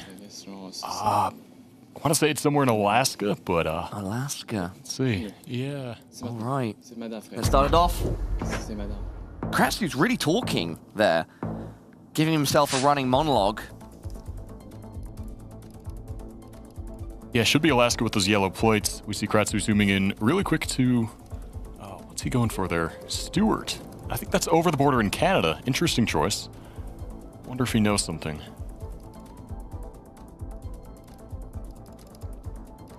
Yeah, Kratzu first to hone in on that location. Yet to make a decision, though. Mada yet to open his map. Still moving down the road. Yeah, this is interesting. Now we see Kratzu up in Alaska. I like that a lot better. Kratzu perhaps knows the exact location here and looking for a 5K, CG. Yeah, looking pretty good there in Haines. Yeah, it definitely feels like this sort of area in the southeast with the kinds of mountains that we've got. So I like this guess. But Mada still haven't seen much from him here. Map is not even zoomed in. Yeah, he doesn't like it. He's only got 5 seconds. What's he gonna do? Sort of a bit of a hedge from Mada. Oh. It was a good one. Keeps him close to Kratzu. But Kratzu with the 3.5x with a solid hit towards Mada, and that score is evening up, CG. Yeah, it's looking very close. Just 4 rounds left, and these multipliers are ramping up here. It is anyone's game. Yes, it is. Round number 7. Keep going. Feel free, by the way, CG, if you want to look around on RPC. Our BTS. Looking like a southern Japan here. We got a lot of these palm trees and then Japanese infrastructure, the low cam coverage, of course. And it looks like Matt has found a pole plate. Zooming into the south of Japan there. Yeah, Kratzu as well. The pole plates in Japan are so helpful for region guessing, so it looks like they have a good idea of what to do with that one. Fits the landscape as well. Okay, yeah, now Mada tracking in the same direction as Kratzu, and he does plonk it and locks it. 10 seconds left. Both pretty close to each other. It looks like Kratzu has the road, I think. Yeah, 79. With a 4x. Very nice. Refinement could pay off. I mean, it's going to be barely anything. 32 points, CG. Small damage once again. They played well with this Japan round. Still such a tight game. And here comes round 8. All right. Looks like we are back in South Africa, I would say. Let's send these players in. See what they can do with this one. It is so close. Send them in to round number 8 with a 4.5x. A very close matchup. Just over 600 points. Separating our 2 players. And we're moving. It's game 1. But who is the mover and shaker here between these 2 newcomers? Harbour View, does that mean something to you, Mada? Once again, I'm doing terribly with this Australia-South Africa callouts here. Mada locking in South Australia really fast, which it should be with the polls that we have. Yeah, Kratzu going there as well. Ooh, but that's quite a body of water separating them. Yeah. I mean, that's quite a bit of a distance now. Could it end here, CG? Oh! Is that a 5K from Mada? With 4.5x, it is enough! 2.9K and Kratzu, get out of there! What a guess there. What's the matter? He's done it. Gets off to a strong start and he gives himself a calm down, I like that. CG, that's some solid guessing at the end, mate. Yeah, that was impressive stuff there. You can see Kratzu not so happy with that performance, but Mada looks calm, cool, and collected here after that strong guess. I don't think he should be down himself. You know, it's his first game, first time under the lights, and it was very competitive up until that point. I like the way that Mada pushed the pace. I really think that made a difference. Definitely, yeah. That was impressive stuff there. As we head into the no moving game now, Mada is up 1-0. Yeah. So Kratzu needs to bounce back. I love me some no move. So let's just get straight into it, CG. Let's do it. Take a look, brother. Whenever you're ready. All right, first round. Let's send them into this one. See what they do. And now we are into no moving. No move. Round number 1. I wonder if Mada will continue to try to be the first to lock in. As I just remarked upon, I do think that helped him out there. Definitely so. They're checking on the polls here, trying to decide. It looks like it should just be the Philippines, which Kratzu goes for very quickly, up by Manila. Mada now having to react. Can he slip the punch? They're going to be in very similar locations here, and it's a round 1. So not too many points to split the 2. Nonetheless, I think Kratzu is going to be happy, you know, considering he just lost game number 1. To get the first round of game 2 is a solid start. Yeah, definitely great guesses there from them. Up north, that's solid stuff. I like to see that for sure. Yeah. I think I should just hand the reins with the screen control to you, CG. I'm down for that, yeah. Yeah, no, let's, so at this point, when we're on this screen, yeah, switch to the next round. and then you press, to everyone at home, you can't see what I'm pointing to, but there's a little button, and then it comes up for the stream, and then, yeah, that's how it works. All right. Because I think you, yeah, getting in there and seeing it moving around a bit, it's good for the broadcast, good for you. Let's see, it looks like an interesting, probably, I'm afraid to make a call here, US or Canada. It's never be afraid. Kind of interesting landscape, yeah. Let's see what these guys do here. On a dirt road like this, not too much to go off. The house, I think, is going to be critical for them, using architecture. And you can still move if you want on our side, CG. Feel free. So let's go take a look at that house. Yeah. So the house that our players see in the distance right now, CG's knocking on the door saying, "Where are we?" Kratzu first to open his map. You know, I have to lean US here with everything I'm seeing. But as for where to go, that's a tough call. Mada thinks he's got an idea, quite north and central. Didn't see exactly where. Oh, Kratzu going over New York? Nope, back to Minnesota. Mada's in the Dakotas here. Not sure about these guesses. Yeah, this is a really interesting one. I kind of like Minnesota a little bit better, but it's tough to say. 5 seconds. Yep, 5 seconds. The difference between the two players is not that much, and they both are off the mark. And so it's my home state. your home state? Yeah, we're just outside Chicago. Yeah. I'm going to do a Trevor here. Shout out Chicago. Shout out Chicago, indeed. What's the name, like Chicago's like name? What's it, city? The Windy City? The Windy City, Yeah, there we go. There you go. And the wind blowing in the direction of Mada right now. Just some gentle breezes doing a bit of damage from Kratzu. All right, let's get these players into round 3 here. Should be maybe get some points on this kind of round. See what they can do. Yep, let's see. Yeah, we're going to be in Ukraine here with everything that we've got. So these players will pick up on that, but it's a matter of region guessing within Ukraine, which sometimes can be difficult, especially in an urban setting like this.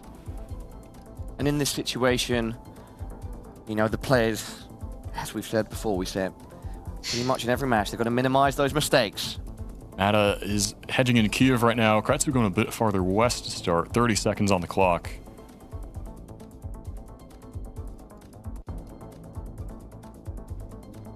Checking that antenna, which sometimes is helpful as well.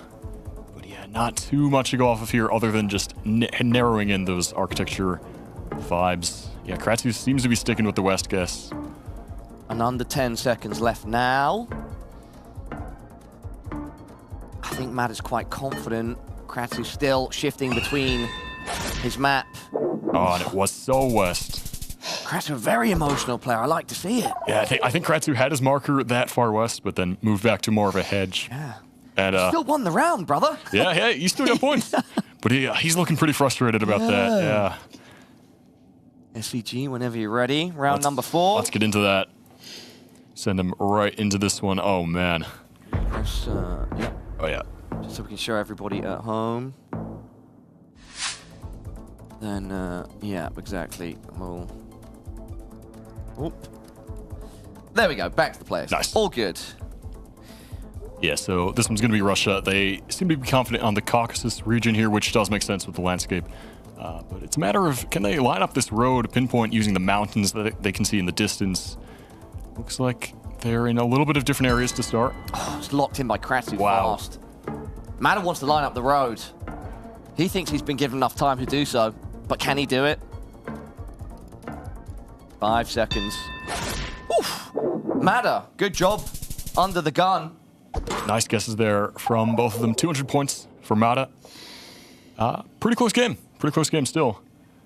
Very close as we approach the halfway point. And round 5 here drops us into the Dominican Republic with this Google car. So this one's going to be kind of interesting. There's really only 2 areas of the country covered. The capital and then a city up north. So the expectation, thus, I guess, not going to be many points seen. Yeah, we'll see. If one of them goes for one, the other, you know, with yeah. 3x multi, could be something. That's fair. That's fair. Yeah, it looks like Mada's up north. And yeah, both of them are going through Santiago. Which, yeah, usually when you get more rural coverage like this, it's hilly. Yeah, you decide to go up there. Mada's locked in. Both of these guys are very physical, visual players, like seeing them in their webcams. Yeah. It's very cool. You can see the investment, the hours put in that they're trying to reproduce now. Great guesses there. Great decision making as well. So no, not too many points again. Good guesses. Very good guesses. Kratzu nonetheless in the lead. Here comes our next round, where once again we are in Africa, this time Nigeria, and on a no moving round. Let's see what happens. Back to Nigeria. Mada shifting in his seat.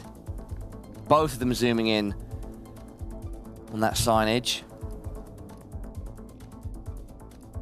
Looking at the, I think, is that a police car?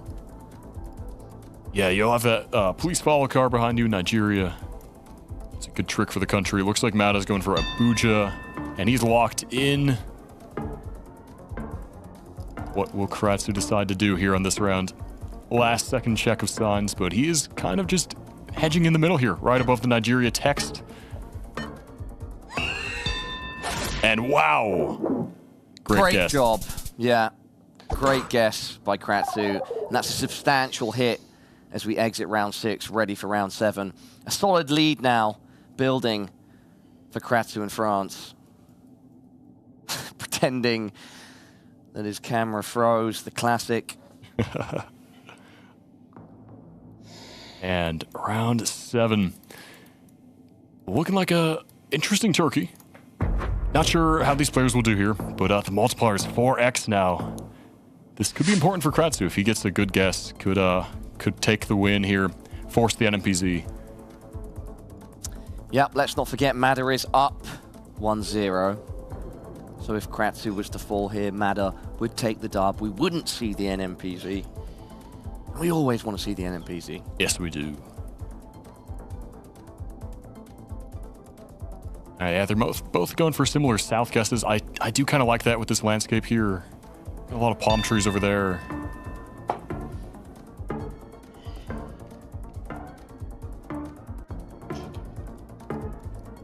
Five seconds. Yeah, they're like right on top of each other here. Yeah. Let's see. 4x multi, not going to do too much. They're actually both off, but both in similar locations. 64 points from Mada, not much, but keeping it going on into round number 8. Round number 8. The multi big now, they're juicy. CG, where are we at? Let's see. Interesting one. It's somewhere in Latin America. Let's see. Maybe I don't know. Let's let these players make a guess. Our players drop in. Kratzu are both of them enjoying that red truck. Se vende ladrillo.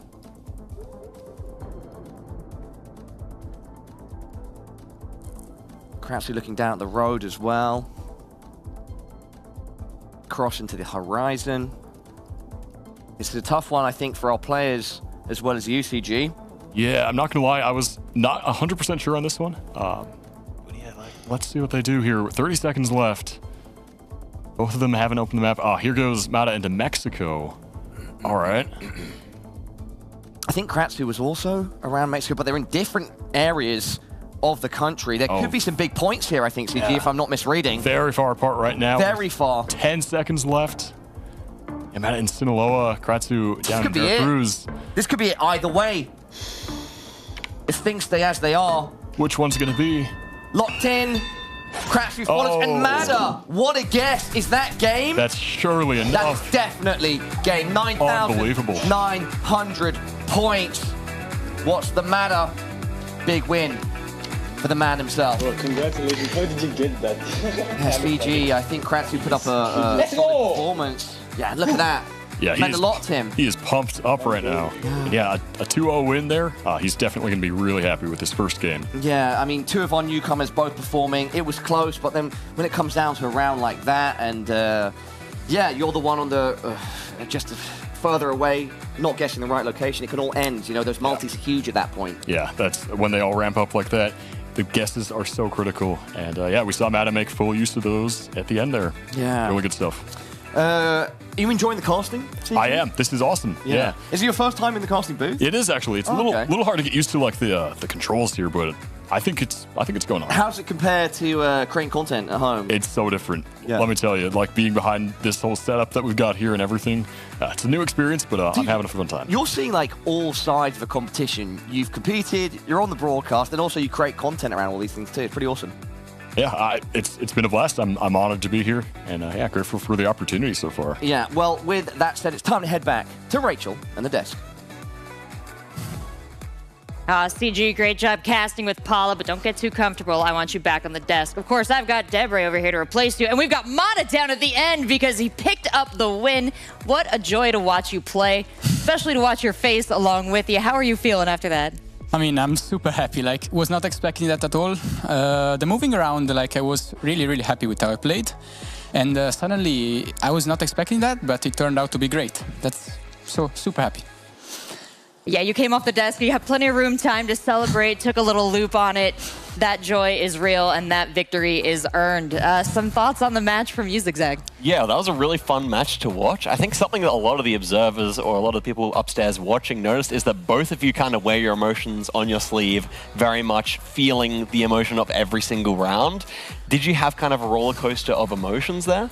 Yeah, especially in the moving around. It was all back and forth, and suddenly I was winning, suddenly he was gaining points, and I was like shocked at the moment when like I guessed wrong because I don't know what I did. But then like when I saw the info on the last round, Australia round, Port Lincoln, I knew that town.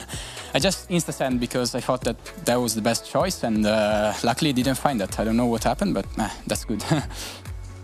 Yeah. Any questions from you, Deborah? Mata, you are the only Italian player at this event, and therefore I must ask you, spaghetti or pizza?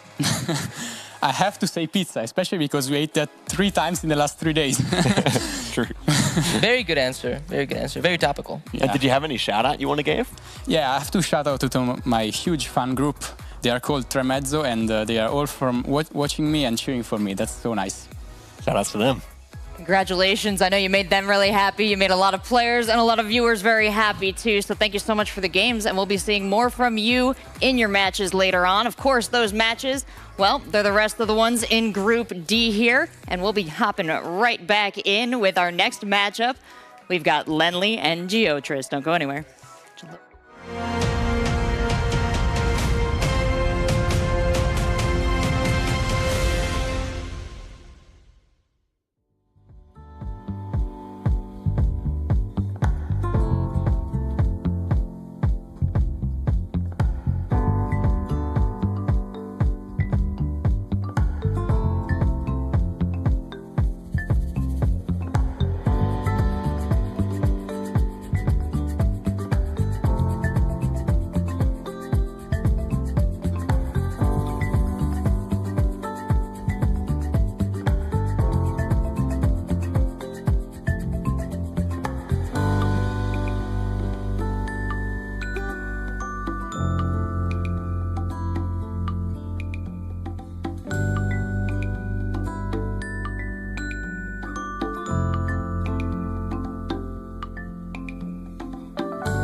We are about halfway through our second day here at the GeoGuessr World Cup EMEA Regional Finals.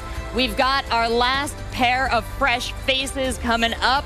The first match for Gelotris, the first match for Lenly. This is going to set the tone for their group as we decide the last players who are qualifying onto the World Cup in the brackets tomorrow in those last chance matches.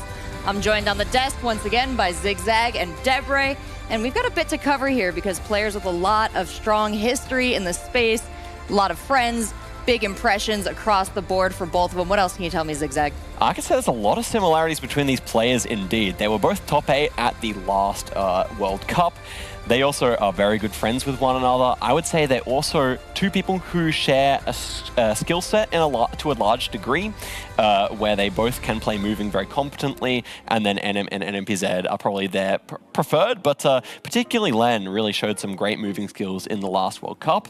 And they went really far and further than people expected in the last World Cup, which I think is really something to look out for. So maybe people are underrating them again here. Yeah, their fellow players have been citing that for both of them as reasons to be a little bit afraid of them. Any other thoughts, Debre? I think it's worth highlighting that arguably this match is going to be the precise opposite of the previous one, whereas the previous one was more of a showdown between two mainly moving players. This is going to be very much a match between two people who would consider themselves mainly no-moving, mainly best at no-moving. Another thing is that, and I'm just going to leak this, hopefully he doesn't get mad at me, he did confide in me that Lenny did confide in me that he was quite bad at Turkey. He felt quite bad about his chances at Turkey, and Gelotris just so happens to be notoriously strong at that country. So, we'll see if it comes up. If it comes up, then that could be some very interesting scenes. So. There are few people who are more dominant in one country than Gelotris at Turkey. Like, few people have such a lead over anyone else, and Turkey is a big country, so we could definitely see a game end there if we see a Turkey round. Yeah, I believe we've seen a little bit already so far in the tournament, so would be a great time for some turkey. Would be a great time to make yourself a little sandwich and settle down on the couch, because I'm going to introduce you to our next two players, and they are going to fight for your entertainment. Let's bring them on out. Originally, I started playing GeoGuessr to get good at geography because I was really bad at it. Got invited because I made it to the top 8 last year on the World Cup. Feeling a bit more confident, but due to the strong competition, I'm still more nervous than I was on the World Cup.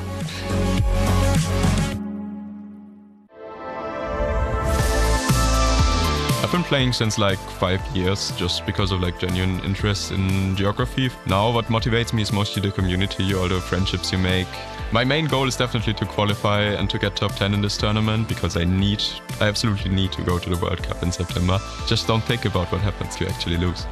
I think I'm just gonna qualify. That's it. That positive mindset, that refusal to go home, do you think that's going to carry Lenly far in this matchup? He's a very competitive person, and he has the skills to back up the talk, I think. So I do think so. I do think so. Yeah, I do. All right. Any final thoughts? I think whatever Lenly said was very compelling. I'm interested to see if he lives up to it.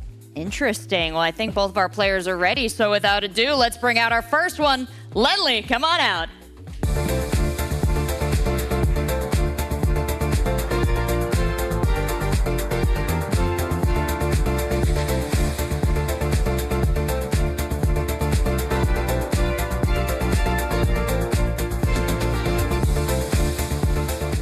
Well, I am joined by Lenly. What a pleasure it is. Len, how does it feel to go up against a true brother in the first game here? I mean, Gelotris is really one of the people that I know for so long in this game, and I supported him at the World Cup. I was super happy he made it this far. I was super happy I made it this far at the World Cup. We were both kind of underdogs, and now, I don't know what to expect, but I'm very much looking forward to it. I'm very excited, and I just want to get into it. Absolutely. And how do you see yourself placed in the rest of the group as we head through to your 3 games today? Many people did consider me the favorite in the predictions. I think the group is pretty balanced, though. I don't actually know how good Gelotris is going to play. He says he didn't practice much, but I think that's just to throw us off, maybe. We will see. We will see. The other 2 players put on a very good show in the first match, so yeah, it's gonna be. I'm gonna have to play my best for sure. Absolutely. Well, thank you, Len. And there's one more thing to be done here, I think.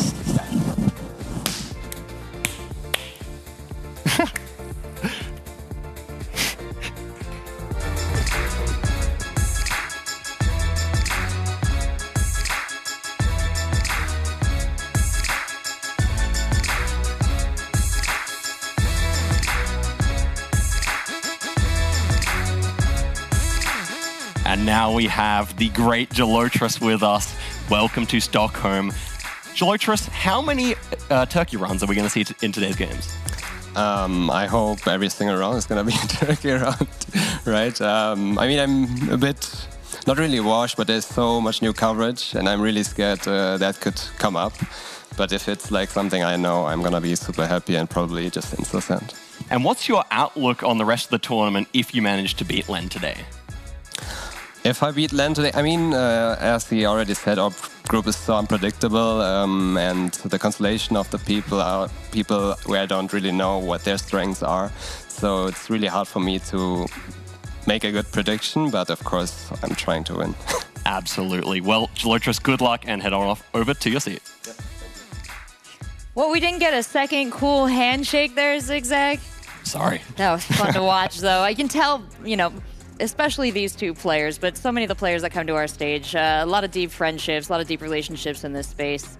And, you know, it's hard to pick winners and losers in this matchup. That's why we leave it up to the players. Lenley here, though, does not sound like losing is an option for him. You know, he's come a little bit extra prepared. Any insight into that preparation, either of you? Yeah, well, he's only got 2 weaknesses, and we've already talked about one. And the other, well, inside the GeoGuessr game, hopefully won't come into play too much. So that leaves him as a strong opponent, I think, doesn't it? And for what it's worth, I don't know if I buy that. Yeah, I think that one also might be capped. So all in all, he's a man with few weaknesses. Wow, we were talking about that tournament meta of perhaps throwing off your opponents. Do you think he's sandbagging in Turkey too? No. Okay. I'm sorry, Len. I'm sorry, Lenley. Hope for high. Not high enough. True. Lenley there, I do love that he came out dressing too. But you know what? I can confirm this player had a good breakfast this morning because I think he ate at a table over from. We said hello over the hard-boiled eggs. Gelotris, well prepared for the tournament in many ways today. Absolutely. I've noticed Gelotris is a person who really enjoys that healthy food. He's also a person who, you know, sneaks under the radar with his skills. He knows a lot of stuff that people don't know he knows. And I expect that we're going to see some guesses that you might not have thought him capable of. That's my prediction for today's game. Any predictions for this matchup, Deborah? I think it could go either way, but, you know, as I said, I am just going to trust Lenley, and I'm going to blame him if it's not 2-0. All right, well, that's a lot of trust there in Lenley. We'll add that to the burden of pressure that he put on himself.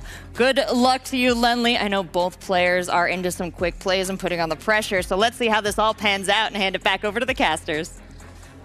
Thank you, Rachel. Yeah, CG, big one up next. 2 fan favorites, Gelotris and Lenley. You got a favorite going into this one? Honestly, I don't. I think these guys are so evenly matched, honestly. They have their strengths in their own rights. Definitely going to be interesting if we get Turkey here in these games. Yeah. But yeah, I think these guys, they're great friends. It's going to be a good one to see. Yeah, I just want to touch upon quickly, love the fact that Debris is now wielding a pen on the desk. So his IQ has gone from 300 to 400. I think pens like do that officially on the stat line. And also the handshake. We've been waiting for it. Oh, yeah. Zigzag and Lenley absolutely killed it. That was impressive to see. You know, a little step up from some of the other handshakes we've seen in the World Cup. So, got to hand it to them there. Yeah, all right. Well, this one is going to be ready to go very soon, ladies and gentlemen. Everyone at home. Our second matchup of Group D. Match 8.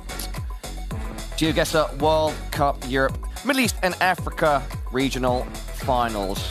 Best of 3 at this stage of the tournament. And of course, we're starting off with Move. Lenley versus Gelotris. Whenever you are ready, CG, you can kick things off. All right. Let's take a look at our first round here. We are going to be in Chile. We got the Chilean poles, the white car, these white road lines. So let's see what they can do in Chile in a moving round. And here we go. All right, Gelotris thinking of starting with an emote. Lenley with a quicksand, look straight at the camera. Pressure's on, 10 seconds. I was not expecting that, but what a strategy here. Let's see what Gelotris will do with 5 seconds left now. 3 seconds, you gotta put a pin down. Oh. Wait. Oh. That's... Oh. Oh, my. Wow. That is not a way you want to start off your tournament run. Definitely not. Geogetr, yeah, we saw the time winding down. Yeah, that instant and then, guess. Yeah, his marker just not placed. Wow. Just not plonked. I can't believe it. And the Lenly send almost puts an end to Geogetr out of the gates. Whew. That is not the beginning I was expecting here, but yeah, Geogetr's not going to be happy with that. Let's get into round number 2. Aye. Let's see if we can get him some points here.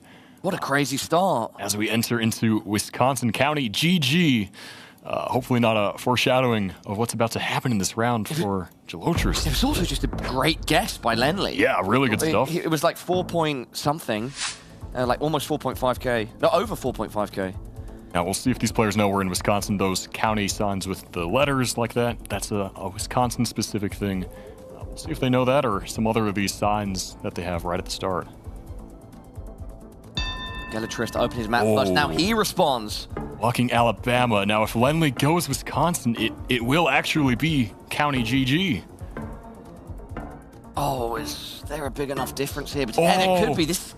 I mean, it could be game if Lenny's right. Oh, he's closer. 1.5x. Is it enough? Yes, it will be. Oh, not quite. It won't. So close. 199. Oh, my gosh. In 2 rounds. This is unbelievable. I can't believe what I'm seeing. Geogetr with less than 200 points right now. Lenly, he's in a good spot. Let's go to round 3. What is this one going to be? Thailand. Could definitely be looking at the end for Geogetr. He's got to get this right. He's in. If I'm not mistaken, Geogetr has iconic video game character Super Meat Boy on his t-shirt, and right now he is the meat going through the grinder. Let's see what they do here. I'm not sure that these guys know how to read Thai script, but maybe they'll move to a better sign. Sometimes you get some good road numbers in Thailand.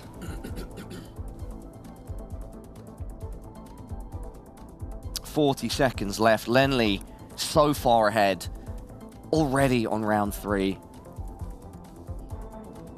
It would not be such big of a lead if Geogetr didn't make that blunder at the start.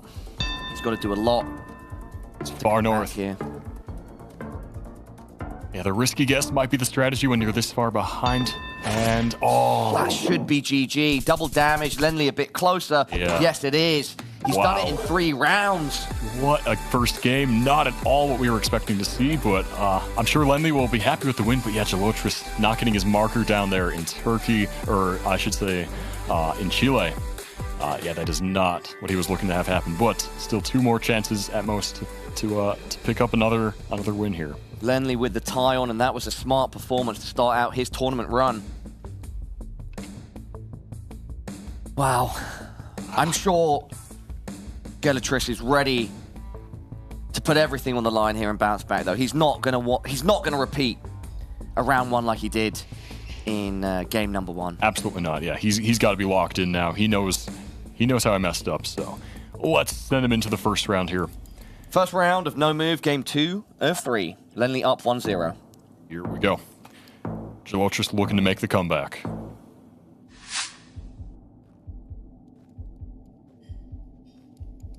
Both players look to the ground first, getting their bearings. And Lenly locks in. He's trying to repeat the same. Oh my, wait. The difference here is pretty large. Yeah, they're pretty far apart, but yeah, I like this Western Russia guess here from them. Could be a strong round 1 for one of our players, CG. Who's going to be closer? Oh, Lenly. Wow. Another great first round from Lenly, over 1,000 points. Really strong. But still, funnily enough, an improvement on the previous round 1 for Geogetr also. All right, and we head into round number 2 here. Oy, oy, oy. This is pretty insane. Here we're going to be in Nigeria. We've got this poop cam, as Rainbolt's been saying, which is slightly more camera-friendly version of the word we have for in the community. But let's see if these players can make something happen here. No moving. Round 2. No move. Nigeria poles here, some classic Nigerian architecture as well. Is Lenly AZ sending again? Oh, lining up the road, possibly. 15 seconds down. Not going to lock it in at this point, Lenly. I say that, but just a few seconds later, he does exactly that. Lenly locked in, Geolytris to respond. They're quite close, though. Quite close. He's gone for a similar area here. 5 seconds left. Will he decide to stay? He does. And Lenly closer once again. And with a 1.5x, that's another decent bit of chip. That's almost 10% of Geolytris' HP. Yeah, not bad at all there. Lenly keeping up the pressure here. Let's go into the double damage, round 3. And another pretty tough round here. Looks like we're probably going to be back in Russia, if I had to guess. So, yeah, we could be looking at some big points with double damage. See if these players know how to region guess well. Big country, big points. One of my favorite GeoGuessr expressions. I wonder if Lenly will also move fast here as he did in the previous Russia round. Kind of looking down into a slight valley there with the town, and yes, very low rolling hills around us here. Yeah, they're all taking in the landscape. Lenly, AZ. He's going vibe guessing it, CG. Okay, Ukraine guess. You know, he might be onto something there. I think he's cooking. He's cooking. Oh. Oh, wow, there's a huge difference here. Massive difference, CG. This could be game. I don't believe it. He's done it once again. Lenly cooking up some heat, and that will be game. Truly impressive performance here from Lenly. I mean, what is that? Some of the shortest games we've had all tournament. The 2-0 victory, and they hug it out there. What is that? Lenly with the fastest game of the tournament so far. Unbelievable. Pushing the pace and doing what looked like just pure vibe guessing, but his guesses were all close. Yeah, he had a great idea, a great sense of where to go. That really quick send in Ukraine, the Chile round to start as well. I mean, I'm so impressed.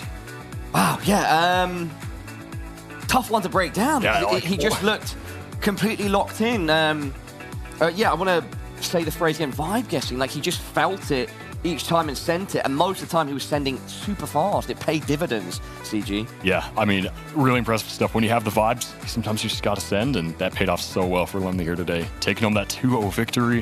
What a match. Yeah, and talking about vibes and sending it, let's get some good vibes and send it to Rachel and the desk. There you go. Vibes received, gentlemen. We're passing them right along to Lenly there, who picked up a clean 2-0 victory over Geolytris. Now, we're a little sad to see that go down. You guys hugged it out there. You made it work. But Lenly, we are so happy that you are fulfilling this promise that you made to yourself and you're one step closer. How do you feel about it? I'm one step closer. Yeah, that's not the fashion in which I wanted it to go. I wanted it to be an exciting game. I mean, I missed the guess last year against Consus. I know how it feels. Yeah, I guess the pressure that I put on is like, I mean, it's kind of a strategy, but of course, like catching him off guard like that, I think obviously he's a phenomenal player. He just wasn't able to show it in this match because he was caught off guard by that, and I'm sure he will bounce back though. I'm very positive of that. Very magnanimously said, but I don't want that to take away from the congratulations and the joy that you feel about moving on. So let's talk about some of the great things you did this game. Which did you feel your guess was the most, you know, from within vibe-wise as opposed to anything you studied for? I did like my last Ukraine guess because it, I mean, I wasn't originally sure which country this was at all. And it's kind of, if you practice in the practice rooms, like everything is a little bit different. Saturation is a little bit different. You need to get used to it here on the monitors. And yeah, so I didn't immediately pick up that could be like this Southwest Ukraine coverage. And when I did notice it, I was like, okay, that's actually kind of a hard one on, I don't know, the circumstances that we play with here. So I was like, hopefully he doesn't notice, and that was the case. I mean, it could have been Russia as well, but yeah. Absolutely. I mean, this was a complete domination, really. Sorry to Geolytris, but it kind of was. And then I wanted to turn attention to the one that you both missed, the American one. How did you feel about that round? How did you feel you were so wrong and Geolytris was even more wrong? I mean, we had a numbered country road, no, like an alphabet basically. So two letters for the county road, which is in Missouri and Minnesota. The signs look different. I did study them, but mixed them up. And basically, I looked around, saw some pines, and thought maybe it's more Missouri. But yeah, ended up not being there. I'm happy that he missed it as well, I guess. But yeah, still I'm not too happy with my guess there. Deborah, any questions? Well, Lemley, you have a very particular slogan, very peculiar slogan on your cap over there, namely chilling and feeling. Could you perhaps explain to the viewers what that means? These are words said by a very wise and very tall man at last year's World Cup, namely Alok, who, yeah, when he was asked what he was doing, he was like, I'm just chilling and feeling. So when I saw this hat in the store, which had just chilling written on it, I was like, I might just turn it into a chilling and feeling hat to make a little World Cup reference. And here we go. I love it. That's a great one. Great hat, great vibe, and a great result for you. Thank you very much. Deborah, any further questions? Are you the GOAT? I don't think so, but now we still have 2 people left who could go 6-0 in this group, me and Mada. Let's see if one of us can clutch it out. All right, let's see. We're going to take a look at the groups right there to see what's to come, and then we're going to send you off to a quick break. When we come back, lots more GeoGuessr.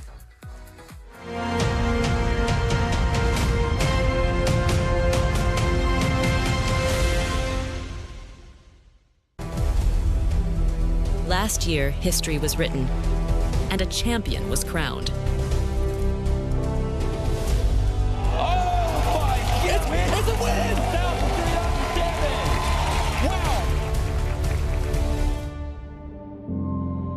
But every story has an end, and every champion must once again rise to the top. In the halls of royalty and where innovation is praised, a new master will ascend the throne. Welcome to the City Hall of Stockholm and the finals of the GeoGuessr World Cup 2024. Secure your tickets now and be part of this historic event. See you in Stockholm.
Mada is a new face on the competitive scene. I haven't heard much about him in the preparation for this tournament, but I have seen his test duels against Finbar and Jake Lyons, and it was pretty impressive. He's also at least as good as me at moving, so that's gonna be an exciting matchup. I feel like I might have the slight edge in no move and NPC, hopefully.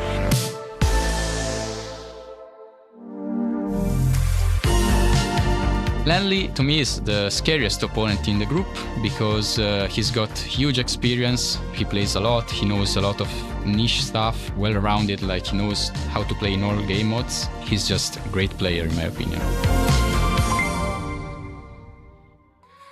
I think what I like best about this matchup is they seem to be two players that know themselves very well. Lenly knows that he absolutely wants to get to the World Cup, and Mada knows he absolutely does not want to play at NPZ. And I'm excited to see how these wills and desires clash in this next matchup. But what else do we know about these guys? I mean, I've been, in Discord quite a bit recently with Lenly. He's been putting in the real grind. That performance right there wasn't a complete surprise to me, the way he was so accurate on a bunch of tough rounds. And obviously catching a bit of a lucky break there with Gelotris not making a guess, so it always helps. But no, I think Len, like, he's guessing super strong. 21-second average time, well below the average from what we see normally around 35 seconds. So yeah, watch out for that. Chicago Geographer, we've got you back on the desk. Welcome. I hope you didn't like casting as much as you like being here, and I'd love to know your insights on these players. Yeah, I mean, watching them up there on the casting booth was really something special. Lenly coming out here with that 100% win ratio now after his match versus Gelotris. Really impressive stuff. And Mada as well, winning 2-0. Yeah, we've seen some great matches here, and these two facing each other now, really exciting stuff. Yeah, we heard a little bit from Lenly. We saw in his information packet that he loves to put the pressure on. Mada likes to think things through a little bit here, almost double the average guess time there. Don't check my math. But what does that say to you in a matchup like this? Do you think Mada can rise to the occasion on speed? I certainly think so. Like, Mada, I saw really solid guessing from him last time. When he had the right info, he was going for the guess. Otherwise, he was taking his time. We have two big personalities here, which I really like as well. We should see some emotion after each guess. And also, the stakes are incredible here, because if one person goes 2-0, that pretty much, I think that secures their spot in the World Cup, which is what both of these players so desperately want. You know, it's such a huge deal to make it there. Oh, it'd be absolutely great, I imagine, to have that burden, that pressure off your shoulders here. But right before we head into this matchup, I want to give you the opportunity. CG, we haven't heard from you. Anything else you want to add? Yeah, I'm just so excited for this match right now. These two players have shown themselves to be really strong, and it's going to be a great show. All right, well, that's the tee up. Let's pitch it on over to the casters. Big hype for this one, Mada versus Lenly Rainbolt. Did you get a chance to see that Lenly matchup against Gelotris? Lenly was on fire. It was good. It was a speed run for sure. Yeah, I think it was like 6 was. rounds, but Gelotris will pop back. You know, I know him, so yeah, we'll be back. But yeah, this is excited. Mada, I also got to watch Mada play, and the guy was very expression. He had lots of expression. So, and I think Lenly and him what's that word? If you have a lot of expressionable. Sorry, say that again. It doesn't matter. No, I am turning you up so I can hear you a bit better. Say that again. If you have a lot of expressions, you're... If you have a lot of expressions? You're expressionable. What, as in, like, if you have a lot of expressions that you use, or... No, like your facial expressions, like you're animated. Animated, yeah. Nice work, Mada and brother. Lenly are both very animated. So Lenly and Mada are both very animated. So I think it's going to be a fun match regardless, and we're going to see a lot of good games here. But that's to be given, you know, with these players and the level of talent we have here. So the level of the talent is high. It's Group D, Group Stage Day 2, Match 9. This is the GeoGuessr World Cup Europe, Middle East and Africa Regional Finals. And up next, we've got Lenly versus Mada. Let's get right into it. Trevor, the man with the plan, the man with the power. Game 1, Lenly versus Mada. Moving. And we're going to start in what looks like Spain. Will the S be silent for either? A little knuckles there for both players. Will the S, I like that. I've used that at least 20 times. It's kind of overused, to be honest. No, but it's great, though. Spain or pain? Or... Yeah, okay. I mean, I thought you were going to say something else, Trevor. Something there, probably. Okay. Do you have the Spanish crossing signs there, it looked like, with the spam? 20 seconds down. Not the full AZ from Lenly this time. Not the full speed run. 30 seconds down, Trevor. Yep, only 30 seconds on the clock, but we see that Mata has a lot of information here. He's locking in. And I think both players kind of, and we have Lindley going Madrid, and Mata looks confident. He's nodding his head, giving himself a little, maybe just listening to some music, but could be a sign for either or. And Lindley did not find the same signs as Mata, so that might be the reason why. And Mata is closer. Mata, great first guess, and gets off to a strong start in round 1. Those 800 points round 1, it's more than just 800. It's also a good mental victory there for Mata. Yeah. He's looking to take his second win, but so is Lindley. And what a base location here. What a Yeah, cool... we've got a lovely image here. I love when locations have more than just, they just have like more than the scenery around them. You know, it's like you have like... You're seeing a story. Yeah, it's like, that's the point of Google Street View. You know, you get to see the world in its rawest form, quite literally. Yeah. Sometimes, and also the rawest quality of camera, which is what we see here in India. Where is it that you're on Street View, Trevor? Because I know you are, apparently, right? Yeah, in Germany. Okay, in Germany. With Lindley? Kodiak. Oh, with Kodiak. Okay. We were Shout out kebab Kodiak. in the kebab shop. Base. Kebab shop. That's based, Or, man. was it? German Yeah, kebab's doner. up there. Doner. Is it the same thing? Well, doner is a type of kebab. American moment, probably. You're good. 20 seconds left in round 2. No player has quite... We have 13 seconds. No players really... They're kind of... We do have... Looks like northern language here. 6 seconds left. Both players still looking for something, and they're both going to make a pretty similar guess here, but someone could be closer. Could be in the middle. Definitely could. And it's just outside New Delhi. That's kind of crazy. Mata. Solid points, especially with 1.5x from round 2. And let's run it back, Turbo. Staying on board.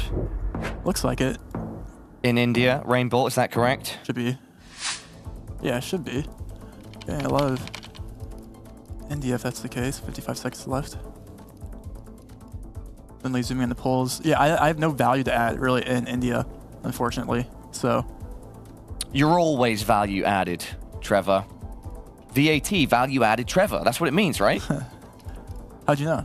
I don't know, man. I could just feel it. It was a vibe guess, and in the last matchup, Lindley was vibe guessing very strongly against Galatrix, but his pace here has changed. He's slowed he down. Found an address. I think he locked it in. I mean, this is lots of information around here that Lindley doesn't know what to guess. He's shrugging to the camera there. And he's going to guess very similar to Mata, though. So we'll see. And Mata, kind of just putting on quite the performance here. It's a great guess. 1,000 even. 1,000 points. And we're only going into round 4, and Lindley's already under 3k HP. Half his damage. This is, you know, but we've also had 2 India, so you can't really put too much weight on Lindley's performance because it's just kind of RNG sometimes. But this will not be India. This should be Sweden. But that Mata guess was not RNG, and that was just skillful reading, which is actually based. I'm actually an average sign reader nowadays. Lindley zooming down the road in warp speed, as is Mata. It's a race to find information first in round 4. They're both on this going south. Lovely Swedish lane. Yep, and they both got to the same sign. Lindley's in different coverage. Oh. But yeah, both of them getting to the same sign at the same time. Mata opens his map first. Lindley shortly follows. Both zoom in outside Stockholm, scanning for these city names. They're actually going to be quite small, probably. So not going to be the easiest thing to those do. are small roads. Usually you want to be looking for the one that's farther away on the map, because that usually maybe means it's bigger. And Mata's taking a guess there, and he looks like he's going to lock it in.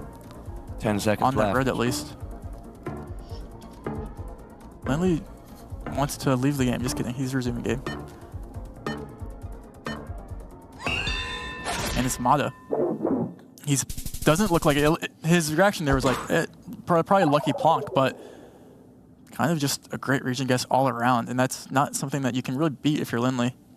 We're going into round 5, Trevor. Mata is unscathed, and Lindley just under 1.6k, and we're just getting into the halfway point. This is a storming start from the Italian. Yeah, and he had a great game 1-2 against Kratsu. So this is... He's showing us, the newcomers, our forces to be reckoned with. Nigeria. Oh. Oh, Lenley, okay, initially frustrated, then happy. What's going on there, Trevor? He thought it was Poop Cam India. Happens to the best of us, and then he looks Kano. He was like, wait, we get 3 Indias? That's crazy. Don't want to speak for him, but that's probably what happened there. And he's putting the pressure on first here, which we have not seen quite yet. And Mada zooms into Kano, and we'll have 0 points. We will. Halfway point. Nothing will change. Gettable, but I mean, 21 still taking the flawless. Yep, Mada still in a flawless position. We're in the US of A here with America. Roll Tide. Don't do the Roll Tide thing again. I'm sorry. Right? But that's the football. No, I'm kidding. Okay, bro. So this will not be Alabama though, because it looks not like it. Looks like it's like more like, I don't want to call a state like Illinois or like Iowa or like something. And Matt is frustrated with his movement here. He wants to go fast. Gotta go fast. The guy there. 30 seconds, He's looking Trevor. For the plate. But unfortunately, the truck has his bed down, so he cannot look at the plate there. But he found cars here. Both players have found the same parked cars, looking for any signs of plates. But that is not useful to either player, it seems. Time really winding down now. Approaching 10 seconds left. Trevor. Lenley first to open his map. He's looking central north, just south of South Nebraska, Dakota. South Dakota, and then we have a Michigan. Pretty big difference here. Colorado. Lenley finally closer. 3.5x damage. 3,000. It's 3K. That was winnable. Out of nowhere. I'm not sure if you go, could be a skill issue, but I'm not sure how you go Colorado on that. But let's keep it going in round 7. This will be a smaller country. Smaller countries equal what, Paula? Small points. Small points. And big countries equal big points. Dang right. And actually, Trevor, we might see where a are 5K we? here. This is downtown Jordan. Okay. Yellow outer lines, black car. All you need to know about Jordan. And these hills, maybe south. That's my my best educated guess here, though. Sad at. Nice sign there. Mada really trying to find the exact road. Lenley might already have it. He's scanning. So context in Jordan, small country, but also small coverage. So there's only a couple of roads. These yellow roads, only a couple of them covered over here. So expectation here, small points. Small points.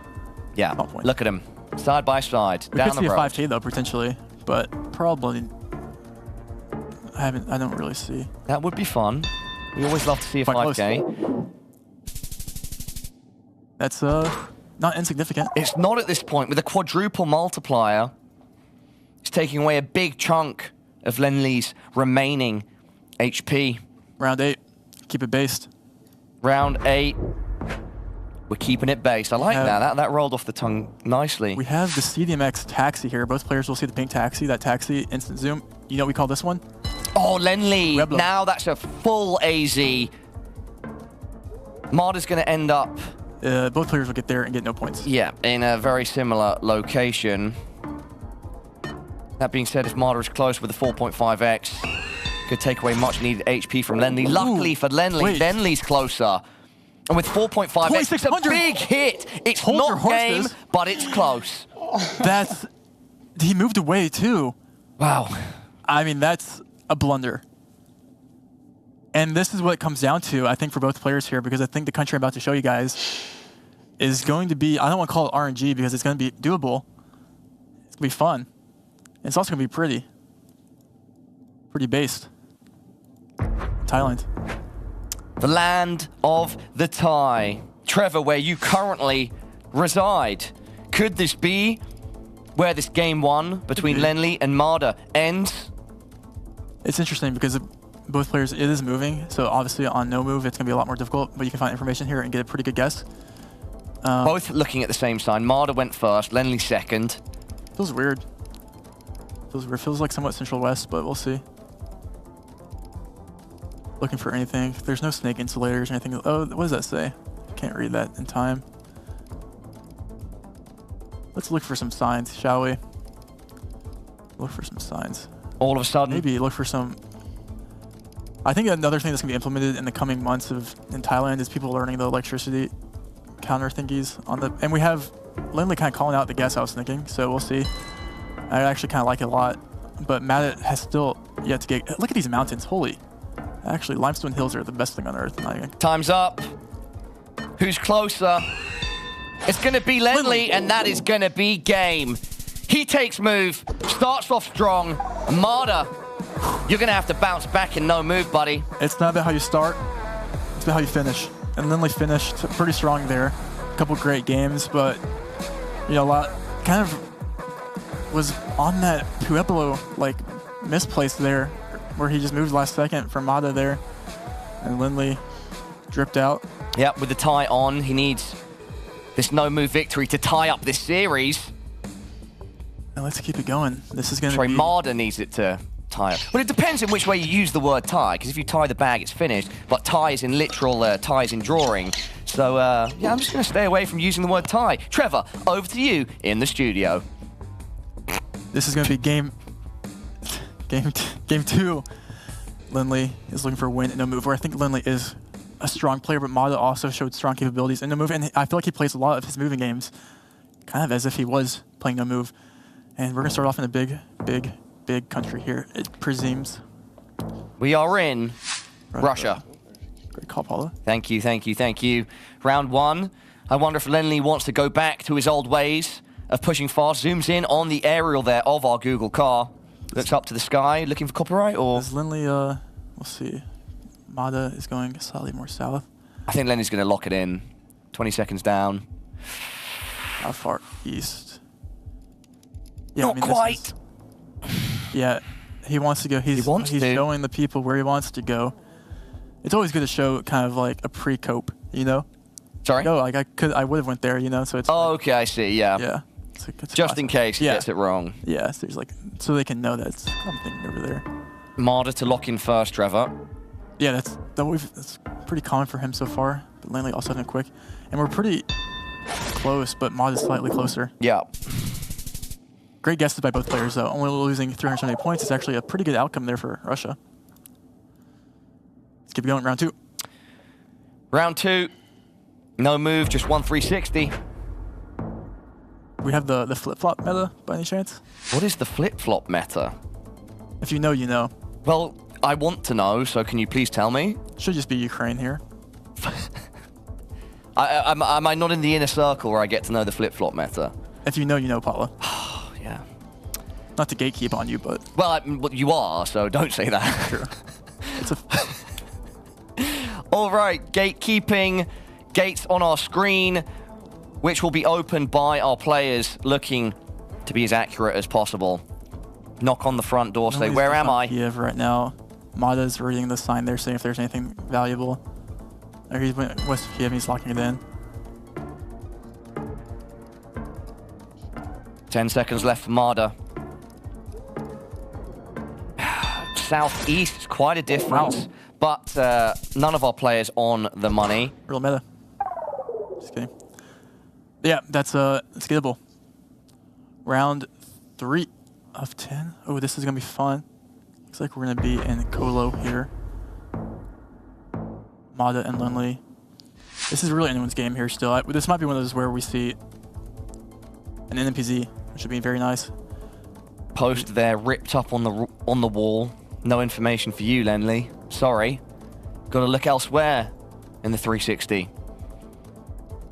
An interesting scene, some coloured houses, bricks, bit of vegetation, but not too much exactly. The elevation, perhaps, in the distance, Trevor. Yeah, you could use the mountains to your advantage here.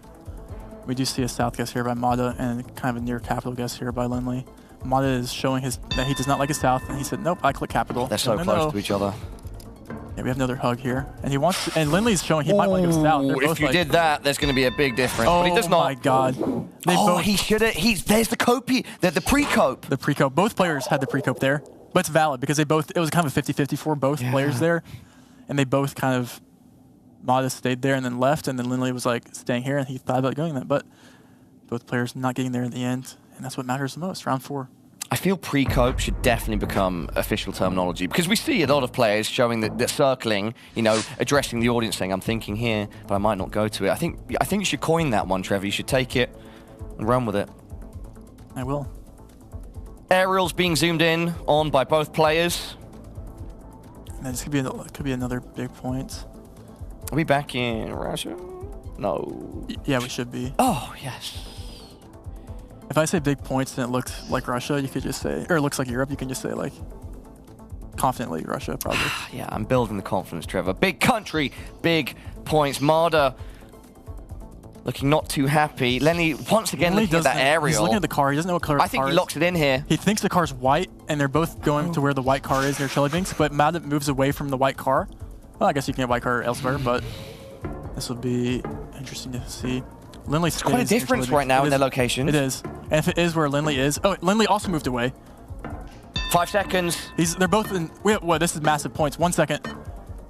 Could it be game? Trevor, no. 2.5x, but it's in the middle of them in a completely different location. That's... Yeah, if you're both players, you're probably happy with that. Yeah. But you're also kind of sad that you could have won on that. Round 5. Spain. Into the halfway point, triple damage. We know what that means. The multis are getting big. We have the yellow reflectors here, which would indicate Spain on the guardrails if you guys see there. We also have, he zooms in close to his monitor, see if he can read the first 2 letters on that road number. He signals he can't, neither can I. And Lindley goes in for region guess in northeast. Yeah, Lindley's going for a pretty deep zoom there. Mada is southwest right now, outside Sevilla, and Lindley moves closer to him on downtown Portugal. Mada locks in first. I feel like Lindley thinks he knows the road, but he's only got 10 seconds now to choose it. Out of the many, out of the endless. He's actually north of Mada right now, to the west of Madrid. 2 seconds. Oh, Lindley, the pre-cope into the shrug. That's a new meta. I mean, yeah, that's you hate to see it. Also, we've had a lot of India today, or at least in the Lindley Mada matchup. I feel like we've had a lot, and it pays off. No move this time. We have an urban area that you probably can read in, so that's always good to look for an address. A lot of signage here. You also have the languages, helps you get the region guess here. Both players will take their time to consume what they can. 20 seconds down. There's so much information on screen, but which player will be able to decipher it better? That is what it comes down to. I mean, yeah, we just see people scanning here for addresses. Lindley to open first, just centrally in India right now, bouncing around 3 sort of different locations. Marty yet to open his map with 15 seconds remaining, Trev. He's going. I think they're in very similar areas, actually. They are. Yeah, I think they are. 3.5x, though. I think there's a reasonable difference here, actually, especially with 3.5x. It is big, but yeah, both make similar guesses like that. It's not too much. Yeah. There's been some opportunities for people. If someone was on the money there, yeah. If there was someone, if someone was on the money there, that's a big round. Yeah, that could be a couple thousand points for sure. All right, speaking of a couple thousand points, region guessing Poland is kind of the. This is Poland, I think. I hope. Should be. Yeah, it should be. Looking at both of our players right now, studying their expressions. It's weird though. It kind of feels like that looks like it could be Poland. Yeah, it should be. Yeah, but region guessing Poland isn't always the easiest thing to do. So, could see some points here. Lenny going towards Poland. Marder quickly following. So close together in similar areas. Sometimes clicking center Poland is kind of the best bet you have. Our 2 players almost in synergy there, Trevor. Yeah, it's a common thing. Yeah, Poland moment for sure. And we keep seeing these 100 back, 100 back. Yeah, there are points that could have been won in multiple rounds here in Game 2.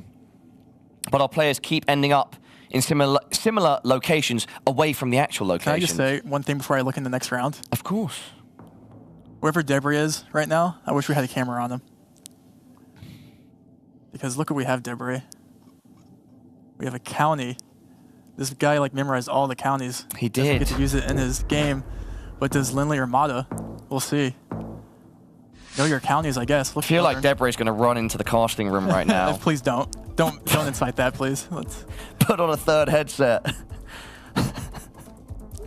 All right, round 8. All of a sudden, we are in the final portion. Ohio. This actually might be Ohio plate. Of game 2. Marder needs to win here to take to NMPZ. If Lenley takes, he does the 2-0. We have Ohio lock in here. Lenley, no open of the map yet. 10 seconds left. He's going Ohio. Okay, yeah, very similar, similar locations. Riz. Was there. Marder a bit close. Sorry, Lenley a bit closer. Nice. But we're in round 9, and neither player has dipped below 5k HP. This is tight, Trevor. This is, I mean, these next 2 rounds quite literally define it. They will define the game. And in no move, it can very much go in either direction. Points so close.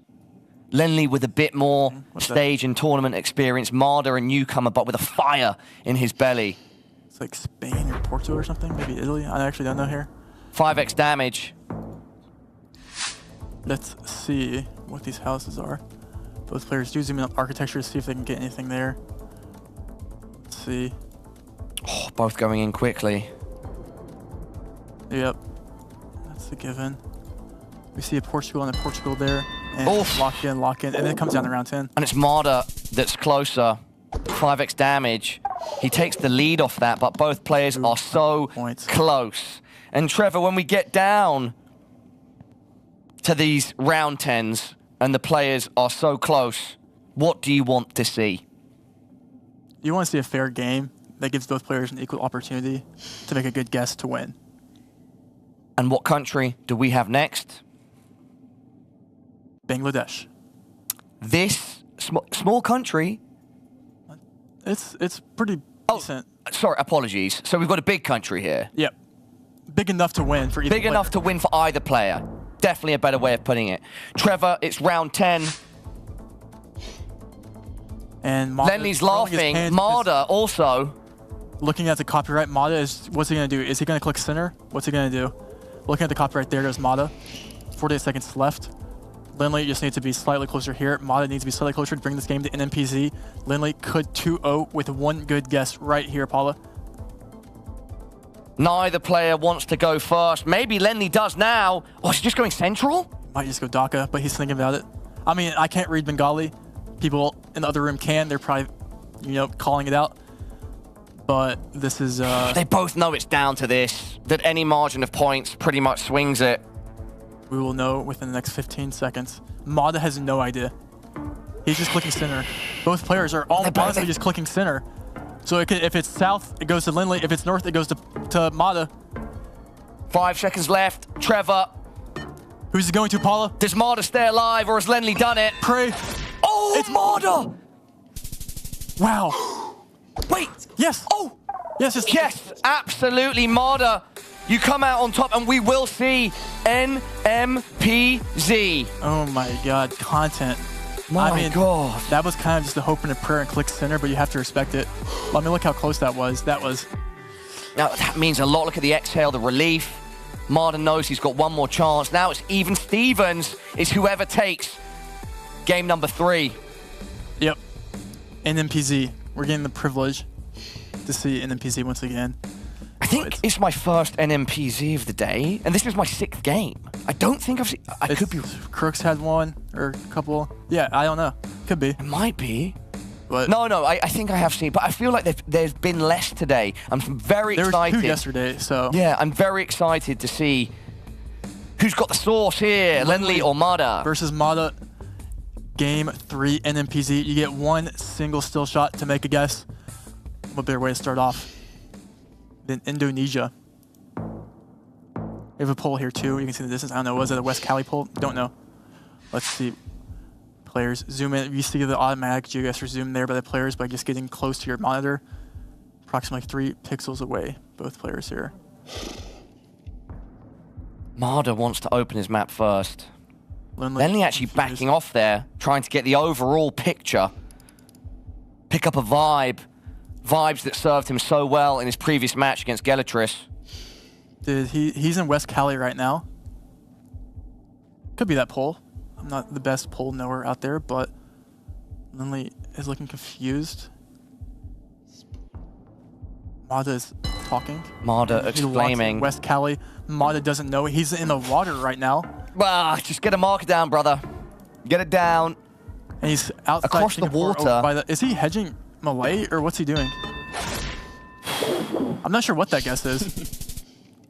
Yeah, Lindley doesn't either, and that's kind of like flabbergasted. I'm not sure what he's doing, but it's a great guess. Was he hedging Malaysia? You would know better than me, Trevor. I guess that's the case. I'm not sure what else he would be doing there, but in the end, 1,200 points. It's not about how you get them. It's if you can get them. Yep, and that is a strong round 1 for Mada. Round 2, Za. South Africa, for those just now tuning in. I don't want to gatekeep countries here. South Africa. Zi8gzag is what we like to say. We have the yellow outer lines driving left. You can tell we're driving left. Mada's map already open, marker down. Lenley as well. Yeah, this should be another minimal point. Let's see. We will see. Lenley shrugging. The vibes have started to escape him. Oh, wait, Lindley's like max north by bots right now. And yeah, there's quite a difference here, no? East London guy. Yeah, there's a big difference here. Yeah, and both players are shrugging to each other again.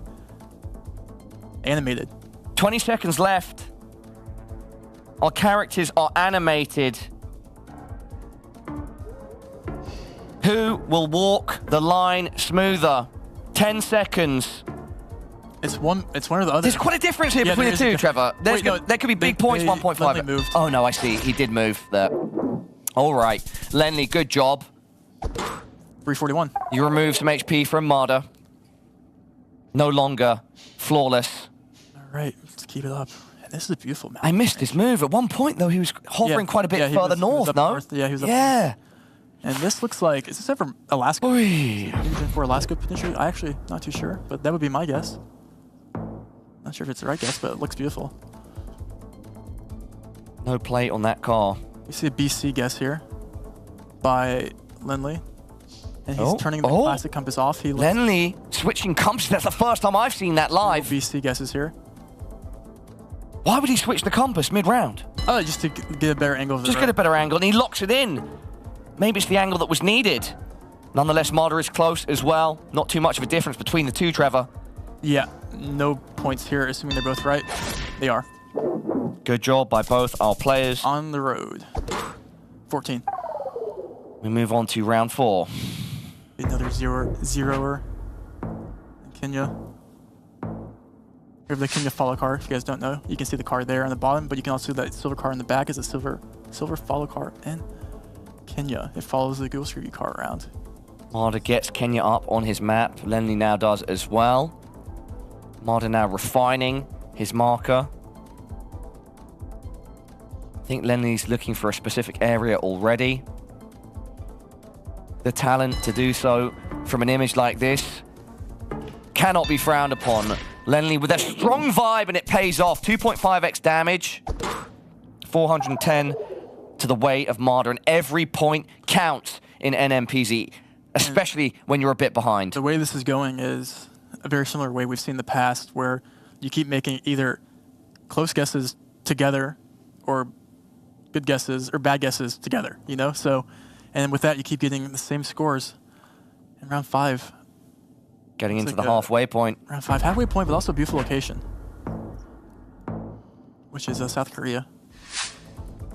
Which is minimal points. Mada chuckling. Does he know? He's just going central. No, he's laughing South because Korea. it's small country. You click center. Yeah, it's you get it over with. Small country, click center. Both of them just want to see round 6. They want to pump that multi. Let's keep the pace up. If they want to go quick, I'll go quick. All right. Rainbolt, fast as lightning. What is this, Equa? Wait, Lindley is shushing the camera. I don't think it's Peru. I would not go Peru here. Wait, Mada's in Peru. But I don't think it's Bolivia either. Wait, is it? Mada locked in. Looks like the north Equa. of Peru. Then you've got 10 seconds to respond. Both players are in Peru right now. He wants to go more north. Oh, there's a big difference there. Go more north. 3.5x. Both players in Peru. Wow. The same, like I said, it's either you make the same guess or you make... It happens. It does happen. And keep the pace high in what looks like Spain. Wait, no, maybe. What do you do? You go island here, or what do you do? What is this? I don't know. You do island. We have, yep, 2 instances here, probably. Island of Palma. Different islands, but regardless, low points. Close, low those points, round with 7. 100-point difference, this could be. Yeah, every point counts. It's pushing to Turkey. No, brother. Oh! Oh! Oh my God! What is that? Marder! You murdered Lenley! Last second! I was convinced that was Spain. What a last-minute switch! That check in PC? That was insanely clutch. How many seconds were left there? I don't think even 1 second was left, Fala. That was literally as close as it could possibly be to 0 time. Yeah. I was like, you know, we get into a cadence when we're casting and expectations, and you think something's gonna, and you know, we're getting ready for the next round. Then all of a sudden, ding dong, what an insane guess too! Like the exact coast. I mean, it did feel coastal, but to get Turkey from the NMPZ is kind of cracked. What? And Gelocious is probably wishing he had that location. But wow, what an insanely good guess! Props to Mada, and he's playing out of his mind right now. It's so crazy that Marder was initially very close to Lenley around Palma or on one of the other islands. And then he's just, in the last moment, he's like, no, YOLO, and he goes off to Turkey and makes it happen. Last second, you have to trust your gut. That was his gut. Wow. I was convinced. Wow. Incredible. Well, Trevor, pleasure as always, my boy. We're going to head back to the desk for now. Toby will be replacing me after that. Rachel and the desk, back to you. Thank you, Paula. Thank you, Rainbolt. Now, Rainbolt. Now, riding the high of your last move there, just talk to me about choosing Turkey in that last second, making that switch. I was convinced of Spain because of the sign, but then last second, like literally last second, I saw like a bit of a white car, like a really, really small part, and I thought white car can never be Spain in Gen 4. And like I thought, why not try it? Like Lenley is good, maybe he knows that, and I should try that. And it worked out. It was crazy. Like I just realized last second. It was unbelievable. Yeah, that moment you diverged, that you both made the same kind of off choice in Ecuador, and I had to say it was a beautiful moment watching you both react on screen. The choice was similar, the reaction was similar, so it's so interesting to see that that one little detail was what helped you pull away here in the end. I know you've got more questions, Zigzag. Yeah, I want to talk about the moving game because as exciting as the NMPZ was, the talk upstairs was about the moving game where people were saying, hey, this is almost like Blinky level moving on some of these rounds where you were using the info so well. How did you feel to play so flawlessly at the start and then lose? I mean, I was happy with my gameplay. Like, I was just chilling there, playing really well, and then suddenly, I don't know what happened. Like, it just luck turned out to be on his part, and what can you do? Like, that happens. I'm not unhappy about how I played, though. Like, I'm just fine. I have to say, during the NPZ game, it looked like you guys were having fun. The vibes were good. I'm curious about the Ohio guess in the no moving game where you guys both got that. Were there like any specific clues you noticed to narrow down the state there? I saw license plates and it had red on top, and I thought, I mean, I don't know a whole lot about USA, but to me, that is an Ohio plate, so why not sending that? Nice. I love to hear that. Yeah, so much instant reaction to detail, so much, you know, quickness to capitalize on it. Do you feel like this is you playing your main strategy, moving this quickly? Yeah, I like to just guess what I think. Like, I get something in my brain, and that's what I want to do, because maybe like all this practice, it seems like it worked out. Absolutely, it is paying off, Amada, and we will see more from you later on in your next match. But for now, we are going to take a quick look at the groups, and then we're going to send you on to a break so you are ready for our next matchup, which is going to be Gelotris versus Mada once again.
Welcome back, everyone. We're doing another quick quiz time here, and Kodiak, you are the one chosen to join me. Is it like, are you drawing short straws upstairs or something? How do you get chosen? Quizzes, so I'm excited. All right, well, let's hit you with the first question because we got chat who has to guess along, and typically my GeoGuessers, you're very smart people. You're guessing it pretty quickly, so in which country can you find the historical region of Transylvania? Oh, I know this one. We did a Hearthstone tournament until there. the timer's over, right?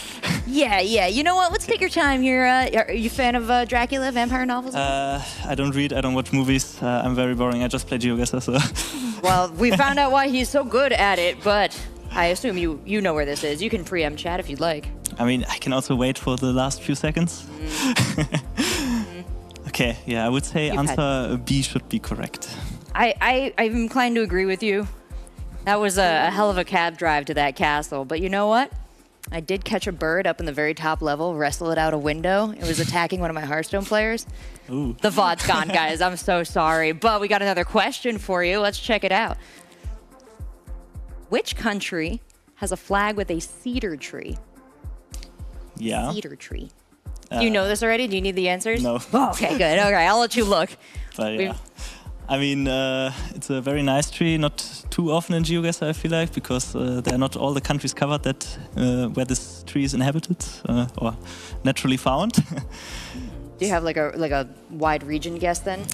Yeah, I would say it's like the Levante, so like the Eastern Mediterranean coastline. I think it's very common there, so I would say Lebanon. Wow, you would be correct, but chat, overwhelmingly correct as well. So impressive how smart you all are. Endlessly impressive how smart you and the rest of our players are. But Kodiak, anything you want to say to everybody watching? I hope you enjoyed the games. I surely do.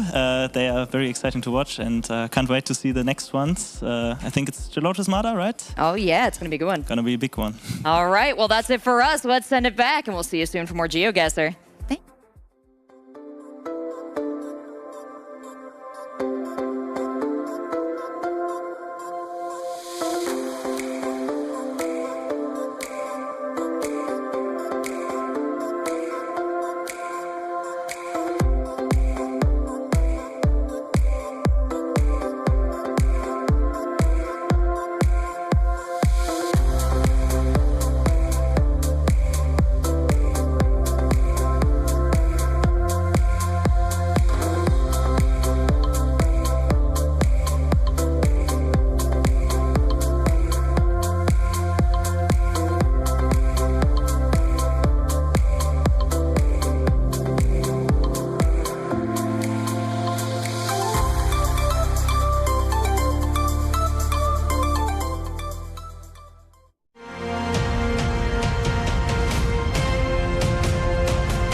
The game against Marder is the one I can't predict at all because I don't know anything about Marder, so I don't know what his strengths and his weaknesses are, so I will try to focus on myself and on my strengths and just give my best without thinking about his strengths.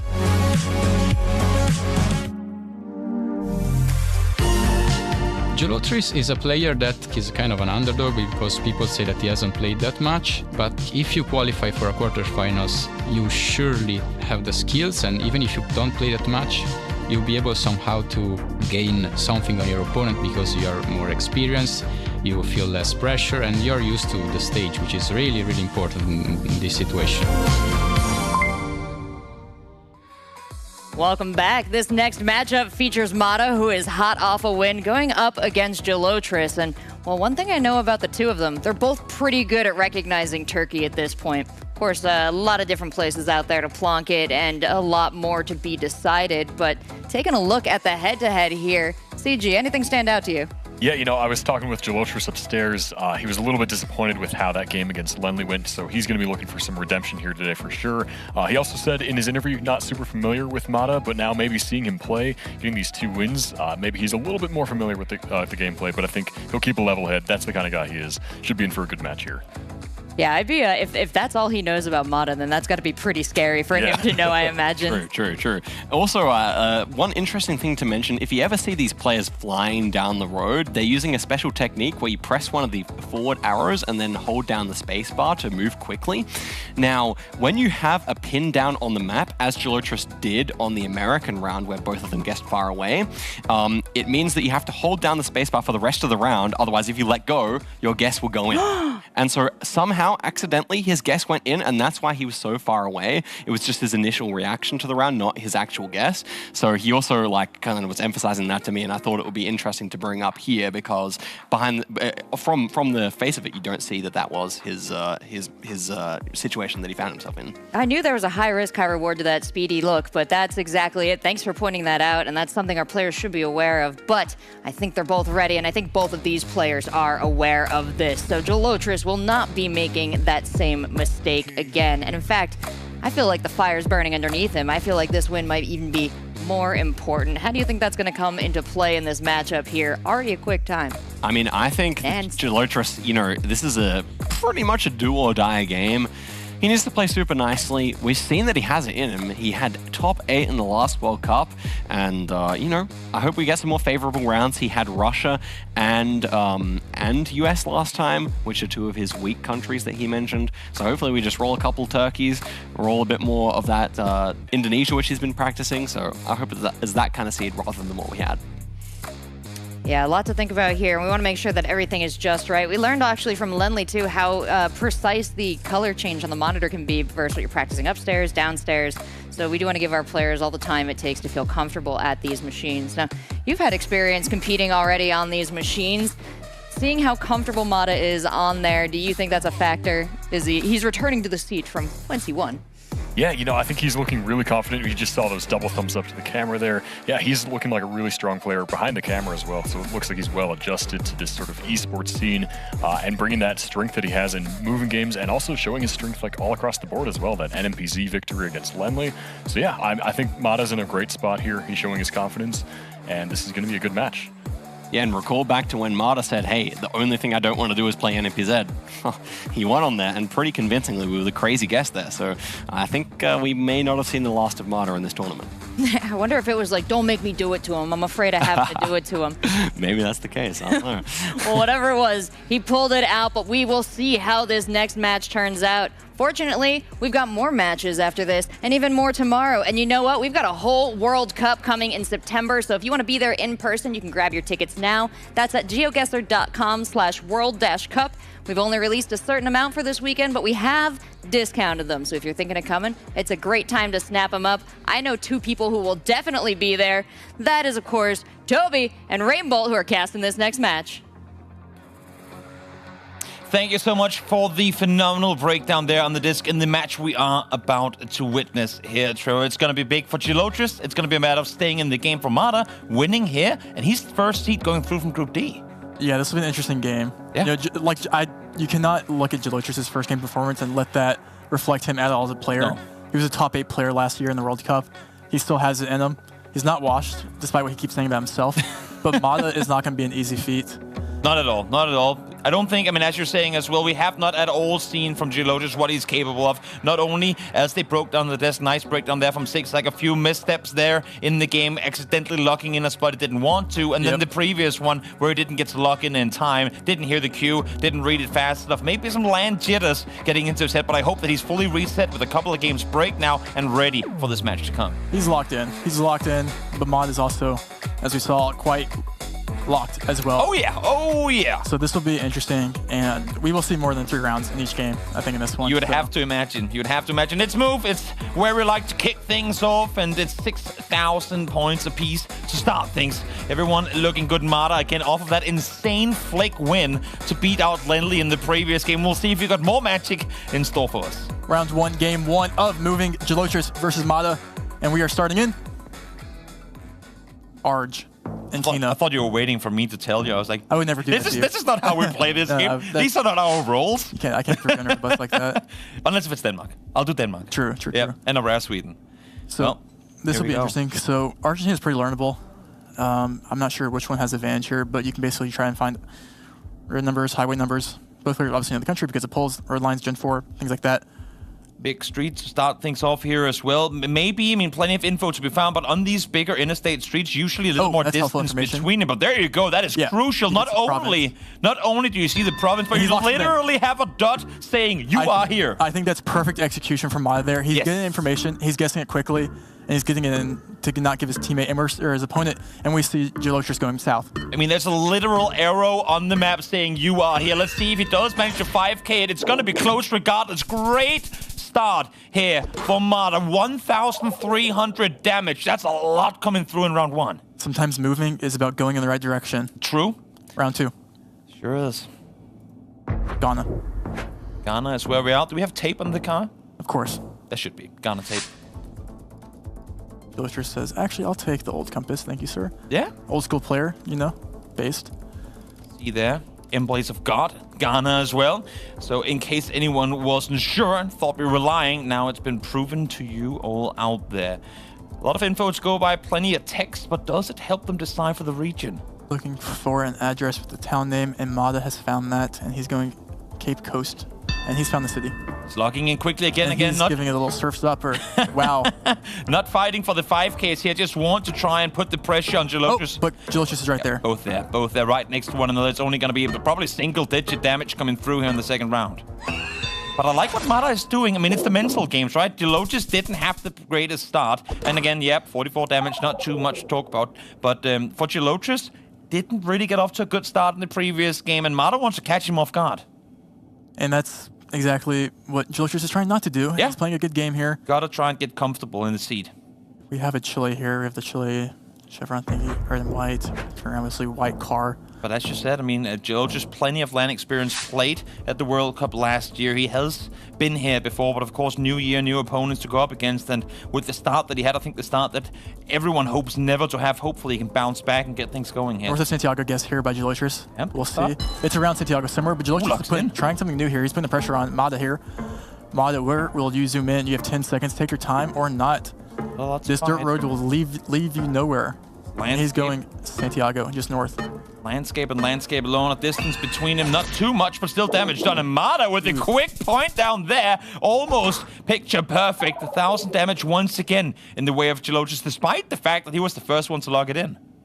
Yeah, and if you're GeoGuessr, you're thinking, what is going on over here? What did this guy eat for breakfast? He's fast today. Yeah, I didn't see him have breakfast. Maybe he went. I didn't see either. Maybe he went and got some Wheaties. Something simple. Low carbs, you know? Low carbs can't be stacked up on carbs for a game like this. Facts. Let's see. Into the city we go. Should be plenty of info to find. Vendors on the street corners. Maybe some official vehicles down the street. Taxis, you name it. Plenty of info to be found. But who gets it first? Who gets the better of it? Both players, no country. Now, Mada is, you know what he's really good at? He's just really good at finding information. Yeah. Thing is, there's information to be found pretty much everywhere, but it's about what is the good. Like, it's about kind of weeding out all the bad info, all the useless info, right? Because you can very quickly get stuck just staring at, like, shops for days on end. And if you know there's no info to come by here, then that's a lot of time wasted when you only have a minute to go by. So for all of you guys out there trying to learn how to play the game, figure out what is the important signs to look at. Yeah, quite exactly. It comes with experience, though. Nothing you can just, like... Both players looking at cars to see if they can find an address. Mada has not opened his map yet. He has 8 seconds to get in. And he's going south. Okay. Is GeoGuessr just going to stay in Monterey? Someone's close here. Quite a bit of distance. Someone's not. This is distance. And it goes to Mada. Goes Mada's way again. Damage already done to GeoGuessr. Is it going to be enough to kick him off here? No! Will survive with just over 500 health. Round 4. GeoGuessr's in trouble already. He needs to turn this around, and he needs to do it now. And I've talked to GeoGuessr prior to this as a good friend of his, and... You know, when he looked at this moving map and saw the way this new moving map is, he was kind of discouraged about how urban it was. Urban versus rural is a real kind of player difference of what your strengths and weaknesses are. And so when you get these urban locations with lots of information, it's harder. And this is another urban round. What looks like Yukon. We'll see if that's right in Canada. Mada is going to go for the quick play here again if he finds info he likes early on. He is far enough ahead that he can kind of dare to just plonk it in quickly. He doesn't have to be on point, even if it takes a bit of damage. The chance for him to wipe out GeoGuessr simply with the time spent could be worth the effort. No front plates. This is a great place. I feel like I would love to Like a play cowboy here. town. It looks like little parlors, you know, like. Where are the people riding horses with their yeehaw hats on? Get these mountains in the distance, and we do see a Yukon zoom in here by Gelotris. I can see Rachel and Chicago just come strolling down the street here, going howdy ho. Yeah, you know. Yeah, exactly. Like the American way. We see 2 Yukons here. Which one is where in Yukon? Looking for an address. Mammoths. This is a great little touristy town, probably. It is like, it could be like a movie set is or something. Mada has left Cowboy Town though. He's out in the wilds, in the open, looking for info, but nowhere to be had. He does see a lake. Road. There is a lake there, or a bit of a river at least. Something to go by. Let's see who's gonna get it. He only needs 500 on Gelotris, but it's Gelotris on point. Almost perfect. That's at least big. finally some damage done. 500 points in a dream. And we move into round 6. How was that a 4999 when he was 189 meters away? Quick maths, I don't know. Huh. They got him out of a... Get baited out of a 5K. Not quite Turkey. Flag is similar, one would say. Tunisia. There we go. Flag game. On point. One of the few things I had time to study coming into this. There you go. We have the light follow car behind us, which gives hints on the region. Usually you find it in the north. You find a darker follow car, that green car behind you, it's a darker color green in the south, I believe. And you can also use things like reading, if that's your forte, or looking at the actual landscape around you. If you enjoy the game of GeoGuessr, you can play it that way as well. We have an airport. Does that mean you're just in the capital, probably? Tunis. I love when you have a game like this that is so simple at hand. There's so many ways to go about it. That should break down as we see here as well. Now finally, Gelotris kind of turning the tide in terms of time to pick. He locks in quickly. Mada still not seeming to like what he has found so far. Not even looking at the map yet. Now finally scrolling in Tunis as well is where he's going. That'll not do it there. Survives once more. 4 damage. We'll take those. It's all right. He'll sit at a clean 540 for all the OCD people that wanted to see an even number. And there he is. Wipe the sweat off. Lock in. Gelotris is locked. Round 7 of 10 brings us to Colombia. The Colombian paint there. The orange, black, orange, black. Pretty. Both players will probably turn around or see the yellow plate as well. This will be a free colo. It's also moving. I keep forgetting. Well, I mean, it's free Colombia, sure, but considering the health that Gelotris is currently sat at, and we're at 4 times multiplier, I mean, be on the wrong side of a small city, and that's game over, right? So if you're Gelotris, you can't just plonk Colombia here. You need to be very, very wise about exactly where you put down your marker. Yeah, this could be it. Sure could. The thing is, Gelotris can lose here, but he cannot win. That's the way to look at it. True. Unless if Mada makes a massive mistake, which we haven't really seen him do much so far. And once again, he's found vital information with tons of information on it. Yeah. I mean, it's just this guy consistently, it finds him almost. 22 seconds. I like the fact that he kind of got out of the city. He quickly realized this is a small place. Let me get out of the city, out on the edge of it, find one of those bigger signs. He has it right there. 10 seconds left to play. Neither of these two having locked in their positions just yet. Both going towards Colombia, but there's some distance in between them. This could be game. And it will be game. Is he 5King? Yes, he is! 44 meters off the mark. Mada once again strikes strong. This guy is actually cracked. I'm not gonna lie. What a performance. Calm down. You haven't even seen the best of me. I'm not gonna calm down. He's saving it for the grand finals. Should he make it there, fair enough. But for Gelotris, this is now do or die. We're headed into no move with a 1-0 in favor of Mada. If Gelotris falls here, that should effectively be him out of it. Yeah, I mean, the way he's playing, you don't... I mean, I don't know, bro. Like, this is actually really, really high-level gameplay that I don't think anyone was expecting from him. But I guess those that didn't know, maybe the friends close to him knew. Yeah, obviously he's new to kind of the lantern is here, so no one. But yeah, this is an impressive performance. It could actually be interesting if Lenly beats Kratzo in the next game, because then Gelotris and Kratzo are going to be playing the final game for the final spot. Whoa. Actual script writers over time. That would be insane. But of course, that's down the line. We're a little bit away from there. Let's head on in to this second round into no move and Gelotris, everything on the line. Still in it. And like I mentioned before, he mentioned that the urban rounds and the moving were not his forte. And so we want some forests, man. What better way to give him forests than to? Well, let's head out into the open and breathe in some fresh air with Gelotris and Mada, see what they can do with this one. It's like mechs, presumably. The blue card, where you go like Chiapas or something. Let's see. No move, so you do get 1 360 panorama. He's laughing. I'm He's not sure chilling. what is he laughing at? Having a good time.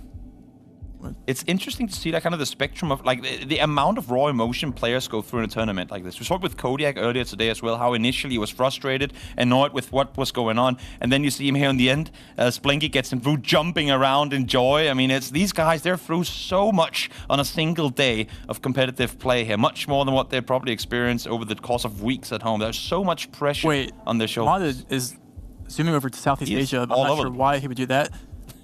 Did a 360 spin on the globe, you know, just he just is appreciated. It's like when you're a kid and you spin the globe around, you just put your finger somewhere, see what happens. You and know, he's got CDMX, downtown CDMX here. That's okay. It is not in the city there, but I do like the Chiapas call out here by Geolotrus. A safety bet, I suppose you could say, by him. Doesn't want to risk too much in and around the city, as you've said before as well. If you don't know, go to the city. But that's a good start for Geolotrus. Huge start. 1600, and that's what he needs if he wants to win this. Obviously, he needs points. Oh yes, definitely does. Big beginning here for Geolotrus to turn this one around. And you know, Mada, I mean, he can play like that too. He's in the position to play like definitely, that. Definitely. If you're Geolotrus, you're coming from behind. You have to take a couple of risks.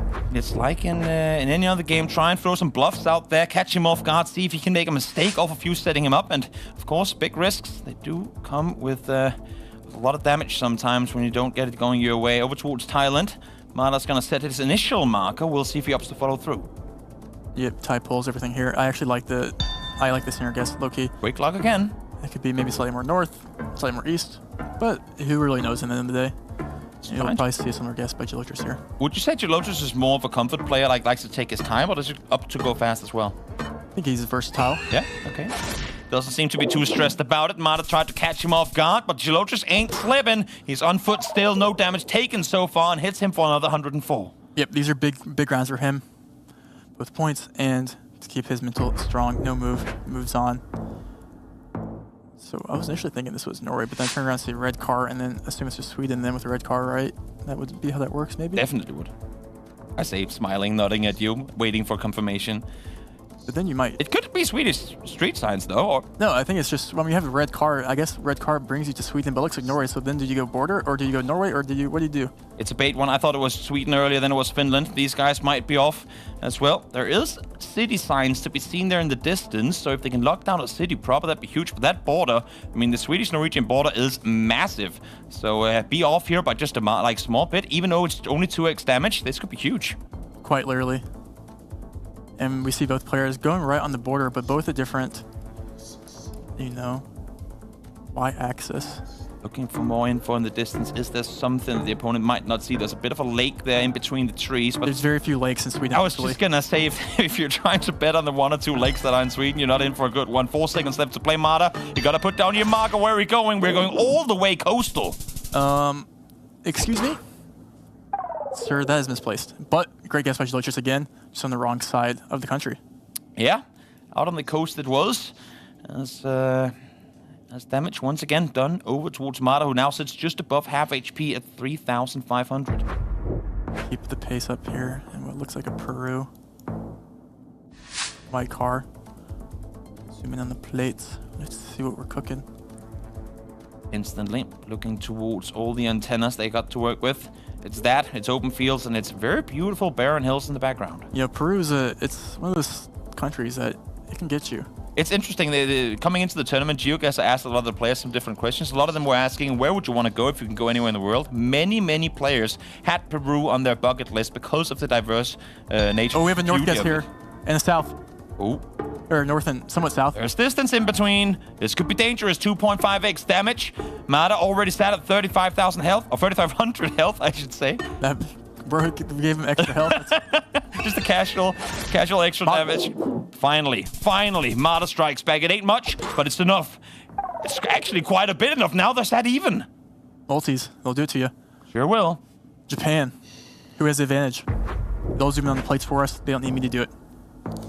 3x damage here.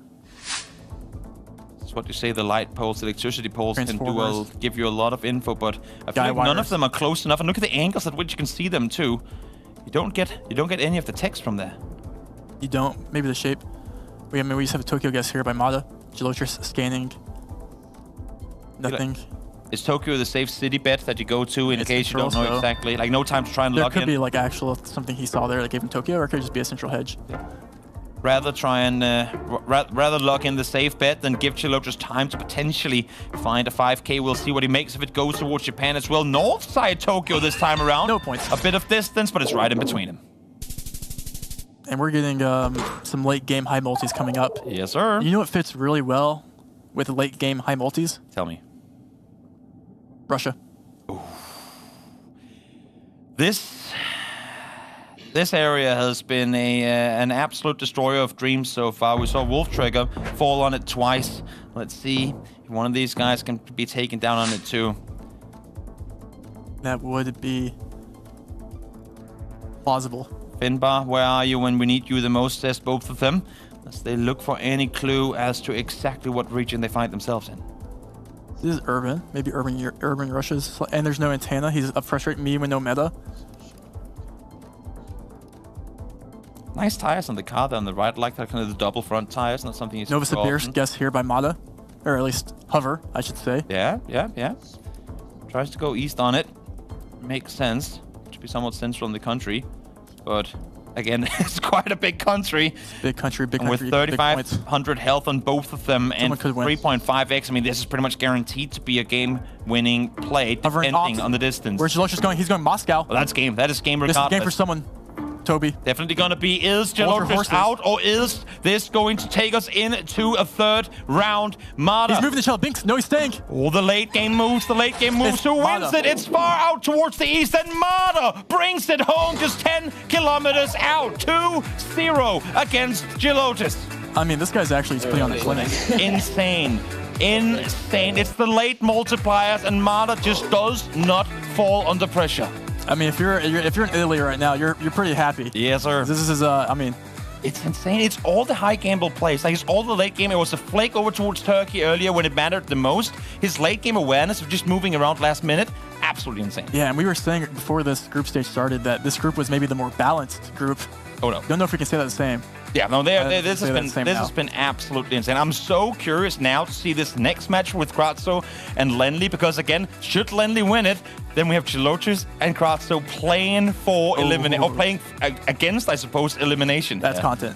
That's huge. And to finish, to have it for the final match of the entire group stage. I would not want to be in either of those people's shoes. That would be absolutely insane. We wouldn't either. Unfortunately, we aren't, but we do have an interview waiting for us back at the desk.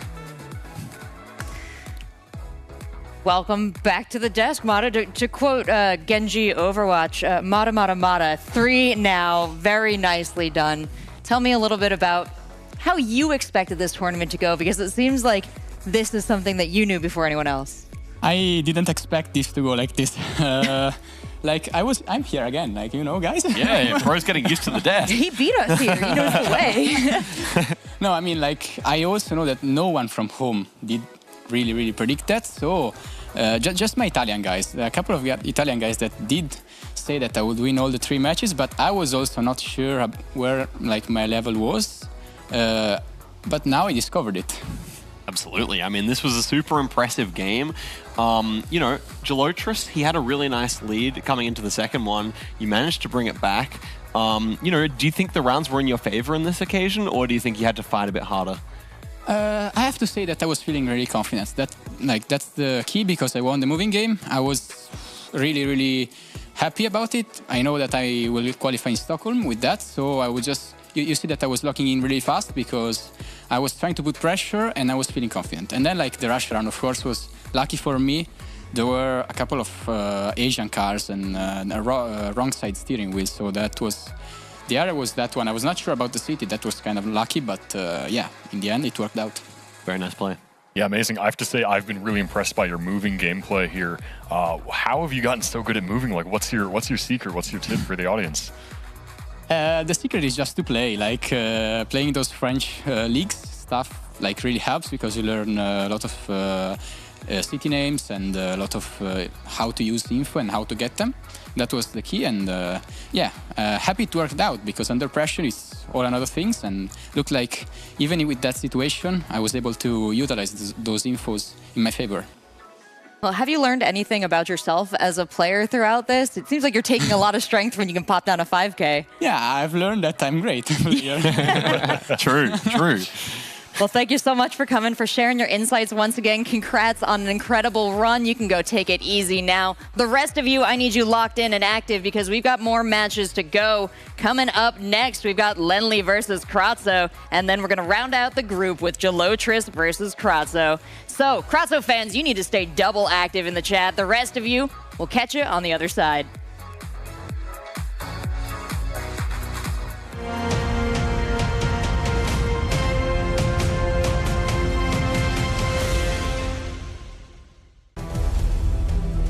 Last year, history was written, and a champion was crowned.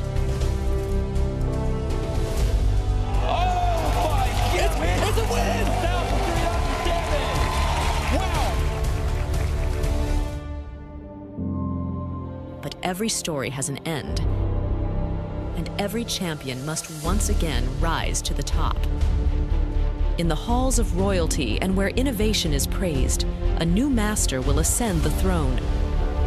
Welcome to the City Hall of Stockholm and the finals of the GeoGuessr World Cup 2024. Secure your tickets now and be part of this historic event. See you in Stockholm.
Lenny is a very cool person, very good player.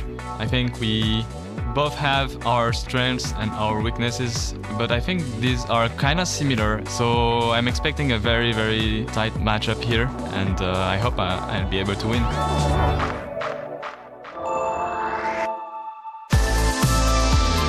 Kratzo, I know already. I know that he's one of the best moving players in this whole competition. So I'm very scared of him on the moving round and kind of have to hope that I can keep up with him or that I can come and win the no move and NMPZ. A comeback time would be possible, but he's also improved a lot on these modes. So Kratzo, I'm definitely pretty scared of. Kratzo sitting down for the doubleheader. His first opponent gonna be Lenly here. Now, Lenly is one with his eyes set on the World Cup. He already decided he's going, so unless he hurried up and bought a ticket in chat, he's really got to win these matches here and make it a sure thing. How is he going to do that, Chicago Geographer? Yeah, Lenley here, he has got to win this match. He is absolutely critical to this situation in the group right now. If he ends up losing 2-0 against Kratzu, he gives Gelotris a chance to maybe sneak into third place in his match against Kratzu. So yeah, Lenley absolutely needs to pull off the win here to secure his position in a pretty solid spot in the group. I think he has the skills, he has the quick guesses, he has the vibes, he has the confidence as well. So I think we're going to see that here against Kratzu today. Again, in the moving game, that's going to be really important as well. He's tasted victory a little bit. Zigzag, anything you think that's going to give him the edge? Well, I think he is the more experienced player in terms of all three modes, and generally speaking, I think he's just really looked good in that first game, and then in the second, I mean, really not too bad. Was able to make things extremely tight, and to be fair, that one Turkey round that he lost on was an extremely difficult one. So I don't really think there was too much separating him and Marta all in all. And you know, we saw Marta take 3 wins. Why not Len 2? Yeah, Mata is definitely a player you want to ally yourself with. You want to see yourself be just like after his run today. Now, what other similarities can you see here, CG, that might give Kratzu the edge? Yeah, I think Kratzu, as we've seen, he's a pretty strong moving player. As Oscar said, the game was not that one-sided at all. So I think he has the skills, he has what it takes here. And again, this is a really critical, exciting match. All right, well then let's not stand in the way of it. Let's head right on into it, giving it back to the casters to get it started. Thank you so much. Lenley versus Kratzu about to pop up here. I'm Toby, joined by Rainbolt. And Rainbolt, they said on the desk, we heard from some of the guys out back to Kratzu, phenomenal moving player. He is. He did take a game 1 moving loss to Mata, but maybe that's not saying much with the way he's been playing. But it's his redemption arc. Yeah. Can he pull it up? It really is. Back here, and Lenley is fly like an eagle. He's flying to the skies, man. He's flying like the to Napoleon the skies. Dynamite. Have you seen Napoleon Dynamite? It's like the True. It's just gonna go flying all the way to the top. Well, you gotta get those wings first if you want to make it there, and you get those by beating a guy like Kratzu. For Lenley, if he wins here, he's looking golden. For Kratzu, if he falls, he is into an elimination round against Gelotris after this. Not gonna lie, I'm standing up for this game. Yes, you should be. Yes, you should be. There's a lot on the line for these guys. It's move. You know the rules by now. It's simple. It's straightforward. Figure out where you are on the map and lock it in as fast as you possibly can. 6,000 health apiece as we get into round number 1. Correct me if I'm wrong, but second place in this group plays Blinky, right? Yes. So and if you win, you play Kodiak. So Mata probably plays Kodiak. We'll see. Yeah, I think that's the case. Yeah, I think Mata's going to play Kodiak, and second is going to, all right, go up against Blinky. Not exactly the guy I want to play in equality. Throw for third. No, I'm just kidding. All right, let's get started. Game 1 of the moving game. Lenley versus Kratzu.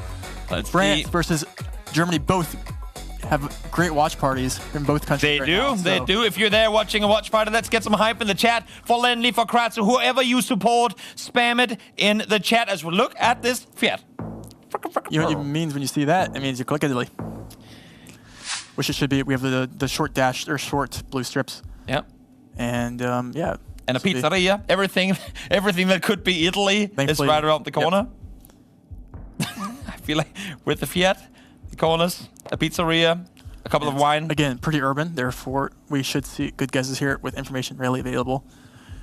And this will be a fun one. This will be a great matchup between these two players here. Hopefully it will.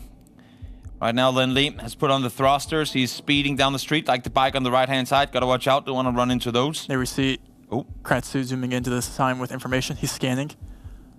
Is he trying to set up a 5K? It looks like he is. He's been very particular. You can see very slow with the hovering. Wants to really get the exact area down. Now, looking towards the south. All the way down to Rome for Lenley, though. Now he's coming back up. Or is he? He's staying in Rome. I don't think he saw the same sign that Kratzu just saw. This is massive distance.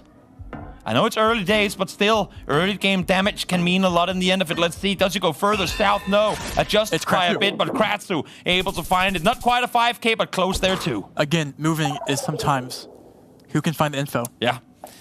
It's call it what you want. It's a skill. Some people, I was going to say, some people call lucky when they see the correct sign, but it's all a skill that goes into putting yourself in the position, knowing, understanding cities and seeing where you should go in order to find the info. And can they find info in Cambo? This is where we're going. Let's see how fast they realize. Plenty of street to go up and down, but and street sign right in front of them too. Should be. Oh, it's on the way downtown Thailand. It looks turn left, you go Thailand. Good to know. Whoa, okay, Lindley. Okay, he was being funny for the camera. Okay, this guy's got jokes. A little charismatic there. Okay, so yeah, I mean, with this information here, you can probably see a couple 4900s, presumably. 5 kilometers to Thailand, but you can enter Thailand at a 5-kilometer distance from many different places. Good thing is there's also an indicator of multiple other positions. Already locked in now from Lindy. Is it going to be a 5K? Maybe close there too. Yeah, they're really, really close to one another. This would be 0. Whoppity doo dah. Should be a, well, I mean, we call it a 0. It's a chance to add up the multipliers, you know? And that's what he's doing. On the border. 3 kilometers out, close enough. Give a little bit of damage over towards Kratz. So always nice to get a punch back when you just got hit in the belly hard. And to Schlocher sitting in the waiting room over there, he's probably sad that you get this turkey round right after he's done playing. He's begging the RNG gods to give him save all the turkey rounds for his last game They're getting today. all eliminated. Unlucky. Bezo. Round 3 of 10. Should be turkey. Yep, trying to make their way into a more urban area, maybe get some info off of this factory, whatever it may be. There's a phone number, it seems. Can they get anything off of it? License plate, nothing info of the car to go off of, but already locking in from Lindley here. Lindley's locking in. Kratzu, not yet to open the map up. And look how close they are. Is that enough to go by? It should be, even if they're both far away, they're close enough to one another that this shouldn't hurt either all too much. As I say that though, Kratzo really close, just 30 kilometers out. 1,000 damage towards Lindley. Again, coming into round 4, Lindley is almost down to half HP. And it adds up quick. It sure does. Especially in moving, where it's hard to get those points. And I think this might be one of our first Mongolias. Ooh. Shout out to Mongolia. Shout out to Mongolia. I know you get sunset coverage south in the city I can't pronounce. I think it's like Seltzer or something. I give you like a solid 9 out of 10 for pronunciation. It's I felt like you kind of gave up halfway through, but I liked it anyway. Yeah, it has an S in it, but I don't think that's that. That's probably not the city. But I know you do get sunset coverage there. It's beautiful. Very, very beautiful. I feel like all Google Street View should just be in sunset. Yeah. Or you should be able to toggle like a nighttime version. Yeah. Where everything has also been recorded during the night. You're cooking, yeah. That'd be insane. Like imagine just driving down the streets of like a big, beautiful city in the middle of the night. I'd love to see it. Yeah. Maybe someday, 2030, Google Street View. You can go nighttime as well. Plenty of signs, plenty of shops, but not the info they're looking for here. Is any player gonna go where I said? That's what I was trying to think of. I tried pronouncing that. You heard me, right? I did. Honestly, I thought it was S, but it was like a DZ. That counts. Right? I thought you were native to that city when I heard you say that. It sounded perfect. It sounded absolutely perfect. Kratzo agrees with you. Let's see if Lenny is going to end up doing the same thing. Doesn't seem to be too convinced. He's far off north, 2.5 times multiplier. This could be big damage. Kratzo on point. Almost a 5K once more. 2,000 damage to Lenny, down to just 1,200. Shout out to Sunsets. Yeah, big time. Big time. You know. Mongolia, first time in the race, and shows up right from the get-go.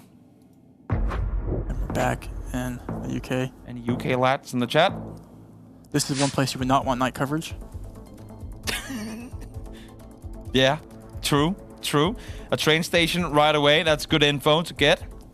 Let's see if maybe they can lock anything down based on that info. Trying to see further up here. If you didn't know they were in the UK already, you know now, just off of the internet domain. There's a joke to be made there. I'm sure there is. Sure there's phone numbers now as well. Do they have the area codes down? We're going west side. Locked. Ooh, towards Wales actually here for Lindley. He's low on health. If he made a mistake with a quick pick here, he could be in trouble. Manchester. Wales. Close. Close to one another indeed. 3 times multiply. Who's gonna get it? It's going to be Kratzo again. It ain't gonna be much, but again, still with Lindley's health already down by quite a margin. He's closing into just double-digit health. This is getting scary. Yeah, it's scary for Lindley, but it also could be scary for Kratzo because you get one round with no information, and everything that you earned in this game could be gone. Yeah, sure could. Will that be the case in round 6? Probably not. Could. Let's see, round 6. What's this? I mean, obviously it's Canada. You have the single yellow road line in the middle. You have no front plates. Do you go Alberta? Looks north. Let's see.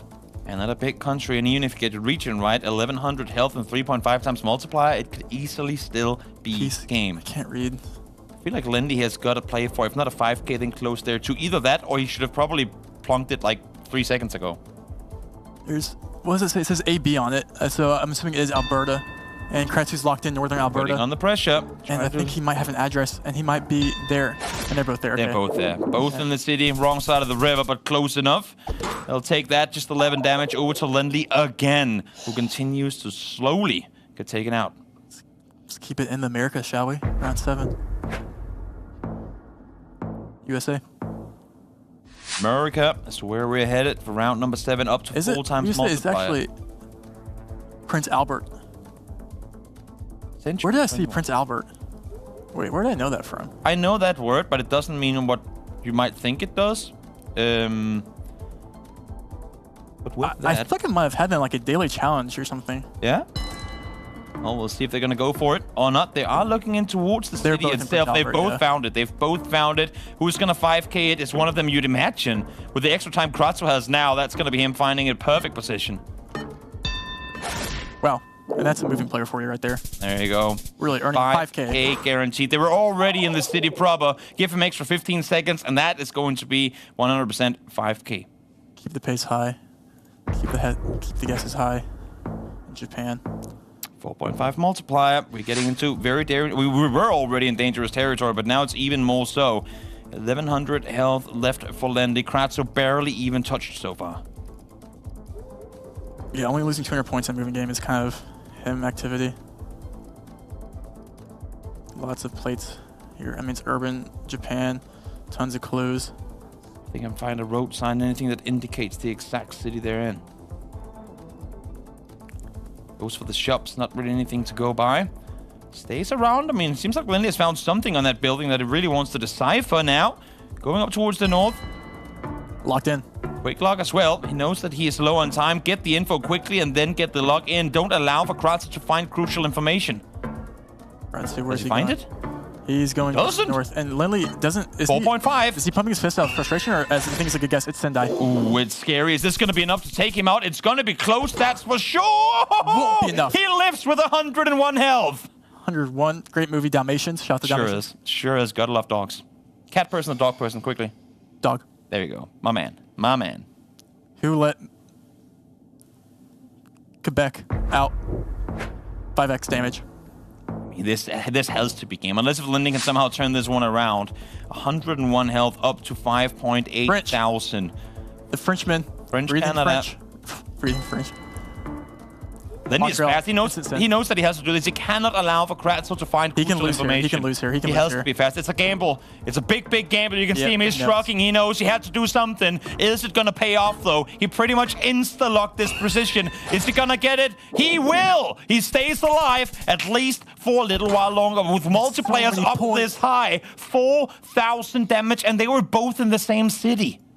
That is what he... Yeah, I mean, that's what he needed right there. He needed to pick up a couple thousand points, and that's what he got.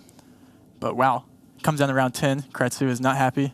Or probably because he could have eliminated it there. Yeah. 4,000 damage all of his remaining. Down to one final I'll turn it around. round. This is insane. Not the best round for Lindley, you would say. This looks very Swedish. Is it Sweden? It looks like It's probably going to be feels Finland, like and I'm Sweden. baited again. Then it's Finland. It's Finland. Who came up with Swedish Finland? I mean, I don't get it. It's fair though. It's fair. It is what it is. We'll see who can bring it home. Lendy again with the insta-lock. With the insta-lock, he has to go for it. 15 seconds in Finland for Kratzu. Kratzu can't lose here. Well, you say that. Let's see if it's going to be the case or if it won't be. It's close. But it's not ever going to be enough points. No, it's not going to happen. Never going to happen. Kratzu wins it. Lindley falls first. But then again, Kratzu is, in many opinions, the better moving player. So maybe to be expected that he was going to win the first round here. Could be. You also could have saw a comeback. Definitely. I mean, it wouldn't be the first time. It definitely would not be the first time, and he takes it home. Yep. Lindley coming to his specialty over here as he overhears what's going on. But it looks like Lindley should be locked in here for the no move. He maybe thrives a little more. We'll have to wait and see. We'll have to wait and see. A little bit of a twist of the neck there, getting warmed up, getting all the muscles in place. You got, I mean, you know, to all of you guys out there watching GeoGuessr right now, you all sat still watching the screen. Just do some neck exercises as we wait for this next game to get started. Stretch out, hydrate, also, reposition on the chair. Everyone out there that's tuning into some Google Maps gameplay on their Saturday night. Oh yeah, what better to do What better to do? How cringe would it be like to have a social life? Also, if you guys like canceled your plans for this, I remember canceling my plans for like cool events like this. Imagine having plans. That's actually real. Yeah, sad. Yeah, sad. Well, we are headed into no move. Lindy needs to bring it home. He needs to take it back. He has a chance of securing his spot over for win here, but it would require him to not only win no move, but also take it into an NPC and win there as well. Game 2, no move. Kratsu up 1 from the moving game. We bring it to no move. Game 2, Lindley looking for a win. And we'll better way to start off. And to just click start. What was this? No antenna? What do you do here? Look at them waving. Nice little gesture there. The in-game wave, because why wave over the disc if you can just do it on a computer? Facts. Maybe when social interaction. Plenty of buildings in the distance. Maybe you can pinpoint the city you're in off of the great location here. Volvo doesn't necessarily guarantee Sweden. Nice. This is this is not Finland. This would be a very big bait on Sweden if you just go off of the Volvo logo alone. We have a Turkey guest here, and we have a North Macedonia guest. Okay. Yeah, no antenna. I just lean Serbia, North Mass, but like, you never really know. Early days, these guys, they dare to go a little more bold. You can see Lindley not really sure of his initial pick.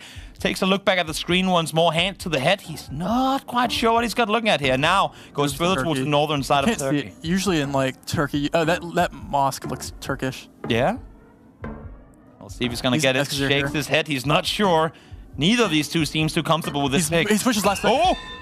And it was there. He was pretty much on point. See the reaction on his face. He had it locked in. Eastern side of Istanbul, but he went away last moment. And that's the antenna moment. But Turkey also, does it. How many times have we seen it over the course of this tournament so far, where in the last second, either one goes far away from what was correct or wins it, right? Exactly. We're on with, I think, Lindley on Turkey. Yeah. So insane. Round 2. Spain. Long antenna, black car. Looks like Spain. Beautiful vineyard. Wine stocks as filled as ever. Beautiful mountains. Yeah. Sometimes I just wish all these roads were in Gen 4 coverage so we could see those mountains in higher quality because... True. Sheesh. One day, man. Isn't the Earth crazy? Can you just get a good camera on a car and ask if you can just start driving around? I wish it was that easy. I believe in you, bro. You can make it happen. I believe. That's what happens. That's how we get that poop cam. These people out here thinking they can do this. This is uncalled for. Yeah, true. True. Let's see, Lindley goes in early. You see the north guest here by Kratsu. And the more southern guest here and it's Kratsu. Okay, good start here for Kratsu. First, he chopped up a big chunk. Now he's going to find yet another 2,000 damage extra, down to 2,500 health, and we're only now getting into round 3. This is dangerous territory for Lindley. Great guess by Kratsu, by the way. He must have recognized the mountains or the landscape there. And yeah, I mean, Lindley also, even just winning a game here would be nice for Lindley. Big time. Not even the series, but just a game, just in case it's like a tiebreaker or something, potentially. Exactly. Not only would it be big for him to win here, but if he wins here, he pretty much... I'm not going to do the math here, but there's a big chance he's guaranteed to go through against Gelotis after the next game if he wins this one too. Pretty much regardless of what happens. But let's see what's going to happen. Round 3. That's why we have the analyst desk. They get to do all the predictions in those regards. It's dangerous to gamble when you're casting. Because we'll just misinform something. Not to spread info. We have a Russia here. This looks east. Antenna, instantly seen. Kratsu likes the info he's getting. Oh, as I say that, he does smolder a bit. Not too happy with what he's seeing. But now the scroll in comes. Does he insta-lock it? Did you go for it quickly? Maybe try and put more pressure onto Lindley? Pretty distinct region of Russia here. It's like Mongolia, But we could also see big points regardless. So. Definitely could. We've seen massive games coming in. He wants to go closer to lake, and Lindley's going closer to lake here. With the amount of damage already done towards Lindley, one bad pick here could be game over and a 2-0 to Kratsu. Yeah, 18 seconds on the clock. They're taking their time exactly. I mean, it's a big country. We keep saying this, but it's really, Lindley could win here. Yeah, definitely. I mean, again, and if you're Lindley, either you do what he did before, insta-pick something, hope for the best, or you just play timeout. You say Kratsu. Someone's right. Let's see who's going to come up victorious. 2 times multiplier. It's huge. It's Kratsu, and this could very well be game, and I think it is. Yes, it is. Damage done. Lindley down. Kratsu takes it 2-0. Wow. That's There we go. Was that the planned? rock paper handshake? I like to see it. I like to see it. And there we have him, Kratzo, the winner. Lost the first game, back here, winning one now. He played great. He played great. He did. Great Russia guess there. Great Spain guess. Just Comfortable all the way through. Labeling maybe themselves as a moving player. That's a great no-move performance there. Being one of the best no-move players in the world. Lindog. Definitely impressive performance. And for Kratzo, again, he's setting himself up really, really good for this fight now against Gelotis. He has a win on him. He could be looking to potentially go through, but we are very close to finding out how things are going to pan down. But before we get to the final game, let's hop back to the desk and let them break down that match we just saw. Thank you so much, Kratzo. How does it feel after that match? Pretty strong play all throughout, it feels like. I would say I played one of my best BO ever, I think. I mean, did almost no mistake, maybe one in Quebec, but this was not super big mistake. I mean, and yeah, I don't know. I just played very well. I don't know. I'm just very happy with this. Can you remember how you got in that zone? Are you in it still now? Yeah, but I mean, like I can yap for Deborah for 20 minutes about what I thought and on every single when every location I was thinking then Equals then Ulan then I was thinking then Kuzo and yeah I guess. The more information the better on this desk. You're always welcome to, but I know these guys got lots of questions for you too. I didn't get to get my word in on the desk before your game, but I thought after watching the first one, I was like, he wasn't locked in. I know he's way capable of so much more than what he played in the first series. I knew that wasn't your true level. Going into this one, what changed in your mentality? Because clearly the guesses weren't only the locations, but also just better headspace. I would say, weirdly, I was very, chill for the first game. I was maybe too chill. I was thinking, yeah, I'm having fun here on stage. It's super cool to play here. I did not play that bad. I did two or three big mistakes that caused the game because of the multipliers. And here, I mean, I had more pressure though, and I was just I need to win this. I need to win this. I need to win this. I have to do this, and I finally made it. Yeah. So now looking forward with this 2-0 win, how are you feeling about your last match here? I mean, I hope Gelotis doesn't pop off from this game. He's been playing, I would say, at a lower level than I played today, and I hope he doesn't play super well against me. I mean, I will do everything I can to win this. If it has to go to an NPC, it will go to an NPC. Yeah, that's it. Yeah, sounds good. Well, you seem like you're in a great spot as far as your playability. Let's get you charged up too with everyone at home. Anyone you want to say hi to? Yeah, thank you to all the people of my school who are following the event, all my friends, all my family, and of course all my GeoGuessr friends too, who helped me being this good today. I'm not good because I played alone. I'm good because I have friends that supported me, and especially Gabriel, which is here in the studio today. So thank you to all of them. Fantastic. Thanks so much for your insights. Good luck to you in your next match against Gelotis. We'll be back with that right after this break.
Geographer, I'm not afraid by him. I know he's very good. I think the group in general is very homogeneous, and the level of the 4 players in the group is kind of the same. So for me, it's a question of what locations will be in the seeds.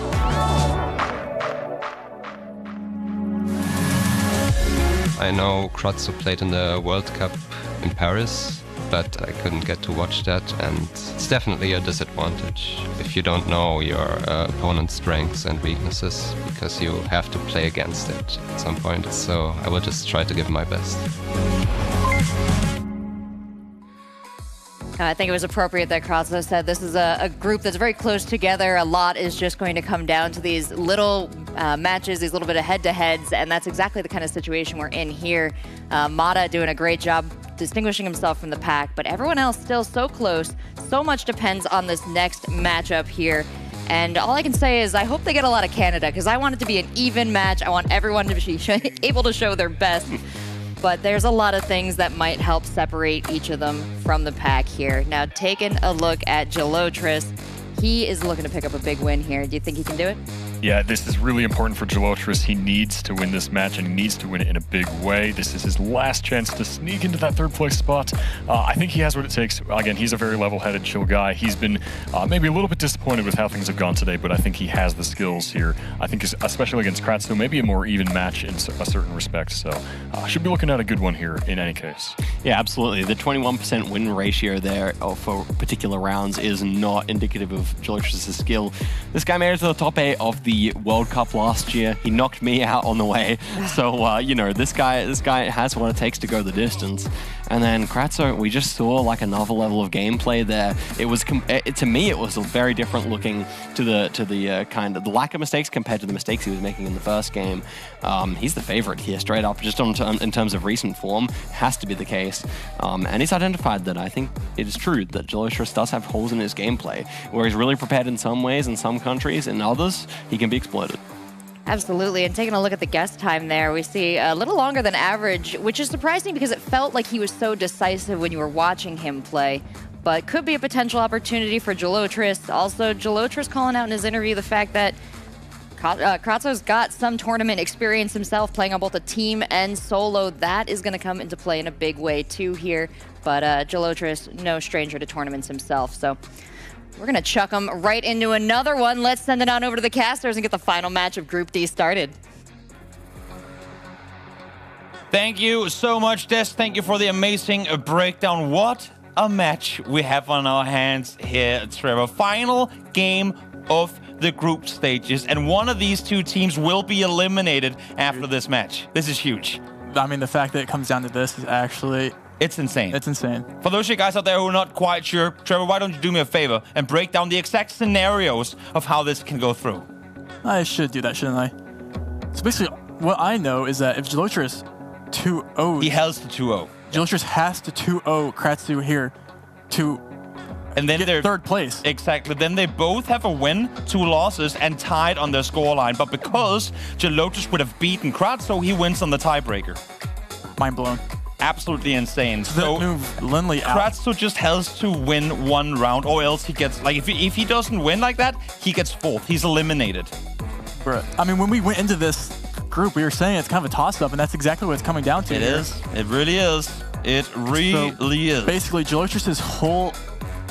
He has to win 2 in a row. Depends. GeoGuessr life depends on this moving game. He has to win this one 2-0, or he will be done for. Well, I'm sure the players back in the Lindley has who he's rooting for there. Oh yeah, oh yeah. This is going to be yeah, wow. Lots on the right, lots on the line here. Definitely, definitely. Everyone out there in the chat, show some love for these two players. The final two to brawl it out in the group stage of the GeoGuessr EMEA Regionals. Their qualification is on the line for the 2024 World Cup. Shall we? Let's do it. Let's get straight into it. 3, 2, 1. Let's do it. Standing up for this one, folks. Round 1, game 1. Moving. Geographer, as we mentioned, needs to win this game. Kratzo needs to just win in the series. He literally just needs to win, which unfortunately is way, way easier said than done. The nuts are coming in. Kratzo is ready. Geographer is ready. Let's see who gets it. Let's do it. Romania is going to be where we kick things off. This is... Toby. I'm here for a good time. Yes, me too, man. And it has been, and it will continue to be. Nothing but good times are being had at this tournament. And even in defeat, these players, they're cheering each other on. They're all sat out back watching each other play. As Geologic is early lock here on the western side of Romania. I like the guess. Kratsu reading. Solid start again. He needs to win this round. Doesn't matter how he comes to it. He just needs to bring it home. More of a central pick for Kratsu. Not quite sure. Oh, but it is going to be closer to Geologic. Solid damage coming through to kick things off. 207. Not too much, but again, you want to separate yourself from the start. Round 2. Mexico. Beautiful. It is beautiful. Looks urban. Not what Geologic is wanting, but maybe good for Kratsu if he finds signs, addresses. But we saw Geologic make a great Chiapas guess. True. Sometimes it's easier to guess off forest than it is off urban, though. True. Some phone numbers on the car there. Maybe something to go by. Neither of the two really too keen on that info. CDMX. Locked it in. Quick lock from Kratsu. Very satisfied with his pick. Even if he doesn't win, it's going to be close and kind of pointless in terms of points regardless. Geologic is going to be close, but he's going further out. Don't move up. Oh, watch out. Stay there. Stay there. They're hovering. Don't do it, Geologic. Don't do it. And I think even though he loses out on that one, he's happy he did not click north side Mexico. Yeah, sometimes clicking CDMX is the best thing you can do. But Kratsu found a sign there, gave him information, and he used it to his advantage, picking up 700 points as we move into round 3. Za. Let's see who has more Argentinian knowledge. This looks interesting. South Africa. It looks like it's like Eastern Bud Light Guest House. Welcome. The best place to be far away from noise. So, yeah, that sounds like a lie. I'm sure there's better places and right next to the highway. Like what? Wait, are you calling them out on fake marketing here? Is that what's going on? Is that what's going on? Well, if you want a street sign with a lot of info on it, you had like the entire city listed on there. But Kratsu continues to move forward. A high school Ladysmith, is that something to go by? Maybe they find the city. Oh, he found it. Kratsu found it. Doesn't care for the 5K. Just puts not in. Close. Nowhere near. He's getting closer now. He's scanning, and he's found it. Oh, finds it as well. Again, it's insane what these guys can do with 15 seconds on the clock. It's as if they just like their brains just toggle in a whole other way when they see the marker come in from the opposing player. They're built diffy. Insane. Both of them up high, just 4 damage. Nothing insane there, but their precision, both of them, impressive, not to say the least. We move to Malay. Mainland Malay. For those wondering, you do not get Gen 4 coverage on Borneo, Malaysia, only in mainland. It's a fun fact. We'll teach you a couple things here and there. You will. You can teach him some Denmark. That is true. I can teach him some Denmark, but it does require the. I like the Johor guess here. I really usually get like these yellow signs somewhere, and we do see those Johor signs there with the yellow signs there. It is downtown where Kratsu is, and we just need Geologic if he wants to stay in this. Can he make a good guess without that? We'll see. And he has information here. Third time he locks it in quickly. Kratsu, so far it's been working for him. Sat still 500 points ahead. Let's see if Geologic gets anywhere near. It's north side. Georgetown. He goes far northwest on this. Points. 2.5 damage multiplier. It's going to be huge. It's going to be Kratsu to find it once more. Let's see how much those come through in the end. A lot of it down to just 1,700 health. Geologic is holding on to a thread here. He needs the wins, man. He needs the wins. He cannot lose here.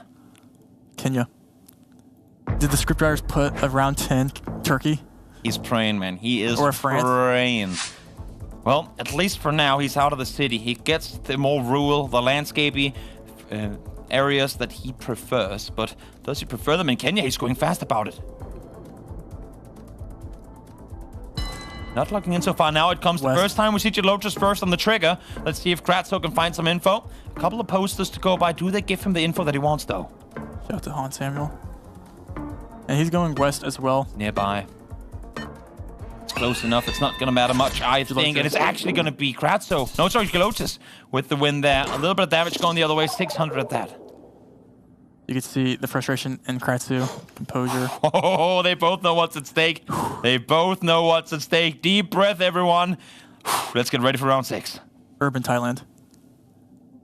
This is low-key east, approximately. See if either of the two find it. Plenty of info again to go by, but it's about deciphering all the letters in the city. It's about knowing exactly what to look for. Where do you have the best odds of getting the crucial info to lock in your position quickly? There's a lot of 7-Elevens in Thailand. There sure are. Sure. I think this is just north of the Cambo border. That's my urban call out. You get some like eerily urban like cities over there that look like they're small, but they end up being really big. And you're like, this is either Chiang Mai or Bangkok, but it ends up being one of those cities. The amount of times I've lost to that are like... It's the no skyline bait. You don't have the tall buildings, therefore I think it's got to be a small area, and then then you get fooled by it. It's Like just- the city that continues to be a suburb forever. Yeah, these like random Thai cities are actually pretty decently developed are tricky. No player opening their map yet. But 12 seconds. Trying to find crucial info. There's a lot on the line here. They want to be exact about where they're going. Yeah, they're both, I think, I guess here. Yeah, nearby one another. 3.5 multiplier though. Geolotus down to 1800 health, and it is going to be Kratzu closer. Is this the game? No, it's not going to be enough. Not at all. But now 900 health. One more round like that, and that's Geolotus out. Kratzu knows it's so close, he can feel it. Oh, I'm not sure if they're aware that a 2-0 is needed here. Of course, Geolotus is going to play as best as he can for the win. But we'll see. We'll see how they continue forward. Argentina looks interesting. Looks big country. Maybe north. I don't know. Looks BA or something. Kratzu hyping himself up. You guys should be hyping these guys up in chat as well, because we are moments away from potentially figuring out which of these two players is going to get eliminated. Look at the zoom in. Zoom while driving. Fast. We have one south, one north. That could we've seen before. Maybe one direction could mean the difference. There's just no signs here. If you like foliage, you got plenty of it, but you ain't really given much else. You got some electricity poles, antennas there on the side, but that pretty much just confirms the country, if I'm right. So, want to find some signs, want to find something that isn't just bushes. Geolotus knows it's a massive north-south road straight, and he's going to look and scan for that instead of trying to find information here. Goes back to the starting point, didn't like what he saw. Maybe if you spin the other way, you can find something. Just 10 seconds left on the clock. This is easily losable for Geolotus. Sure is, sure is. 10 seconds. His fate is on the line. He needs to win 2 games in a row here if he wants to make it out. 900 health. Let's see if he can lock it in now. He's going for Argentina. It's very... Oh, he's all over the place in Argentina. He's going to lose out on it, but is it enough damage done for him to be taken out? No. No, he stays in. 388 health left to work with. And we move into round 8. Where he needs a miracle. Sure does. But what he also gets is another chance in Argentina. It's Rule once more. Geolotus, this is your chance. This is probably your last chance to bring this one home. It's looking like that. This is looking like that. But if he can make it out of this, every single round after that means a difference. True. You get one blunder. You see him zoom in, or Kratzu zoom in, just downtown Uruguay. He's praying for the Kratzu blunder right here, right now. The issue is neither of them are really getting any good info of this. 30 seconds still left to play with. And a 4.5 times multiplier. It could be game 4, Geolotus. But I think he's got to be fast about the lock in here if he wants to get it. He needs a miracle. Did he get a road sign? No, he's looking for the line up of the road here. That's what it is. And he's locking He in locks something. it. This could be game, Geolotus. We have A lot on the 10 line. seconds, Toby. He needs to be just meters closer to survive. Kratzu. And look how close they are. Still 5 seconds. 4.5 multiplier. They can be within 100 meters and it can still be game. Let's see who's going to get it. Is that it's enough? going to be Kratzu. Will it be enough? Yes. It looks like it will be. And that is going to be Geolotus losing out on the moving round. And he was cooking up in the kitchen there, it looked like. He's happy. The sigh of relief as he lives to fight on. And that he is. And I think that might... Yeah, and he's breathed heavy breaths here. I mean, again, elimination on the line for both of these two players, but he's hyped, he's excited. He knows what has just happened. But they're still in it. They're still more to fight for. Yep. So can Kratzu... don't speak if you don't know, but can Kratzu get second place? I'm thinking in silence as we speak. I'm going to say yes, even though I'm not sure, just for the sake of the hype. Yeah, let's... If you 2-0s, maybe. Sure, let's narrow it Again, down. we have an analyst desk. That's why they're here. That's what we let them do. We're just here to yap, honestly. It's too dangerous to ask us to give the straight facts, you know? Yeah, that's actually true. Yeah. I'm actually pretty hungry. Look at his shirt. That looks really good. It does look incredibly delicious. Well, you know what? Let's not stall it. Let's not wait for it anymore. No move is where we're headed. Kratzu wants to 2-0, gets as many points as possible. Let's just keep it up. No move, 360 panorama. Here's all they get. This is the final series of the day. On day 2, tomorrow is the finals. Kratzu looking for another win here to seal the deal. Because you could be playing for second place, or you could be playing for third place where you have to win another game to earn your spot. Kratzu's going to get second if he wins this, because then he has 2 wins and 1 loss, and Lenny has 1 win and 2 losses. So Lindley would have to then earn it. So Kratzu, I mean, it looks like we have red car Slovakia here, ever. Real meta. Okay, fake meta. Have a Czechia. Real fake meta. Oh, maybe it is. Geologius agrees with that, Yeah. and he's switching to red car because he saw it. Okay. A little bit of a red hue there just on the side of the antenna. It's not like a red car. It's more like a red, like Philips Hue light on the side of the antenna. Yep. It's the small details, man. It's the pixels. It's the pixels that give you the win. I mean, it was the pixel that gave Mada that turkey guess with that white car visible. That is true. Quite literally. It's true. It's true. It can be game deciding to have the extra info. That's why these guys spent so much time getting as much info in their brains as they possibly can and try and use all of it come tournament time. Geolotrus, though, here this time around, close to the target. A little bit of damage done early on. 59. Keep the pace high. Eswa. You know we like to call this grass next to the side of the road here? I only know of Polish trees. Polish trees, Eswa grass. Oh, fair. Eswa grass. And you get these more clustered trees west. I don't know if that's real or not, but I usually use that to my guess. Well, you said Eswa grass. They seem to agree on it. Can they be on point with the rope, though? See if they lock it in perfectly. Regardless, they're close to one another, so it's not going to be that much damage. He was looking north for a second there, Gelo. Just didn't opt to go for it. Therefore, just 32 damage done to Kratzo. No move is fun. Let's keep moving to more fun. Round 3. What is this? France? Could be. Could be. Don't know, actually. That's my best guess. We're doing the polls to see if we can see blue stickers, I think, because that's what you usually get when you're in France. You get the blue stickers. Yeah. What else could... Kratzu's looking. Yep, hovering. Breaking them out. It should be France. Trying to make sure. But do you have a region lock on it, too? Seems like it's going northwest. Not too sure. Kratzo's head, they're going to be like, whoa, wait a minute. Wait a minute. What am I looking at here? There's buildings in the far background, but is that going to indicate anything? I think it should just be France. Both players are in France too, so. I think there are bonds in multiple regions in France, man. It's not enough. It's not enough. You can see he's not fully committed to the northwestern side. He kind of stays in the area-ish, but he's jumping multiple 100 kilometers here around the map right now. Yeah, both players. On the nearby vicinity. Ooh, Geolotrus is going further and further away, though. Locks in further south. This will be something for someone. Sure will be. For Kratzu. He went further south, and it comes with the prize, and a prize of 1,004 damage chipped off of his shoulders. Is emotional after that guess. Maybe it was a gettable. Kratzu was up there earlier. I think that's why he's reacting like this, hiding from the camera. He's hiding his like, face. no, I'm French. I should have known this. It was my hometown. That's where I learned how to ride a bike. I should have known. I should have known. Embarrassment on the face of Kratzu. Ooh. Intriguing round here. Let's take a 360. Oh, lol. Intriguing indeed. What's this bin? Is that bin meta? Trash meta? What's this? Croatia? I was gonna say if we exclude the trash can and the broken sign, you have a very nice horizon with the ocean out back. So maybe that's what we focus on. Spain or Crow is my best guess. That sign looks interesting. Indeed. What bins? Does anyone know there are bins?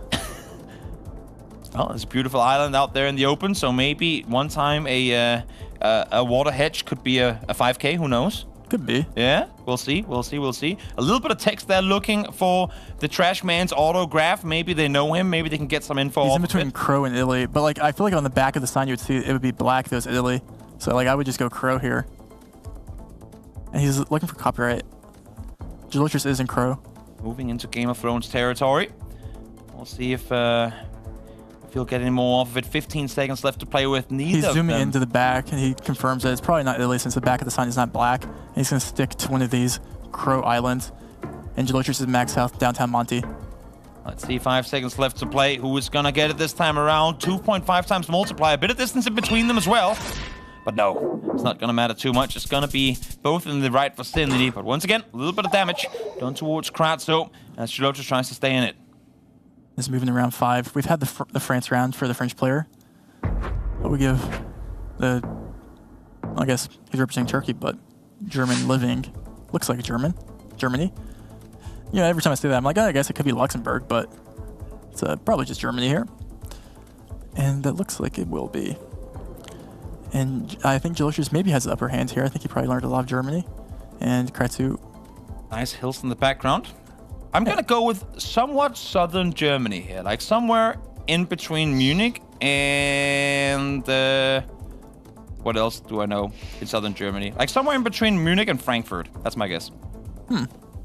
That's as exact as I'm going to be. I know it's pretty big distance. I think it's like in between like Denmark and like Austria. Yeah, I mean, it wouldn't be wrong.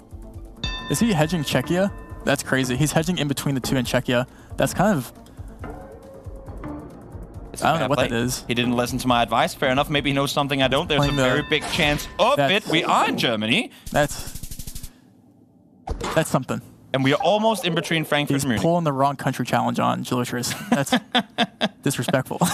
But he was closer. He was closer. That's all that matters. He was closer. He brings it home in the end. Into round 6 we go. Round 6. Looks like Canada.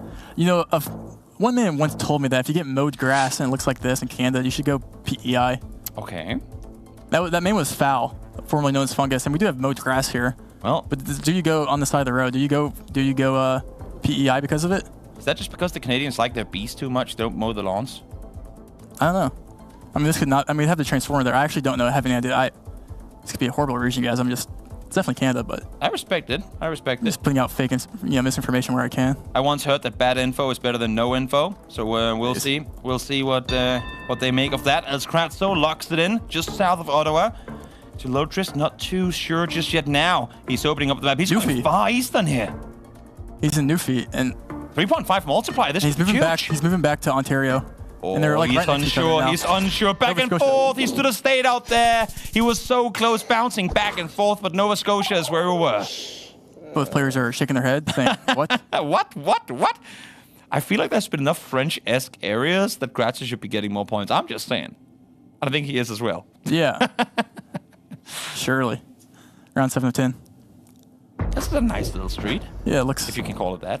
Yeah, it's a paved road. That's always a good thing. It's like the entry to a private house. That somehow they managed to get a Google car in. Can't quite tell what this is. Would you just go Indo here? Or Philly? Well, Geologius likes foliage, likes the landscapes, and he has plenty of it to work with here. A little bit of gray in the car, some white maybe. Is that enough to pinpoint anything? I don't think so. I mean, like, between the countries, I don't think it... We do see Java. I mean, if it's Indo, it's Java. And I think it is just Java. I don't know. I feel like I've seen, like, roads like this in Java before with, like, this split roads. Even if it is, I mean, 4 times multiplier, pretty big island, could still be a lot of points in the way of Geologius, which he needs at this point. 7th round, heading into 8th after this, and he's down by almost 2,000 points already. Yeah, both players are in Java right now. And does he want to move to, like, Lat AM? A scary zoom out there for a second. Yeah, you have to think he's considering it, but... 8 seconds. Here, at least, if they're wrong together. Locks it in there right next to one another. The 4 times multiplier will do a little, but probably not much as... Oh my god, he should have gone for it. Geologius knew. He knew. You see it on his face. 0. He thought about it for a second, but was like, nah, I can't. I'm not gonna lie. Wait, I'm gonna look at that round again. Was that front of the car? No, that's not an easy lock at all. Like, by any... Oh, and he thought about it too. He zoomed all the way out. You can see Kratz. I was like, wait, what? He doesn't even know what's going on anymore. He's being baited nonstop. Look at the reactions. They both probably get, like, when you see that reaction, they probably, I don't know, maybe everyone else also got that right, but, like, that's not easy. Like, you should not hang your head on that one. Shout out to the guys who make these maps, challenging these pros, making it as hard as possible. You know what they say, right? Beautiful. If it was easy, everyone would do it. That is true. That is true. If there were no trees here, it could look like the moon. Yeah, do you trust the... Okay, so, like, one would be like, oh, rainbolt, like, this looks like ESWA grass, right? Wrong, because there's Gen 4 coverage. You can't get Gen 4 coverage in ESWA. Boom, fact. Does look like ESWA grass. Does that mean you click outside ESWA on this? Maybe. Well, it seems like at least Kratzo is about to. Geologius heading down towards Lesotho. 8th round, 4.5 times multiplier. This could easily be game for one of the two. We could be headed into the NMPC, which we've only seen a couple of times throughout these EMEA group stages. Compared to Americas, they were spoiled with the amount of round 3s they were given. Yeah, no, true. Very, very true. We'll see. And I like Kratzu's guess here. 8 seconds in between us. Yeah, even get closer. Real ESWA grass. And they're both right there. Well. mean, there's a bit of distance to them, though, having said that. It is going to be Geolotus close by. Claps his hands. Respect on the guess. 2,000 damage done towards Kratso coming into the final 2 rounds. Round 3. Show me the Carfax. What we have here. Oh. Beautiful. What's this? Philly? Should be Philly. The tropical one, not the American one. True. Oh, wait, is this? What is this? There's info on that sign that Kratso just, they both, I mean, you can almost like meta and just like go Luzon because like most of the locks have been Luzon. But like, is this? Not sure. When in doubt, go for the big cities. A wise man once said. We'll see if that could potentially pay off here.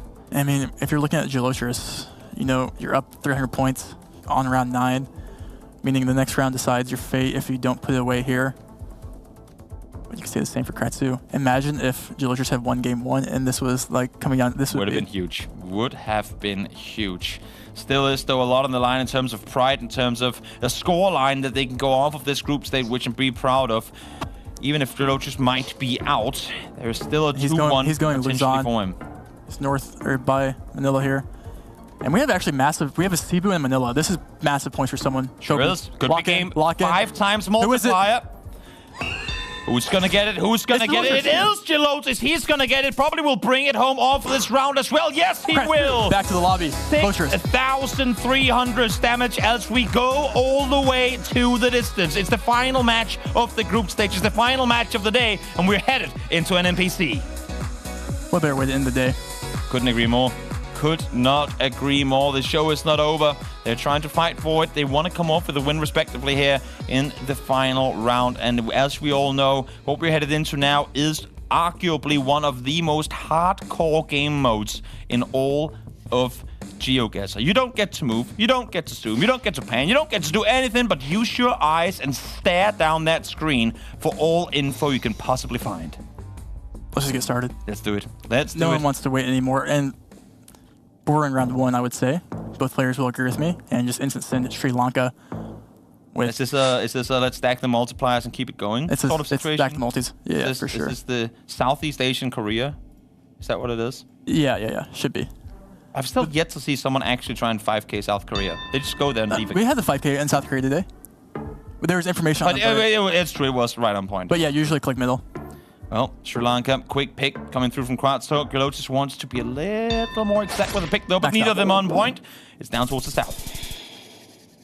Hands rubbing together from Kratso here.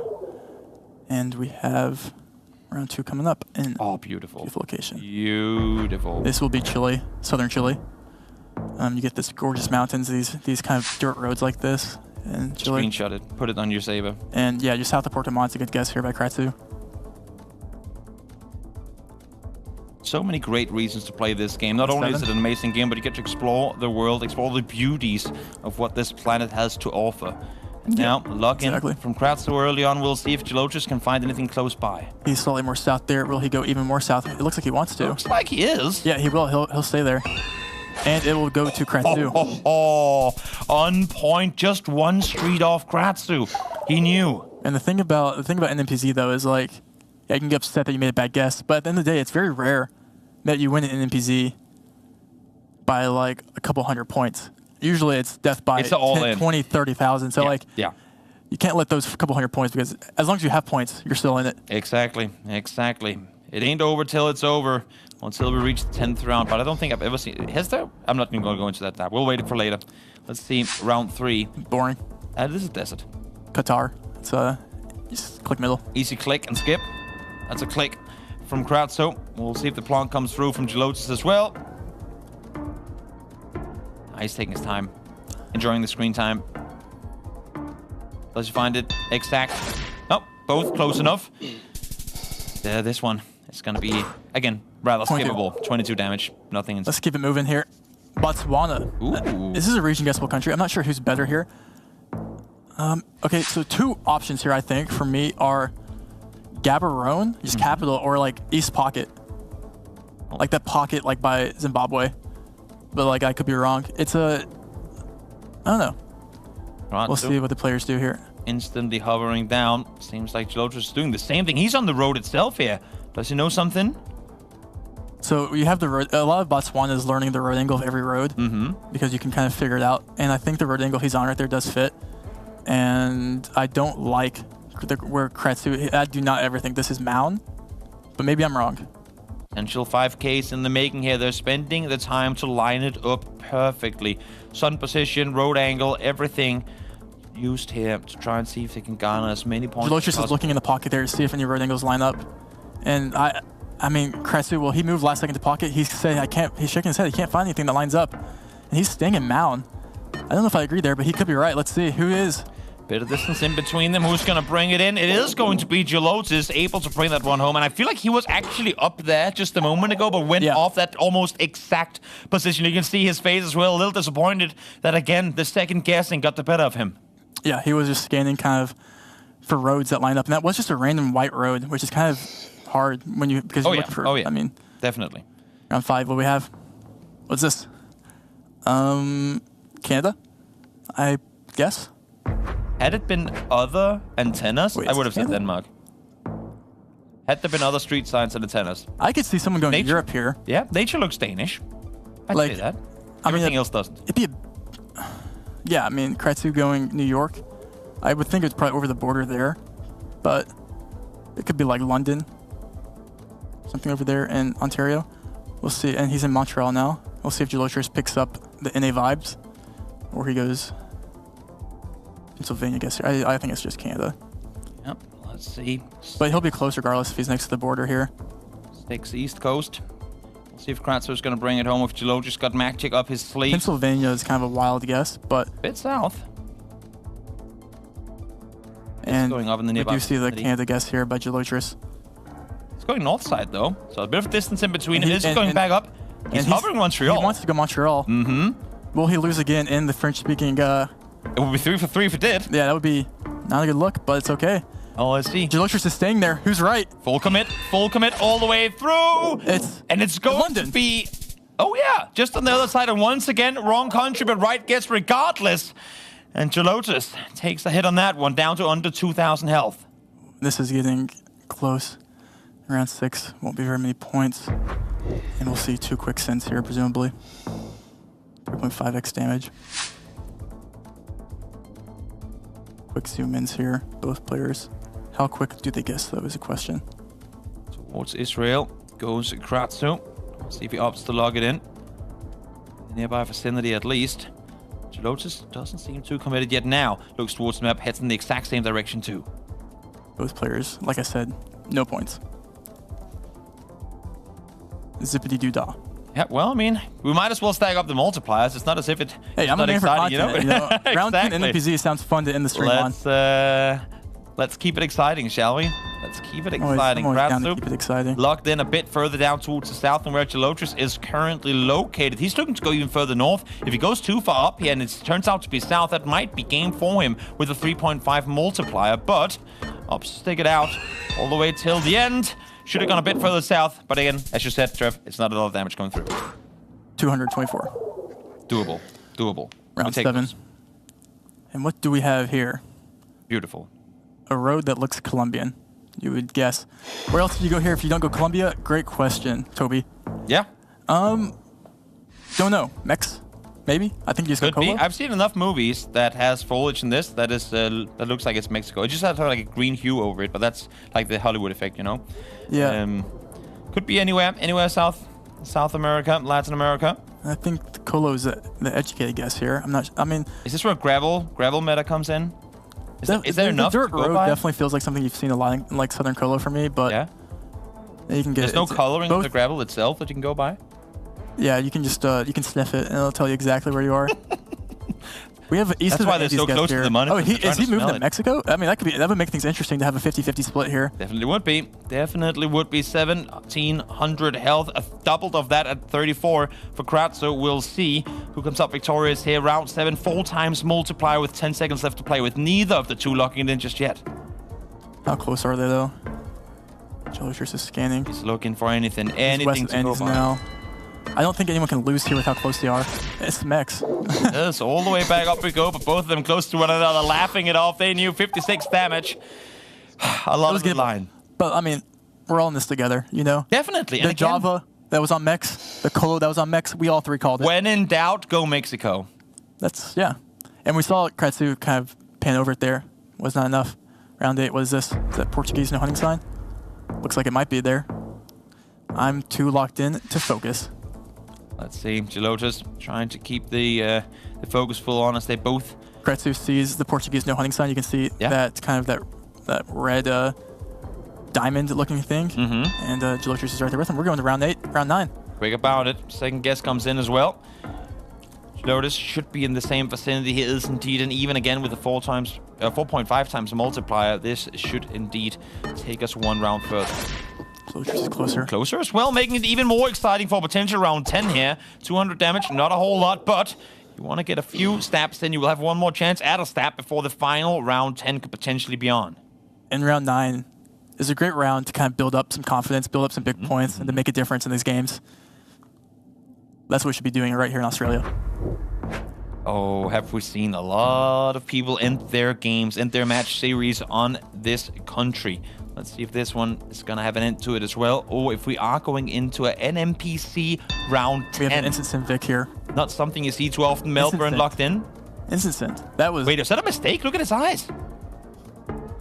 We see two Melbourne. I think Kratzu might have made a mistake. Well, there. if they make the mistake, they make the mistake together. Is it SW? No.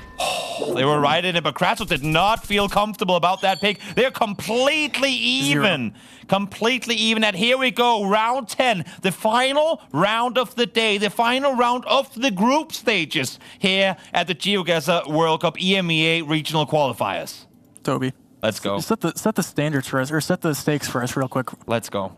What is this? The round 10? It comes down to this? It sure does. Sure does. A little bit of a buffer here for Kratzu. Almost twice the amount of health of Gelotus to work with. So Gelotus needs to be on point. And here it becomes mental. Does he go for the quick pick and not allow for Kratzu to get extra info? Or do we get one of those small countries where Kratzu is pretty much guaranteed to bring it home?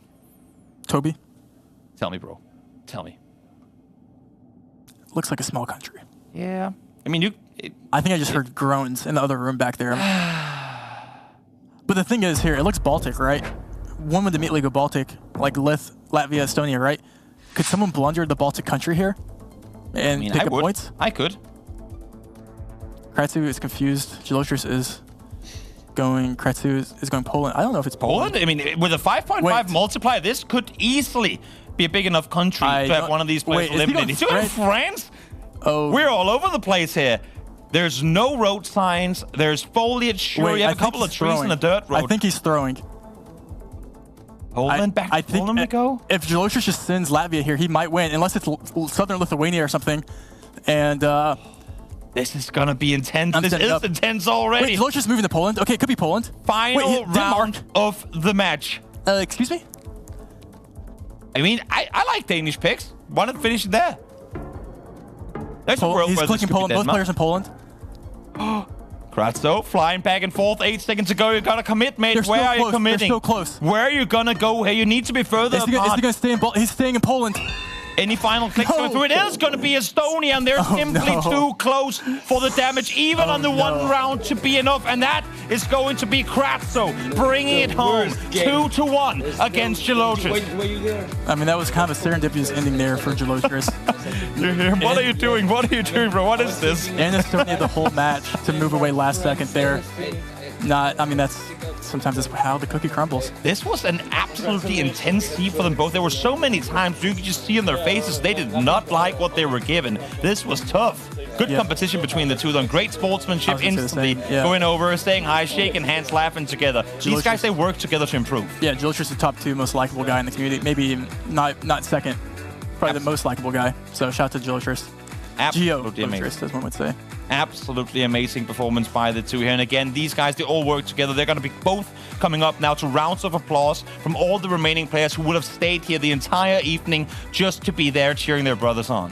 Yeah, that's where you hear the round of applause always. So what an exciting day. Phenomenal. Any closing comments here for the group stages from you, Trev?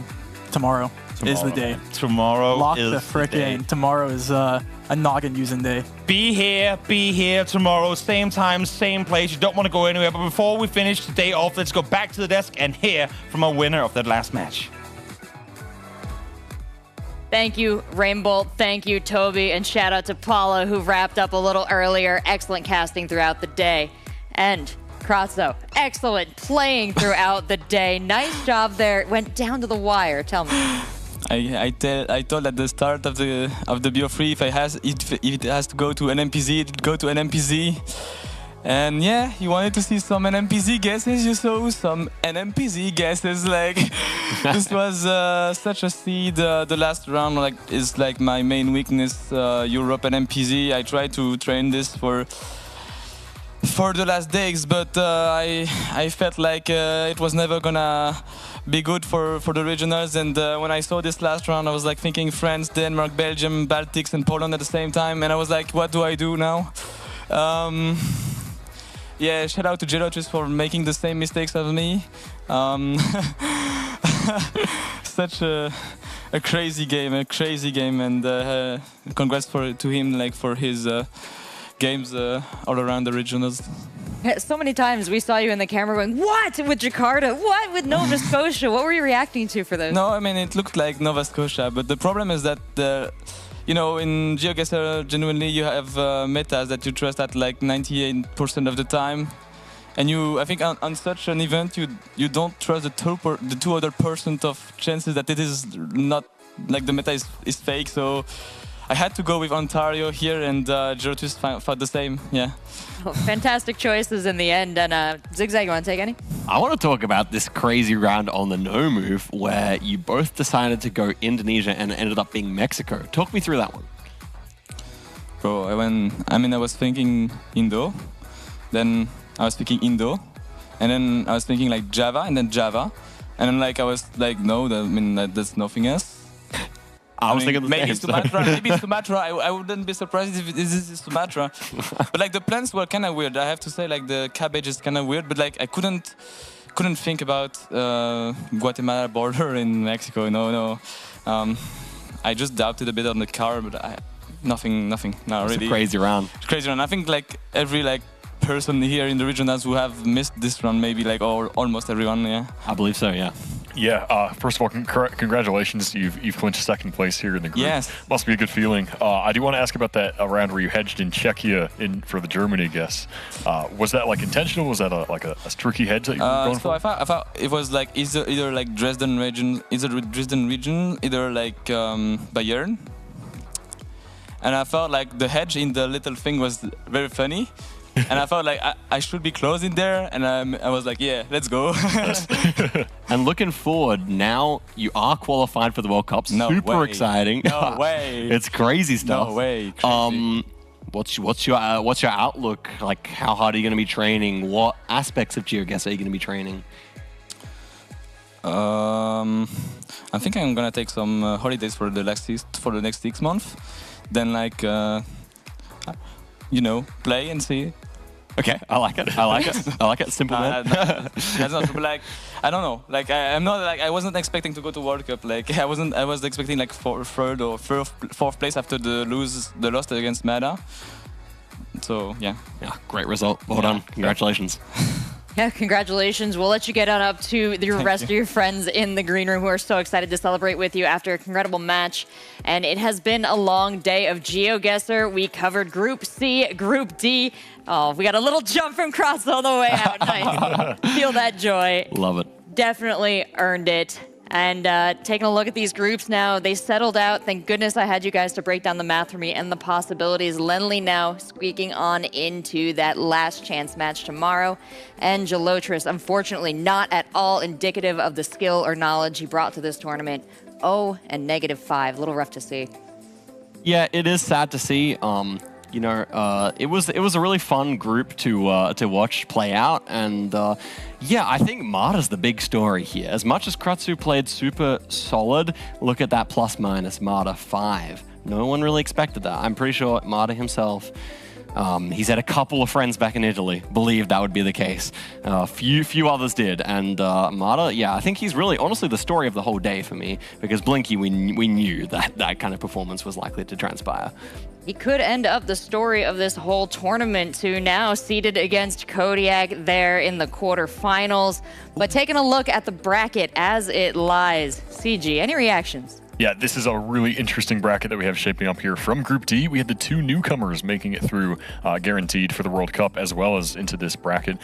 Looking down to that last chance match as well, we've got Crooksed and Lenley, which is going to be a really interesting match, I think. 2 fan favorites, 2 strong players. So I think all these matches, honestly, even the last chance ones, they're going to be really competitive, and we got a great show shaping up for tomorrow. And what about the all-French quarterfinal? That is a crazy one.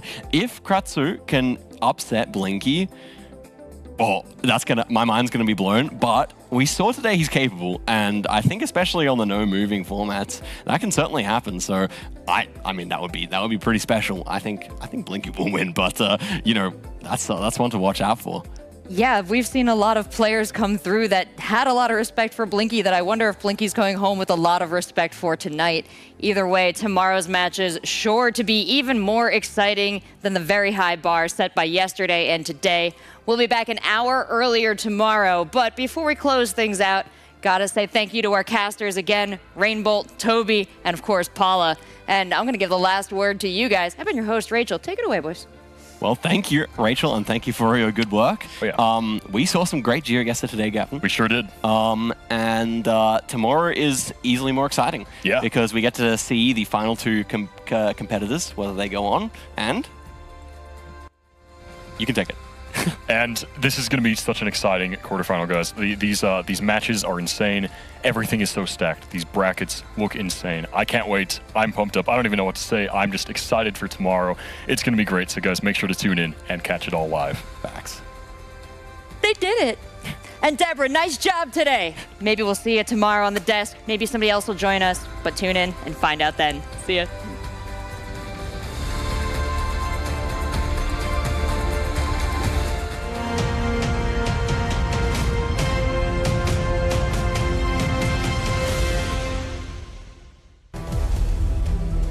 Last year, history was written, and a champion was crowned. Oh my goodness! It's a win! 1,307! Wow! But every story has an end, and every champion must once again rise to the top. In the halls of royalty and where innovation is praised, a new master will ascend the throne. Welcome to the City Hall of Stockholm and the finals of the GeoGuessr World Cup 2024. Secure your tickets now and be part of this historic event. See you in Stockholm.